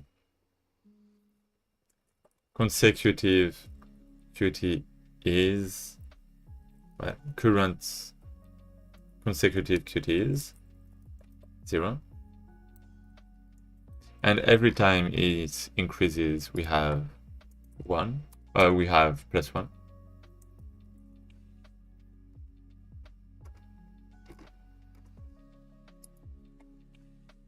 And let's actually put a setter. Yeah, maybe that's not really that good to do that, but anyways, so we have that, and we actually reset to 0 every time.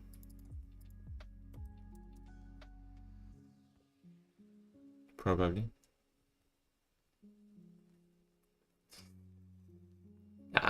Let's keep it like that for now. And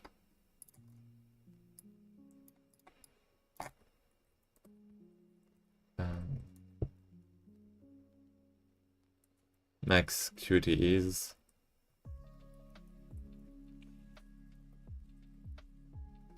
let's say it's like 3, I guess.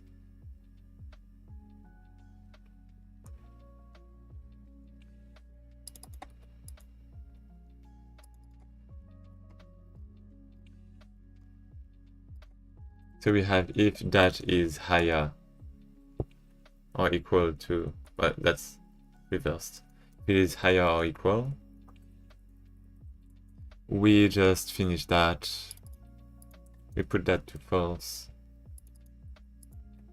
We put that to 0. And we make the customer leave. Customer.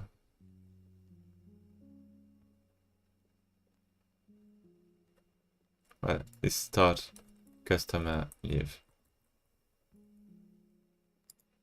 It should be with that customer.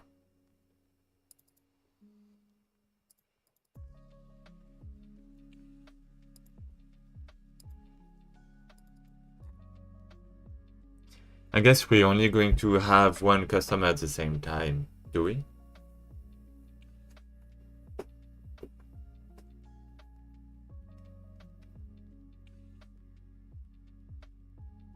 Like, if we have multiple keys, what does that mean? If we have different QTs at the same time, is it for only one guy? Or is it for different guys? I think just one, because visually it would be kind of tricky. So let's just... I don't know if I should put it here or maybe in Customer Manager. Current customer.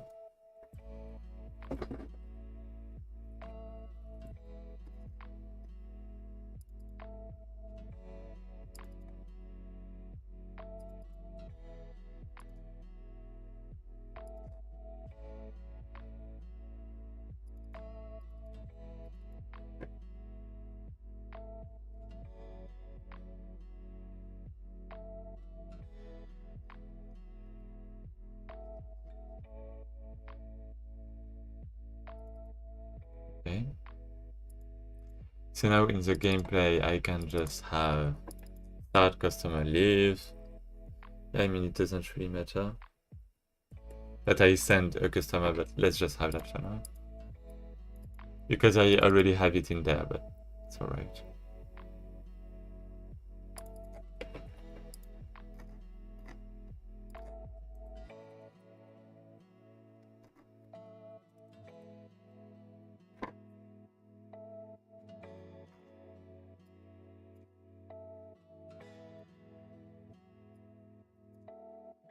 leave start and leave end.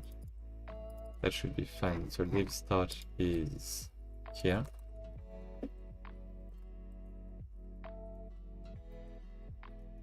Customer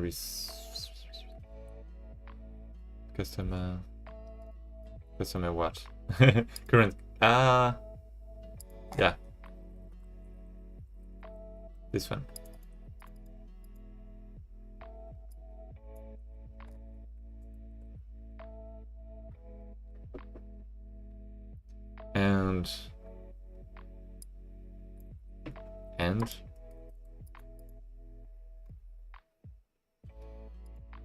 And it should probably be destroyed after leaving. Let's put like some delay. Get tree, create timer. Like 2 seconds.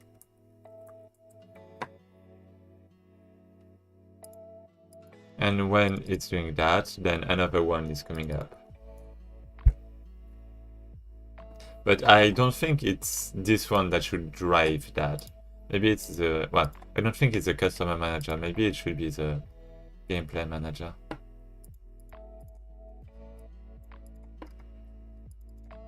So on basically customer, on customer, leave end, connect. Then we have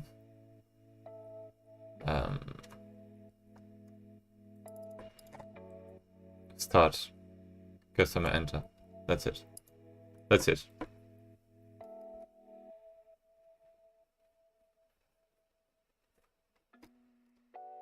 So is it working? Is it actually working? No, because yeah, that's what I was thinking. I haven't set the prefab.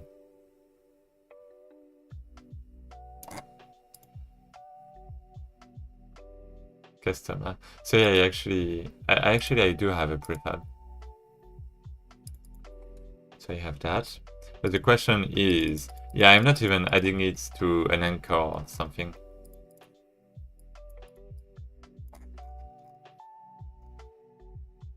So like spawn anchor, which is going to be a node 2D.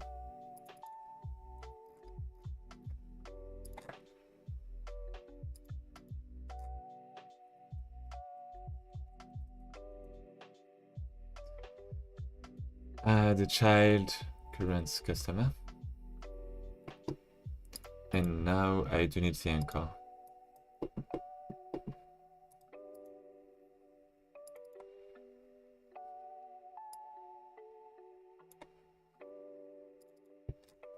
Customer anchor.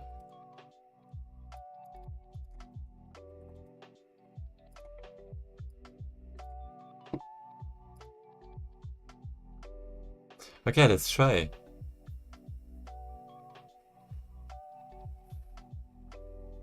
Yeah, because I don't have the type, right? Oh no, because this is empty, basically. That's what it's saying.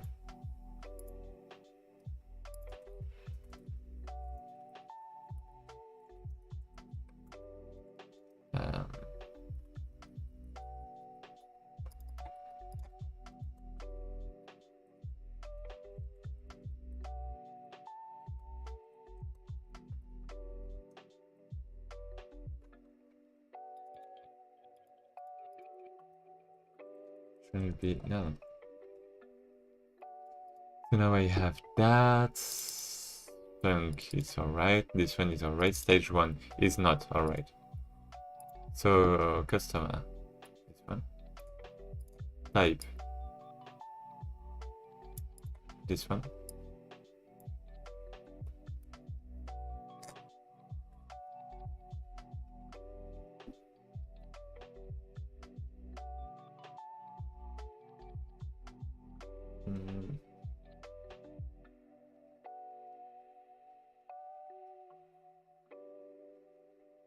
I guess if I really want to make it modable,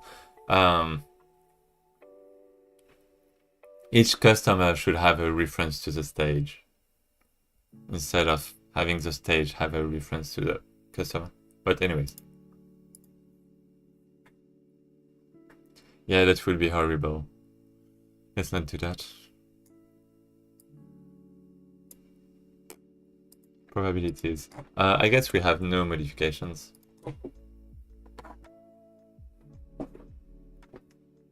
What's that? A variable.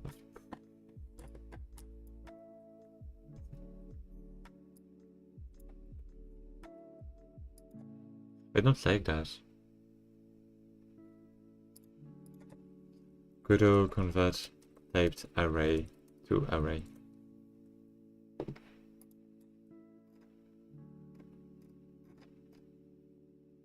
Array.assign. I want that.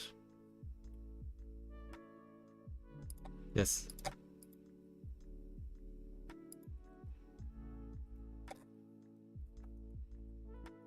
Give me that.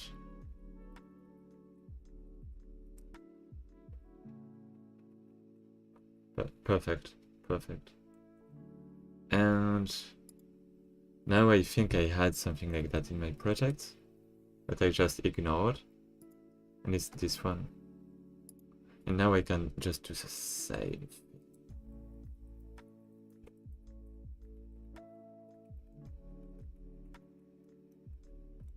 Here it is.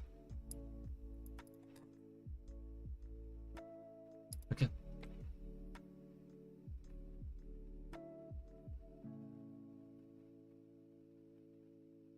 Base sprite on base now.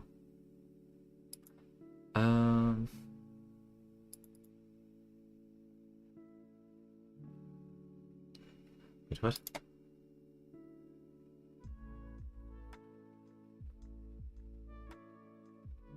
Null, value is null. Potential customers. Oh. Assign. It's not assigning. It was actually not assigning. It was a fake. It was an imposter. So type to potential customers.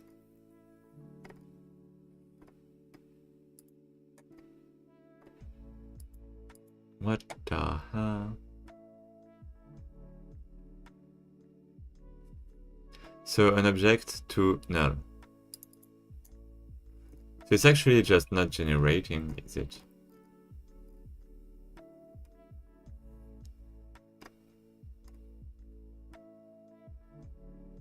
Is it because of this assign? Yeah, it's actually an array of customer resource.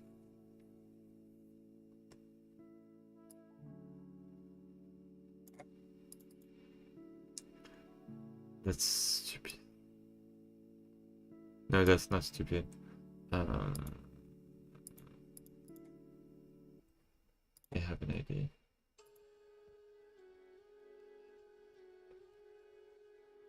So right now it's pushing a customer, but basically when we go here, it's empty.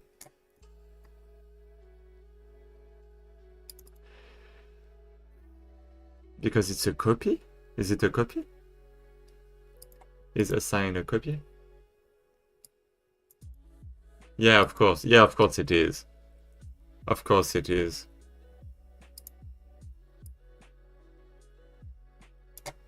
Silly me. So let's actually just have that.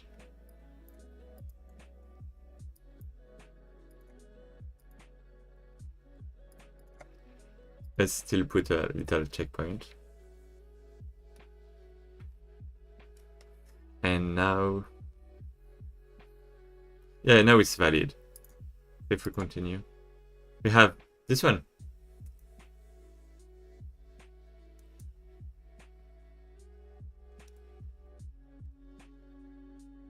So we had 3 fingers, I guess. And 3, 2, 1. Nothing's happening. It's not even disappearing. What's up? But it's approximatively correct. Approximatively. Approximately? Anyways. Oh, progress. There's something in the Discord.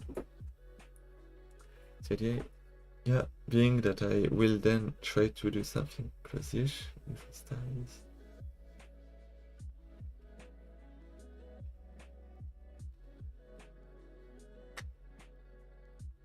So let's actually listen to that.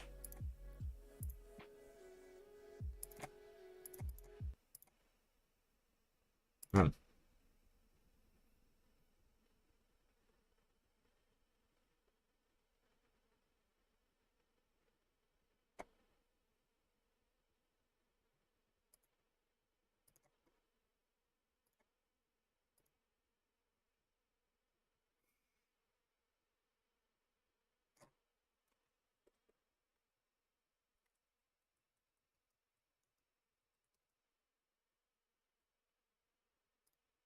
Hmm.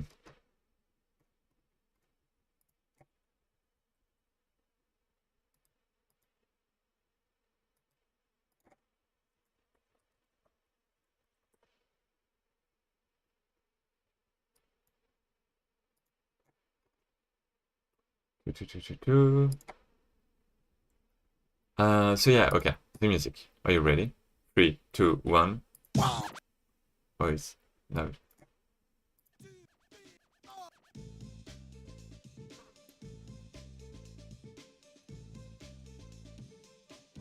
Oh.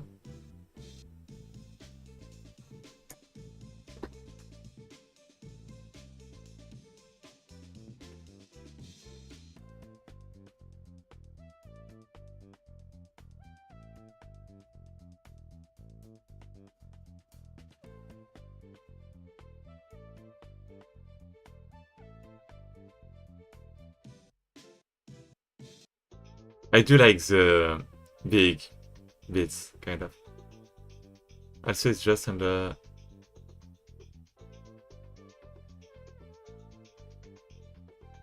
Can you hear it? Well.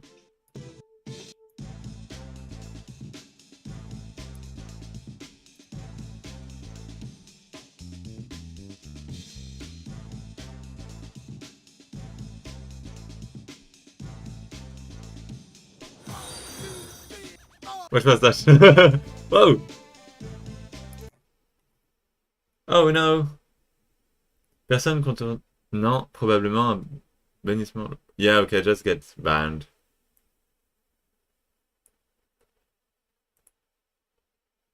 Stop spamming my... What? How many messages did you send?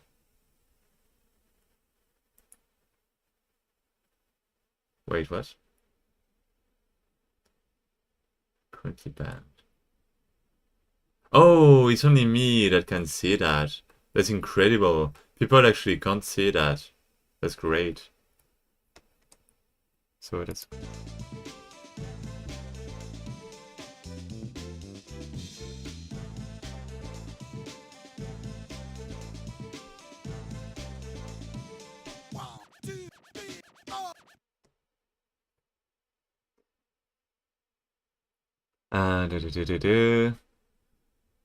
What I could do is essentially loop the song, and since it's constantly switching between genres, might not sound that repetitive, but we'll have to try.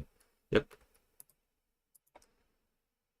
I'll try to get a second genre version as soon as possible so we can hear and test out the switching between them. And so if it's sounding alright with you guys, then I'll probably push a OGG version of this kit for testing, since that's what we're gonna use in Godot. We should test with that and not that wave. Okay, yeah, okay. Fine with me. And...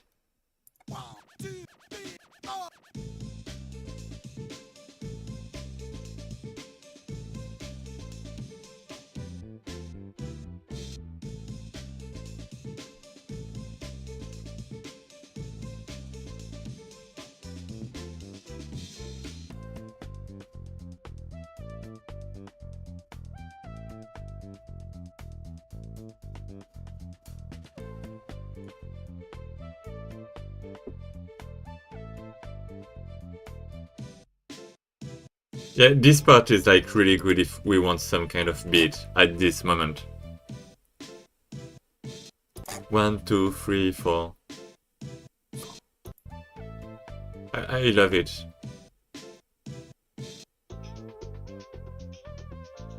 I'm just wondering about other times.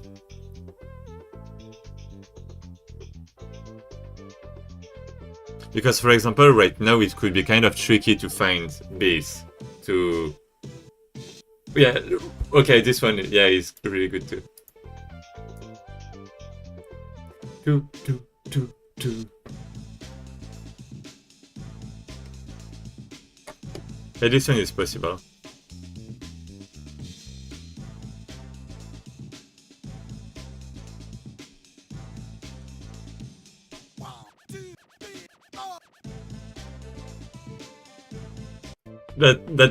That voice is also like really funny. I like that.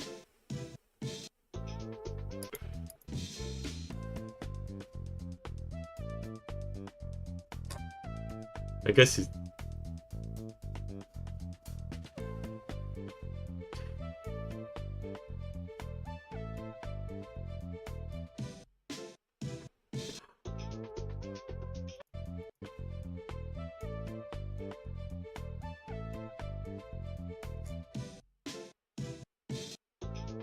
So, okay, 30.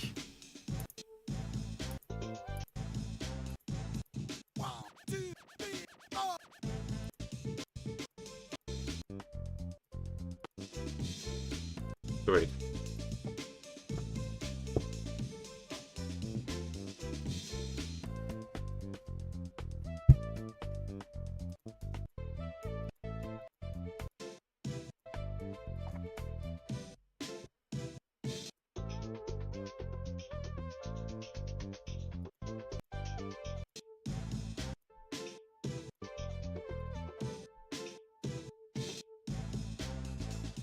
So it's basically every 16 seconds.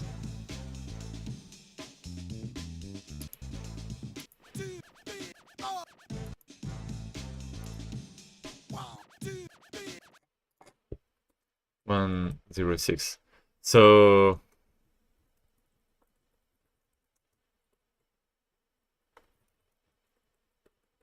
I love the pulse at...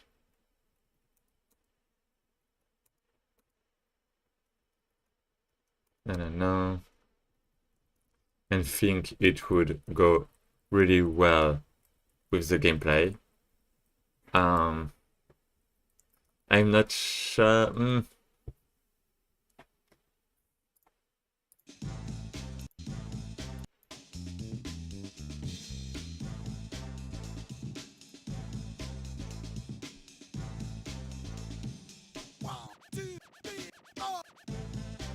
I find it a bit harder to find what to synchronize.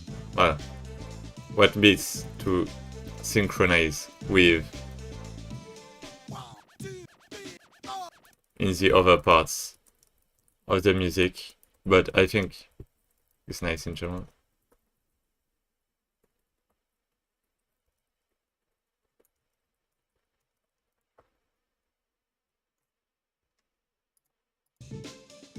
And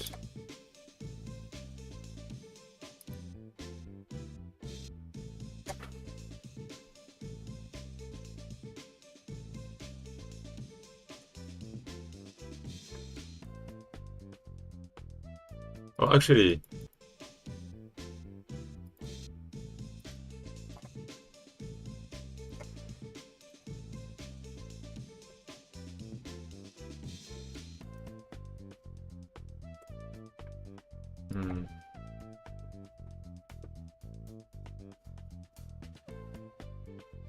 I mean, we can.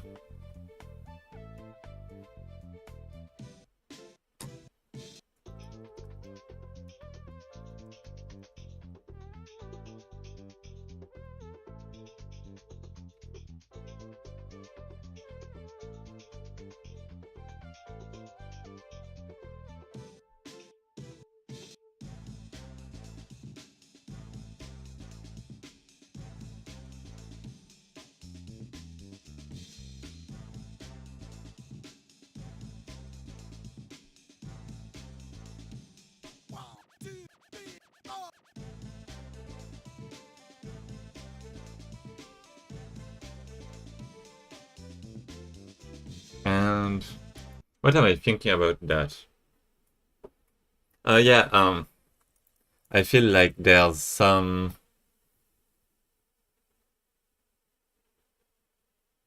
It's probably the mixing, like, you know, the different instruments are not really fitting that well together.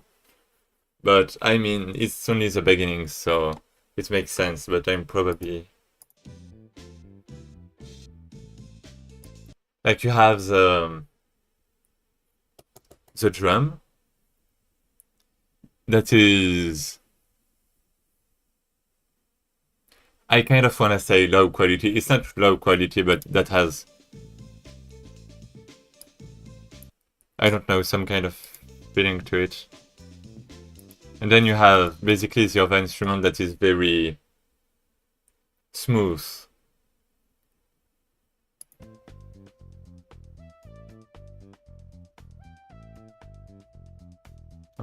Maybe that's just one.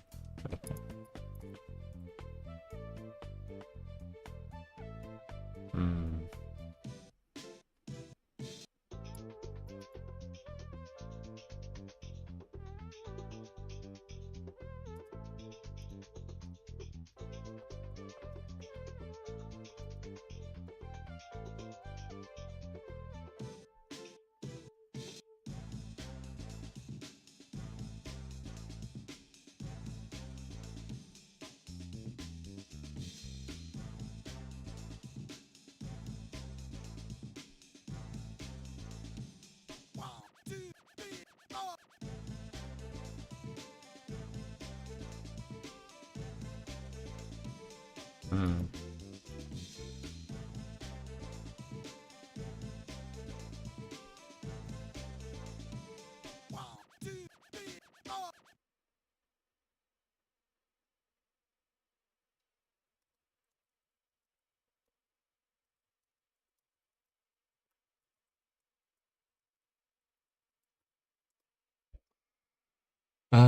So yeah, we're going to see the length of the music, basically of a stage, I guess, with gameplay by testing and this kind of stuff.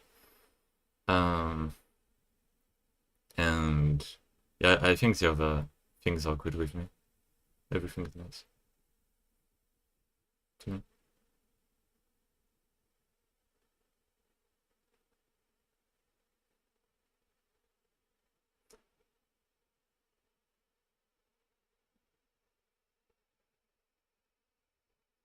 Hmm.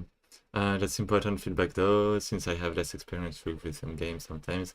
I cannot think about player input enough when making it. If us were that we could pick out any given instrument in any section and use that to sync to button prompts, but I realized that some of them might not jump out as much as maybe it doesn't come through as clean. Okay. Hmm.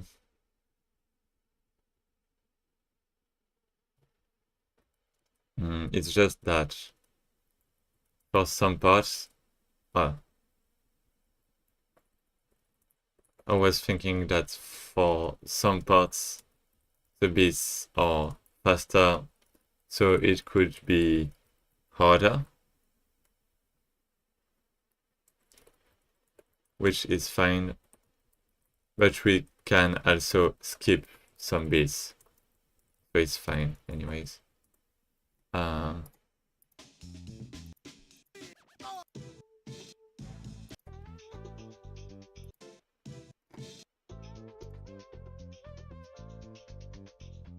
yeah, okay, I was thinking about this part because it wasn't really dynamic, but I think it's still fine, right?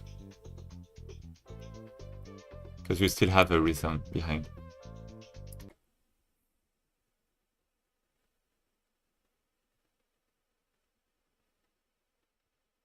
I mean, if it's just actually looping what I have is fairly easy. Okay.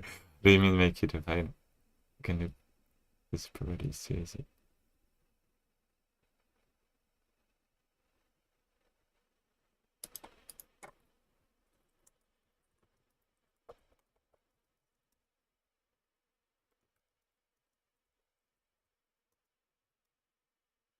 Uh,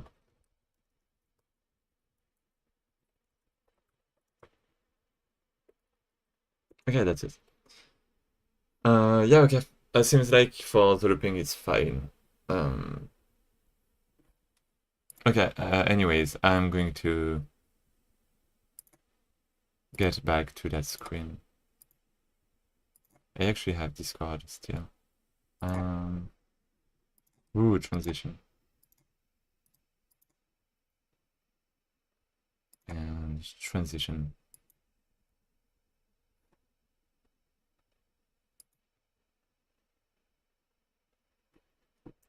So,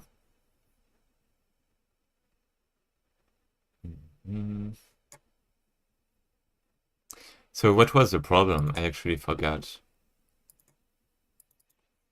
Space. Okay, it's over, and it's actually not over. So why is that?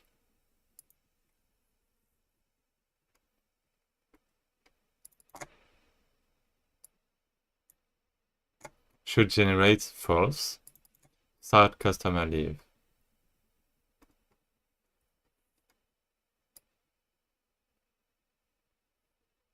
Oh.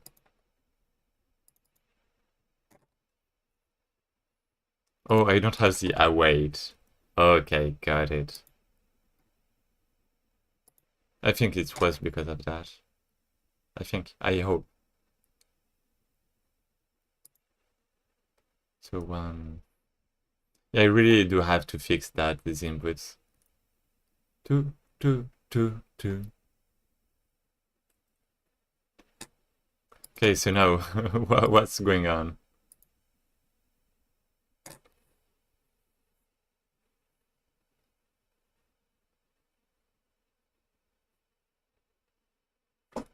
Hmm.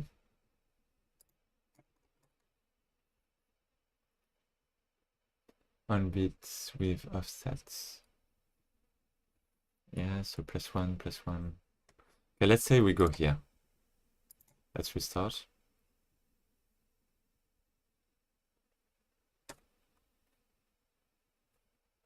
Okay, so now it's supposed to be over. Oh, so it's actually running another one.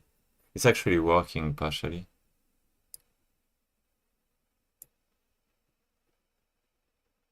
So it's emitting something. We wait.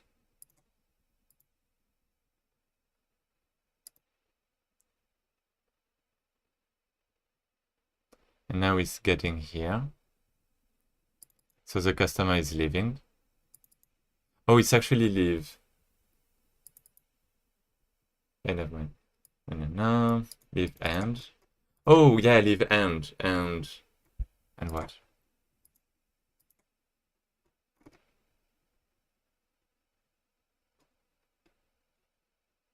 There.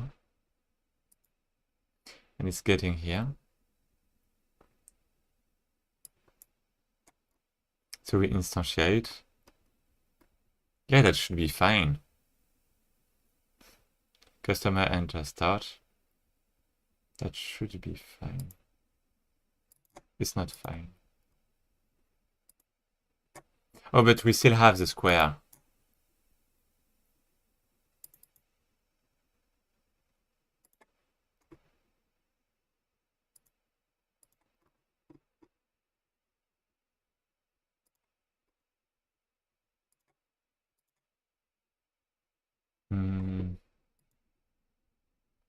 True. Okay, that makes sense. And it's false right away. That's fine. So now it's true again. So it should generate. But it's not. Oh, is it because...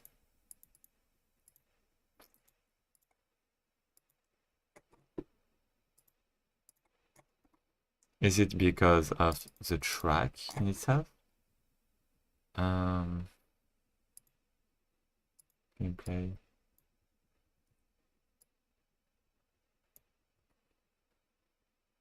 Track 2. So let's check the track. It's 10 seconds, that's why. Let's put more.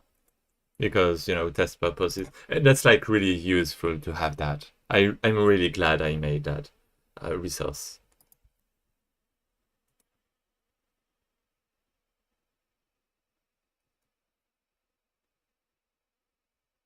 So yeah, now it's working.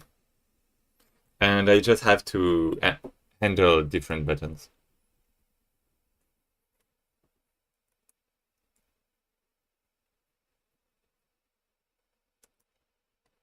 Okay.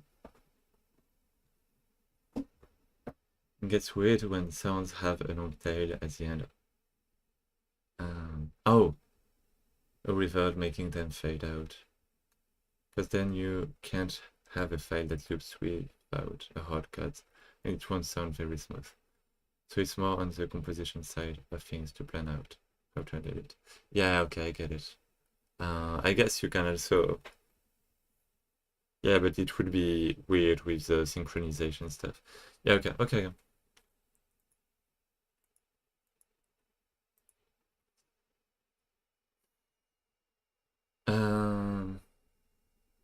And other than that, what was I thinking about?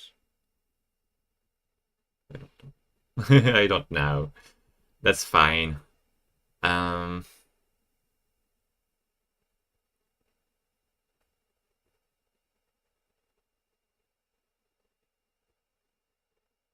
actually want to try that. Wait, I just realized I do have... Wait, he just said he's going to push through Godot, so let's pull. Let's just pull. Oh, he actually didn't do that yet. But yeah, I actually want to try that now. I want to try that.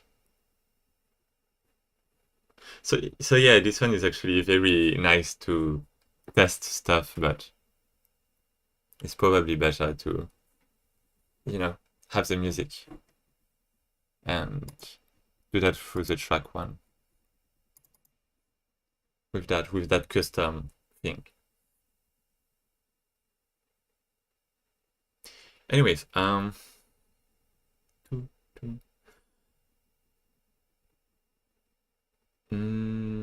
yeah, now it's working. That's what I was saying. So now we do have customers. I guess we don't have animations or anything. I just like to add, well, I would just like to add animations to show when the thing is entering and leaving, basically. How can I do that? How can I do that? Two. So, one, I guess maybe with a curve. But I hate that. I hate making curves in the code.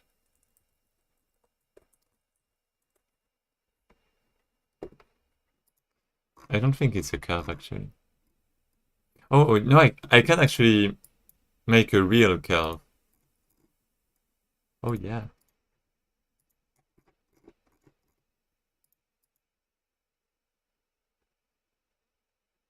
So, yeah, that's it. So, spawn and call. Well,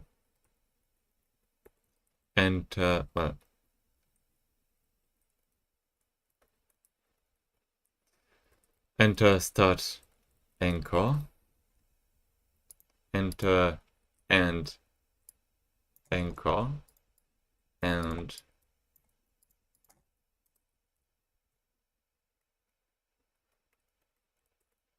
leave and anchor. Something like that. And now we can have the spawn. We can have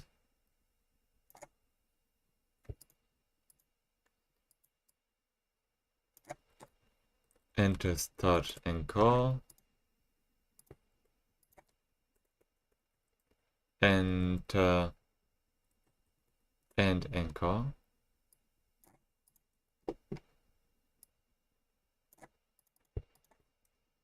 and leave and anchor, maybe there.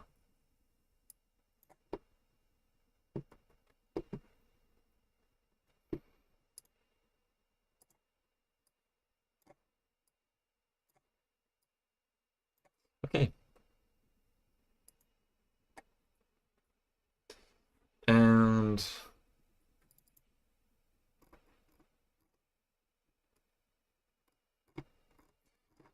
Now that I have all of that, enter curve. So, enter curve. Okay, yeah, that's relatively clean because I was kind of anxious maybe of, with the animation and all of that, but that could be fine. Yeah, because the animation player is actually not that useful for this kind of stuff. So leave curve. I guess it's between 0 and 1. So it's going to be like the alpha of a lerp, basically. And, oh, but I need a float. I need the alpha.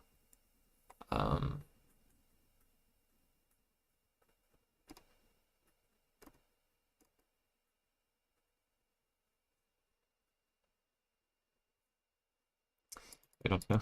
I don't know. Let's just go here. So we have start.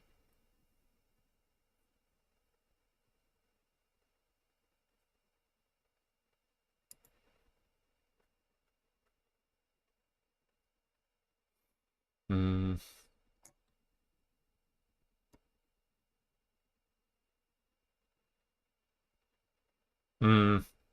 I do want to put like a delay here, basically.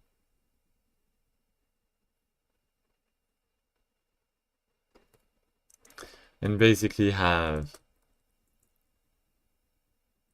current customer.position. I guess I can even do that in the customer script because I have nothing there.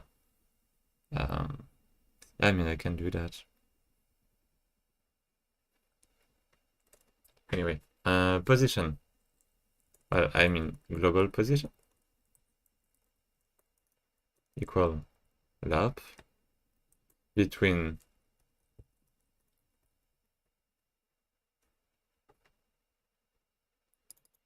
the start anchor between enter and what? Wait, enter start. So enter and anchor. Let's just put back the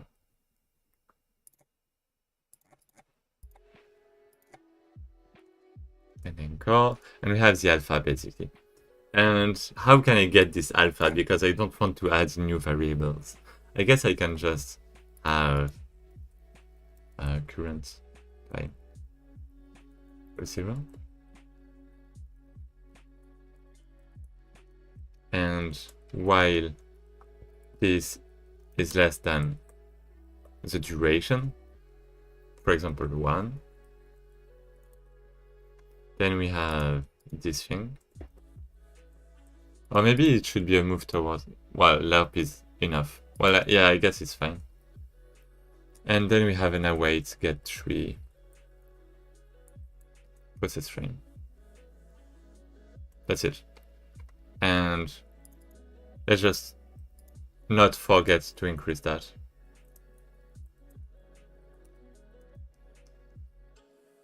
Get tick while process delta time.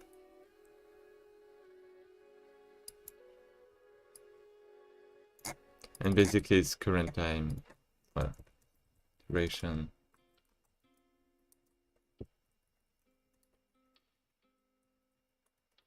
Ooh.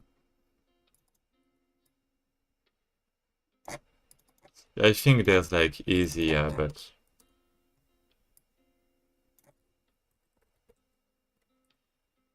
go to animation through code.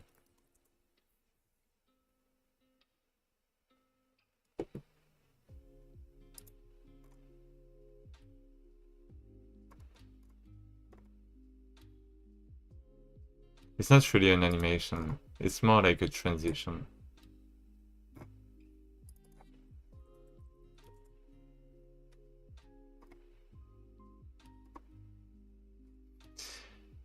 Fine.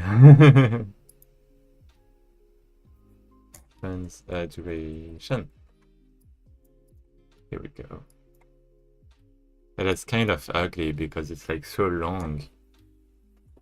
But well. And then we increase, and when it's over, then it's the end. Let's try that to see if this animation is working at least.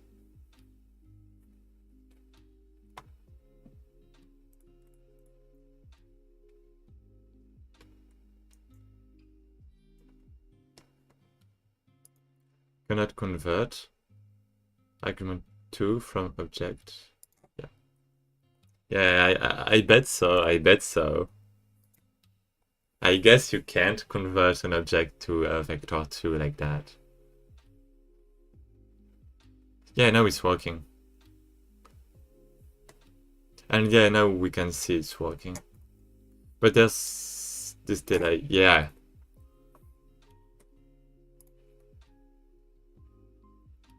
So the curve is also bad. The curve is bad because there is no curve. I just realized. Yeah, okay, there is no curve that is used. So enter curve. Let's improve that.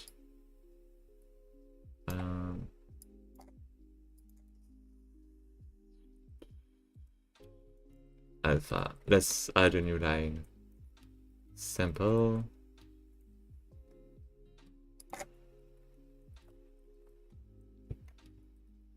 Okay, that's a bit better. And now it should be smooth. Never mind. Wait, a null value. Here.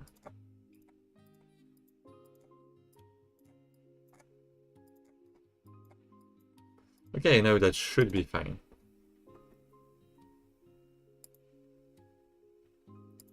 Free linear. Oh, that's, yeah, interesting. Right tangent. I kind of wanna try that. So yeah, this is the tangent.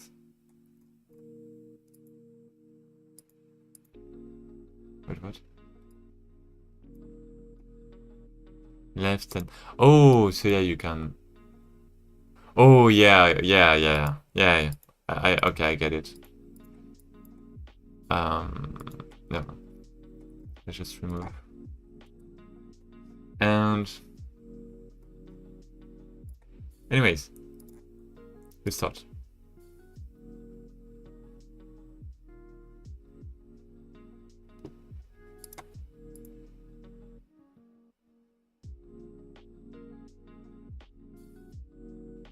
Yeah, 1 second is a bit short, maybe, but I mean, it's fine. Yeah, I mean, it's fine. I think it's fine.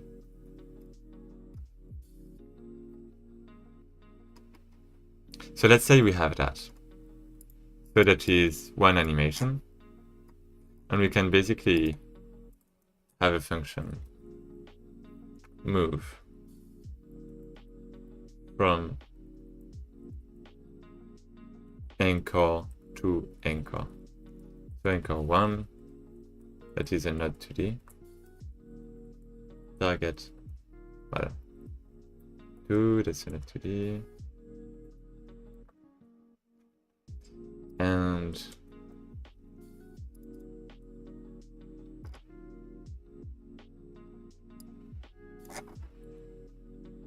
we have the curve, we have the duration, and I think that's it.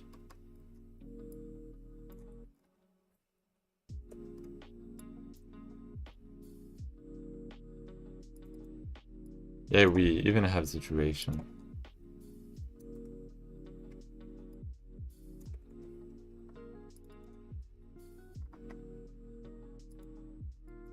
So enter start, enter end. So I can await. So this is this one. I mean, I can even set the positions right away instead of objects.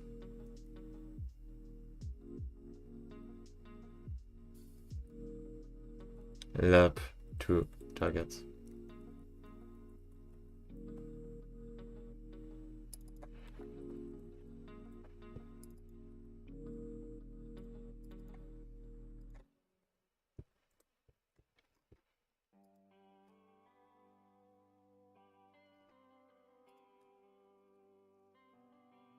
So the curve is also... Yeah, I don't have the curve actually. It's this one.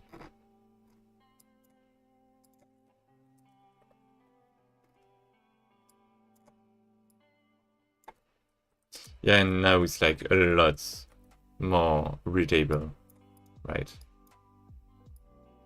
You don't have to move the windows and stuff that much.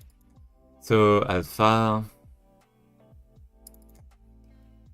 So yeah, now I have to modify. This is the curve from to, and the other things are current time, current customer.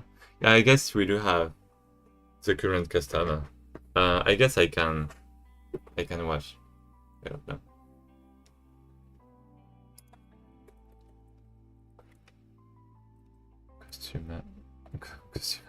Customer.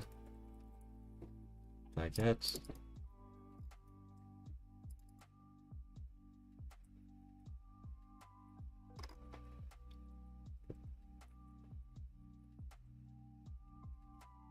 And it's just going to be an object.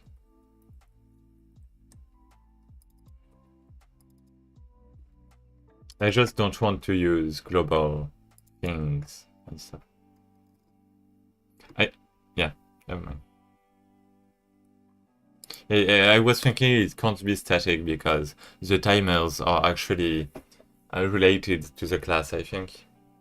And when the class is destroyed, the timers are destroyed. So we do want to destroy the timers to not have any issues, potentially. Current customer. Okay, we have that. And now I can just call that on customer leave. Yeah. So current.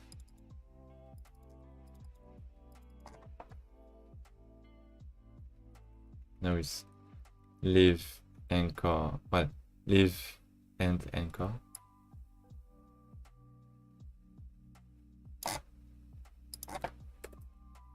Leave curve. And 1 second. Yeah, let's go with 2 seconds.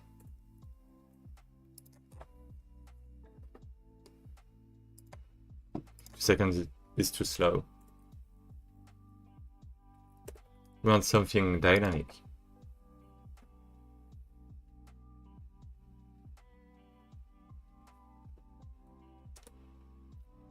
Yeah, okay, that's not good.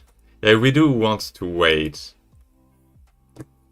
The reason it's skipping is because in Gameplay Manager we actually have something temporarily. Well, never mind, it's just that. It's just because of that. Should generate QTEs. Then if yes, we've generate. So I guess it has to do with the on bits, actually.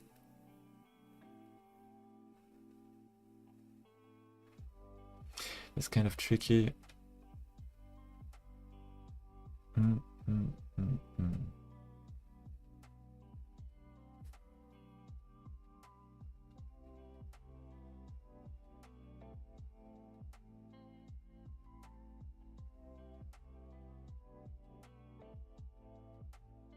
I was thinking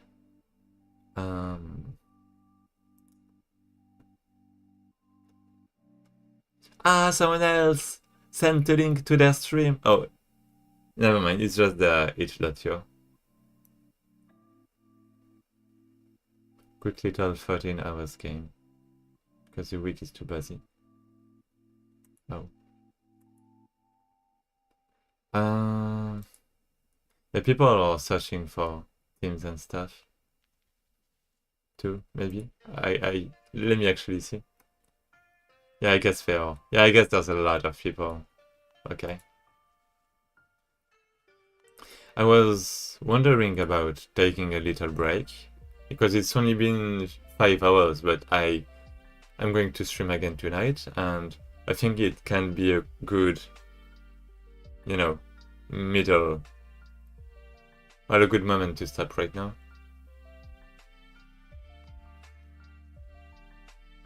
Yeah.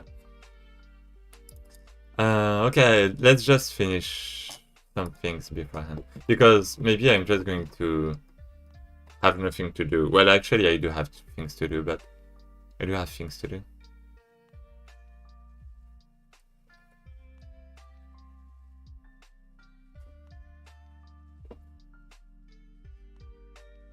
So, yeah, Polish too, I guess.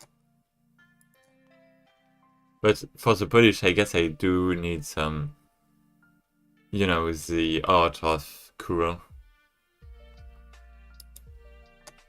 Well, that would be great.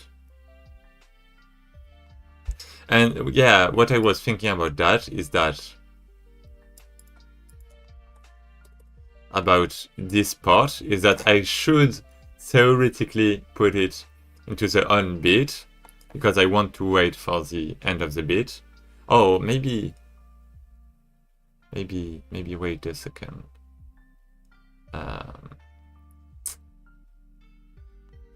On beat with offset.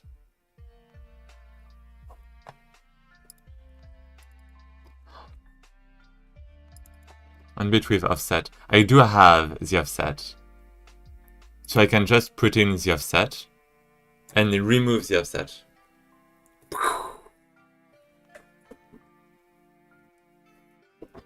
And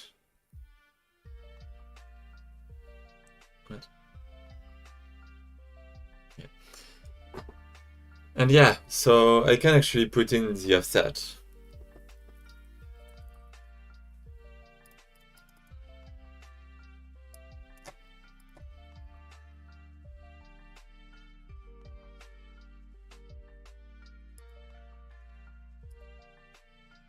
So now I have the offset too.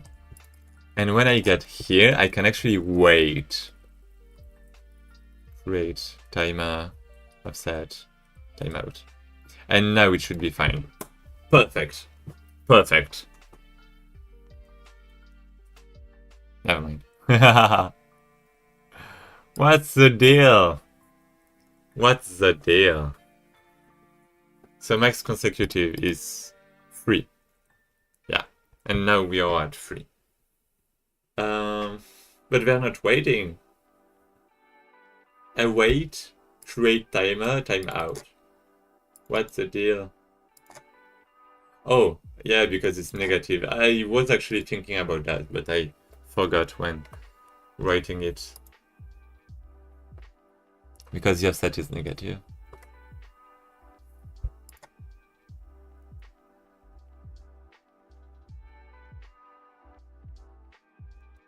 So let's actually just wait. So 1, 2, 3. And now he's leaving. Okay, that's good. We could even have some kind of delay before that, but I mean, it's working well. We just need... Yeah, okay, yeah. We do need the main stuff, actually. So this is working.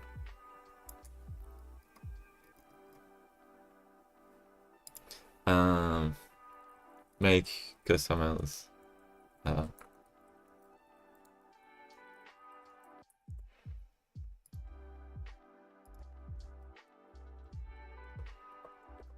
Training and living.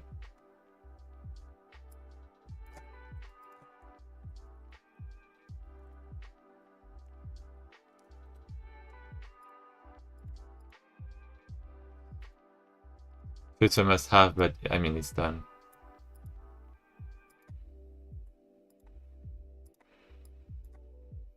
Link cuties, I need that. I need the player thing.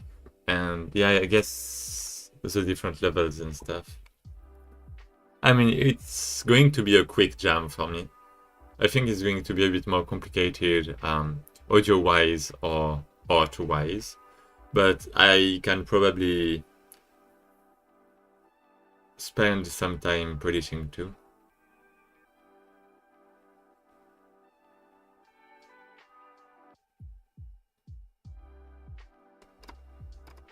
And I do have the extras. Yeah, I do want to make a leaderboard, but I mean, that can be kind of tricky. I guess it has to do with the campaign, if I made one. Well, different levels. 2 different stages. Maybe I can have like 1 leaderboard per stage.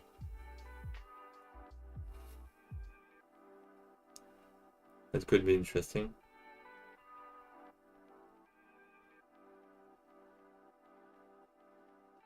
Not that it really matters, anyways.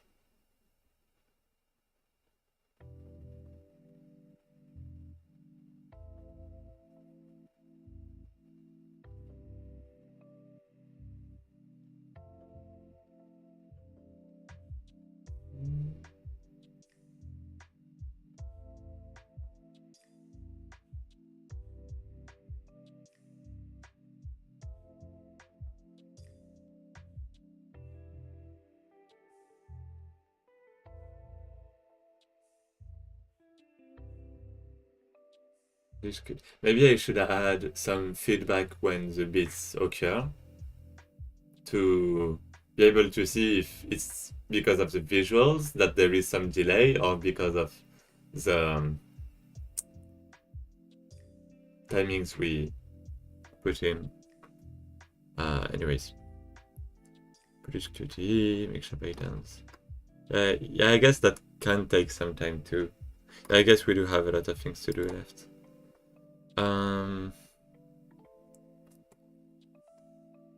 So wait. Customers, that's done. So yeah, different keys.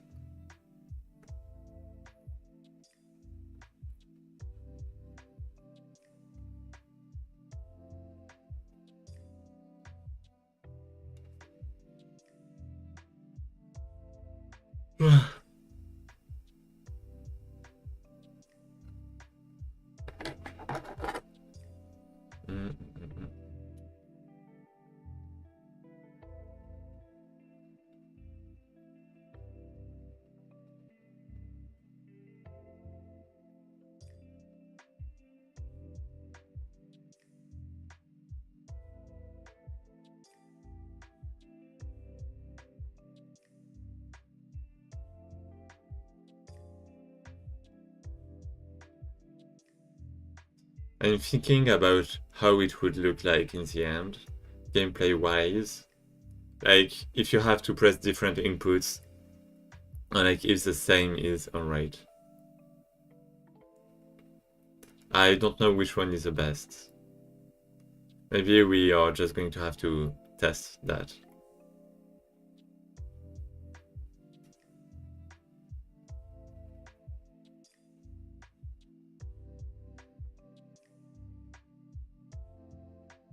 So... Because right now you can't really play it, and I'd like to have something playable before taking a break.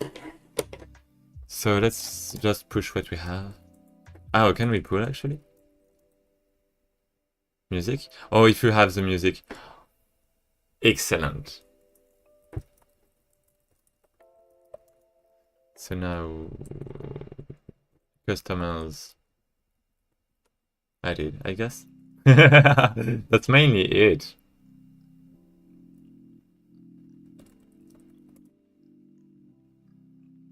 So I guess we can start working on the audio too.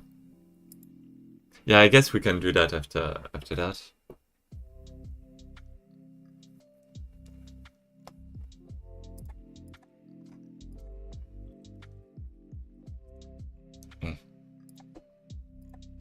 Integration.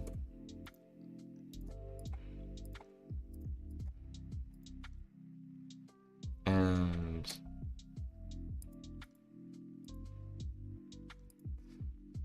yeah, okay.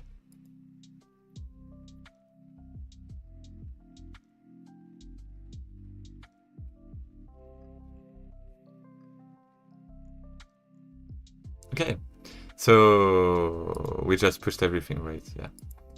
But now I want to, when I click Music Manager. Oh, I do have the other stream player actually. You know what?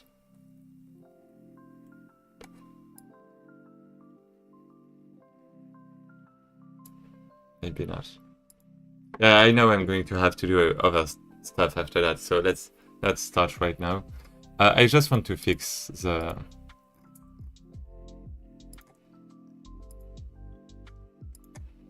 I don't remember where it is. There's like a loop, and I'm checking for time. Diff. Yes, this one. So if the difference is... Well, basically we have to sort the different cuties per difference. Well, just sort them by... Well, yeah, the difference. So it's not pressed right away. Get the diff first.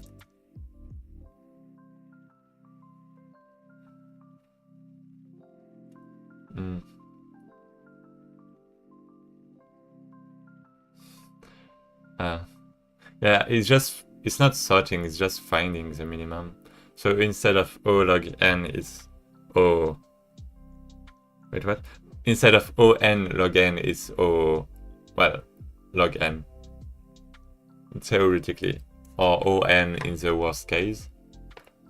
So we have the diff. But actually it's just...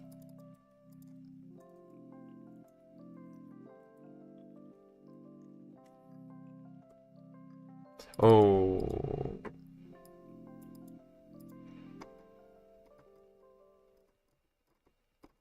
Is it...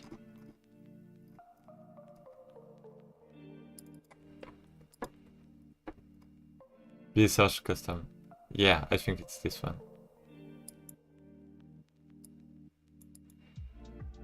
What? Wait, what? Oh yeah, no, it's only if it's a research. Oh.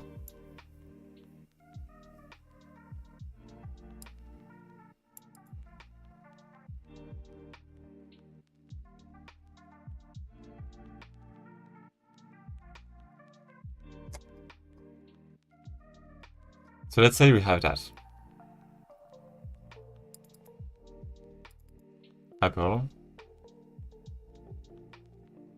What? Okay, it's the position. Okay, I got it. That's not what I want. I want to sort without sorting. Find. I want to find, but by comparing.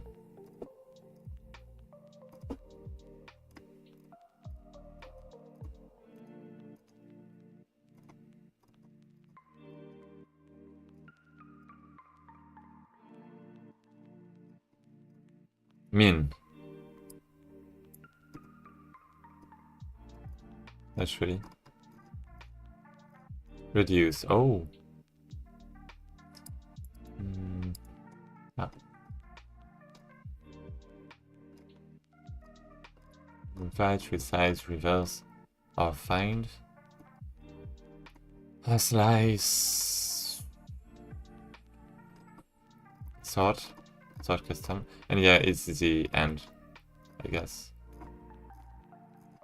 So I guess... Well... Basically I do want some sort of sort custom, but I don't want it.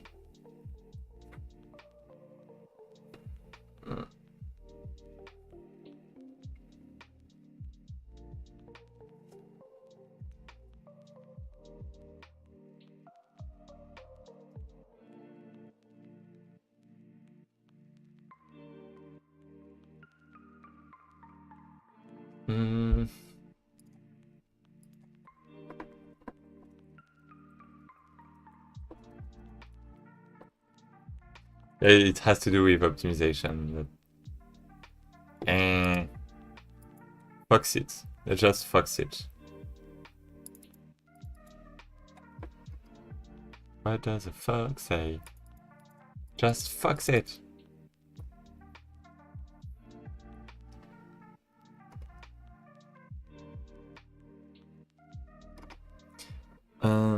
So when we press in play, yeah.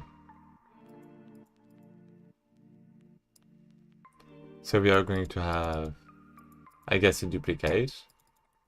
And now we are going to start. Yeah. On top of that, it's a duplicate.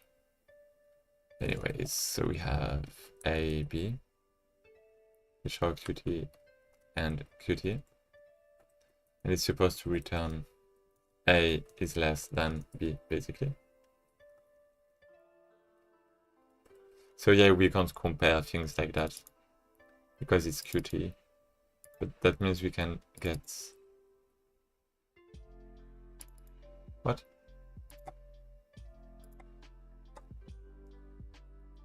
Duration.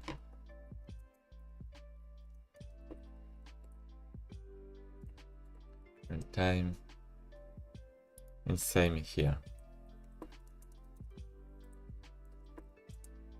And now I should be able to get the first one. Well, I mean, I did sort that.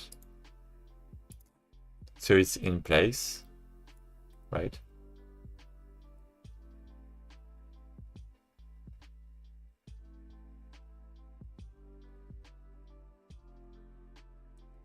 Mm-hmm. And then we just take the first one. So front. Or maybe... Yeah, ideally it would be the back because we pop front basically right now. So ideally it would be the back Qt.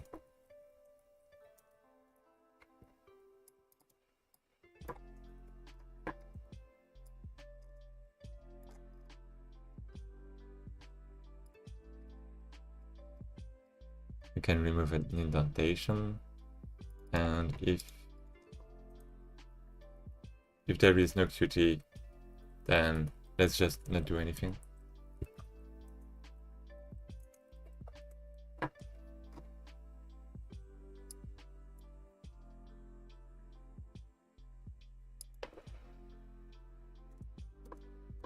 Okay, now it's working.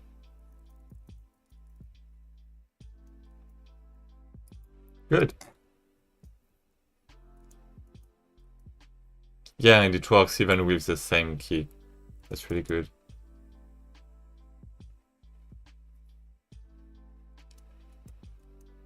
Okay, that's great. That's great. So let's have... well, let's just push that.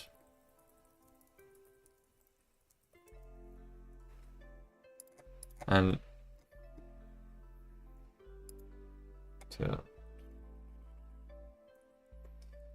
Well, okay. No need for a task. QTE is now working when multiple are available but bound to the same key. Here you go. Here we go. So yeah, I'll be going for now, and thank you for watching. It was Prox. Bye bye. Bye bye bye. Oh, actually, let's just raid someone. My bad. Boo. So, do we have someone for the Brackeys? What? Wait, what? I mean, English, right? There's no one. There's no one. No one's doing the Brackeys Jam. Wait, not even me? Wait, what's that? I'm supposed to be here.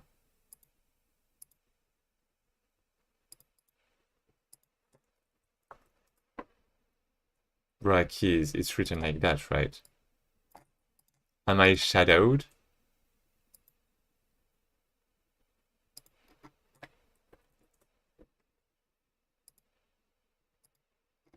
I'm here. Making a... Oh, maybe I just don't have the tag. Yeah, I do need to add the tag.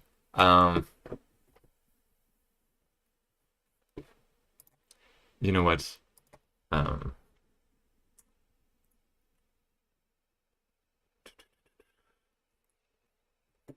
It's not GMTK, it's Brackeys. It's Brackeys now. Okay, here we go. And let's first third person shooter. Starting soon. Oh, starting soon. His is still starting soon. Wait. Dev makes eyes. Oh, I do like puzzles. Jealous? Oh, okay. English, please. As a sprite.